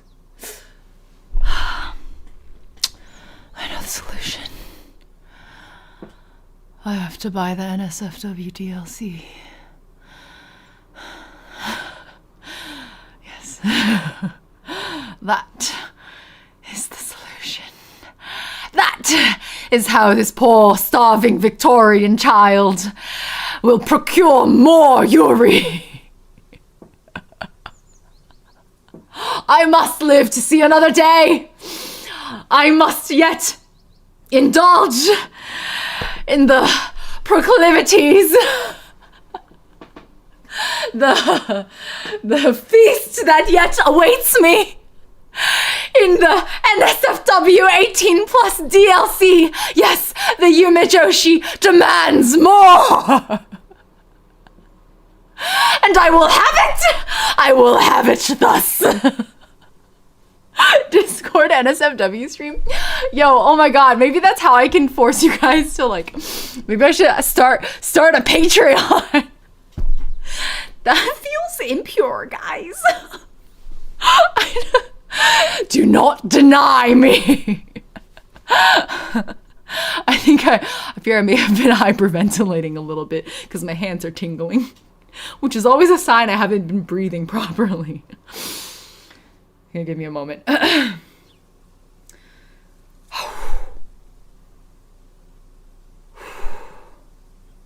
don't know how much of this is left. But I'm at like 4 hours and I'm defeated, guys. Hydrate. Yes, thank you, Multi-Fandom. And the stretch. Thank you, Silver. Europeans, please hydrate with me.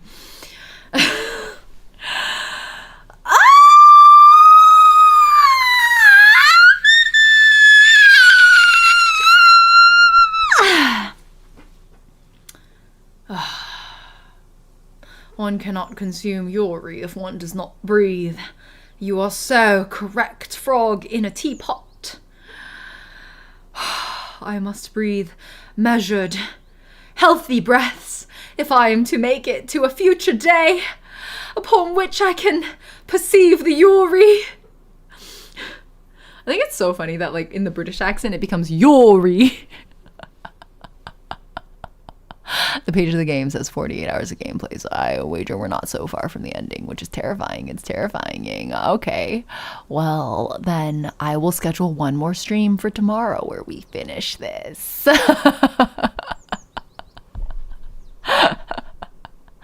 I guess that's that, guys. Let me save anew. And we finish this next stream. Oh my god. I feel dizzy. I feel dizzy and my hands are tingling. And my head is like, woo! We got edged, chat. We really did. We finished this and I finished this hilarious cadentia. Wow! The 18 plus patch works. It's free. Oh, I didn't realize. I super thought it was a paid DLC. I thought 2.5 Studios usually did NSFW paid DLC. Cool. I'm happy about that. I just can't stream it. You know what I mean? Because Twitch is fucking Puritans. Puritans, all of them. Man, fuck this shit. Table flip. If there's one thing, I feel like Americans are just so, it like really tracks that America was founded by Puritans. I just think it makes sense. Like, it's really apparent that America was founded by Puritans.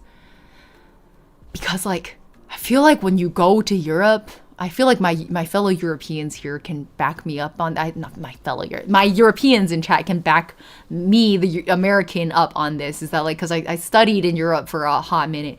It just felt like Europeans were not nearly so maniacally puritanical. Like, you guys had like really sexy movie posters, like tits out on movie posters all the time. And it was just like not a thing in the US. But like our rating systems are like completely different. My fellow Europeans. Okay, fair. Discord stream. We have small sex scenes on TV during dinner time. Yeah, exactly. There's like things that like Americans would cut away from, you know? Europeans are just like, oh, that's dinner time entertainment for the whole family. Like, it just, Yeah, the Puritans are literal cults thrown out of Britain, and then they founded America, and it shows. Ying assigned European by Yang. I will admit there are times I forget I'm not European. I just like, after like studying a solid semester in Europe, and then, well, you know what? It's not Europe anymore because of Brexit. Okay, when I was there, Schengen and Schengen was intact and Brexit hadn't happened yet. Okay, so like, I was basically adopted by Europeans. I dated a Brit for 7 years of my life, right? I used to go all the time because I was dating a European. But, and then Brexit happened. Well, they were still kind of, the family's extended family was in Poland. But anyway, yeah. Damn. Hello again, Mr. Chan. You missed us getting all, like, blue-balled. There was a whole scene where the vampire was like, now let me undress you. And then our player character was like, oh my, how forward. And then she like slips off her nightgown and stands back to behold. And then we're all like, and then it cuts. This is almost worse than that time Capitano was like, let me show you what's under my mask. And then we didn't get to see what was under his mask. This is almost worse than that. Almost. I think Brexit was occurring or in progress while I was abroad. Oh, that was a bad time.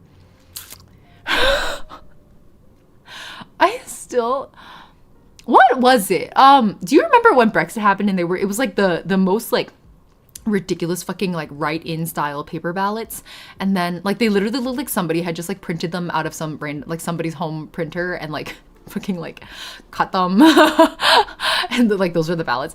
And then I remember people were writing in, what was the name of that gorilla, that like Harambe? People were like, I think writing in Harambe as a meme because everybody was like, there's no way Brexit can happen, this is so stupid, like we're just gonna either not vote or just vote for a fucking meme. And then it fucking happened, and then everyone who didn't vote was like, oh fuck.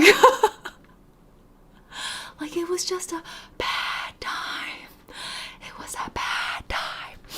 You're supposed to like imagine the scariest rotten face you can, which would probably be scarier than something they'd actually show. Yeah, exactly. That's legit America. It's America for the past 8 years. It was exactly what then happened to us in 2016. Like Brexit and Donald Trump getting elected happened back to back, guys. This VN might have just been cut here because of the NSFW version is what contains it. You might need to look up yourself. Well, I'm just saying, I'm not blaming the visual novel. Let me be clear. It's not the visual novel's fault. It's Twitch's fault as an American company following American, I don't know, censorship fucking ass guidelines.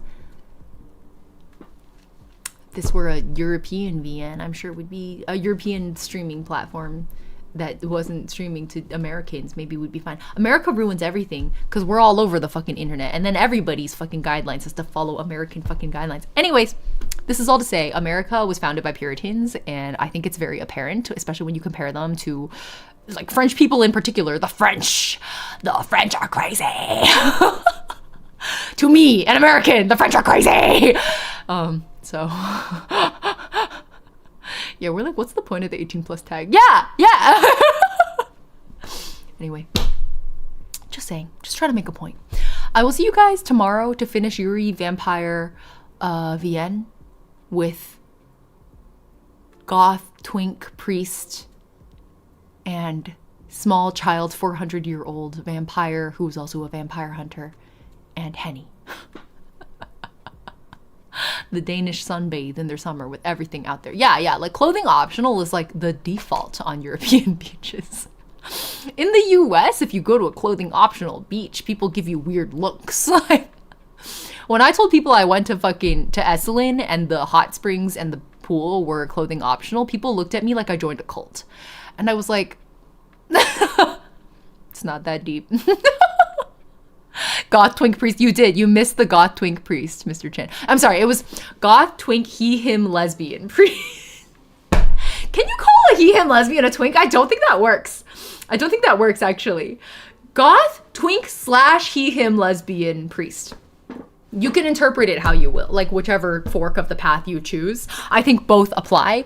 In my books, it was kind of giving a little bit more he, him, lesbian because of the way he was speaking in general. His dialogue lines were giving more he, him, lesbian than twink, I think, but the fuck is clothing optional?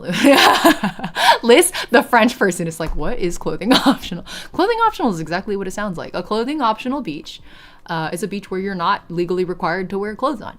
Like, it's not, you will not get arrested for public nudity if you are nude on the beach, on a clothing optional beach. Yeah. She feels like Farina, but like a new skin. You're so right. It was kind of giving Farina, but like evil Farina. Slash, but not as in mana. Yeah, not as in not a slash fic, but like slash as in options. Yeah. Okay, we have dilly-dallied far too long. I will now go henceforth and thumbnail and timestamp this stream and maybe edit a short cover for Raise Up Your Bat to go out before, I don't fucking know if I will, but we'll see. All right, I'll see you guys tomorrow. I'm actually going to be having all you can eat sushi before this. Well, it's not all you can eat sushi, it's like the rotation sushi. So I might be like really food coma-y tomorrow, but I'll stream reservation will be up very soon. I'll do it right after we end stream today. Okay, thank you all as always, whether it's morning, afternoon, or evening. Have a wonderful time of day. Thank you for joining me for yet another Yuri full stream. Let me see if I got the energy to raid anyone. Kirani, thank you. I didn't even know you were here. Hello. Rin is playing Uma Musume. Yena's playing Wuwa. Who else we got? Yukina's doing co-working. Reichi's doing a birthday event. Oh, the layout is so cute. Do you guys know Reichi? We'll say hi to Reichi. Say hi to Reichi for me. No, I don't do raid messages. Go say hi to Reichi for me. Okay, I'll see you guys next time. See you tomorrow. Oh, let me drop the link also in YouTube chat if you guys would like to join us. Yeah, her birthday celebration stuff. I don't know, is she like multi-streaming to YouTube? Oh no, her VODs go to YouTube. Okay, I don't know. Okay, see you guys tomorrow. See you guys tomorrow to finish up this game. And then we're gonna play Deltarune, and then we're gonna continue Genshin. All right, bye-bye.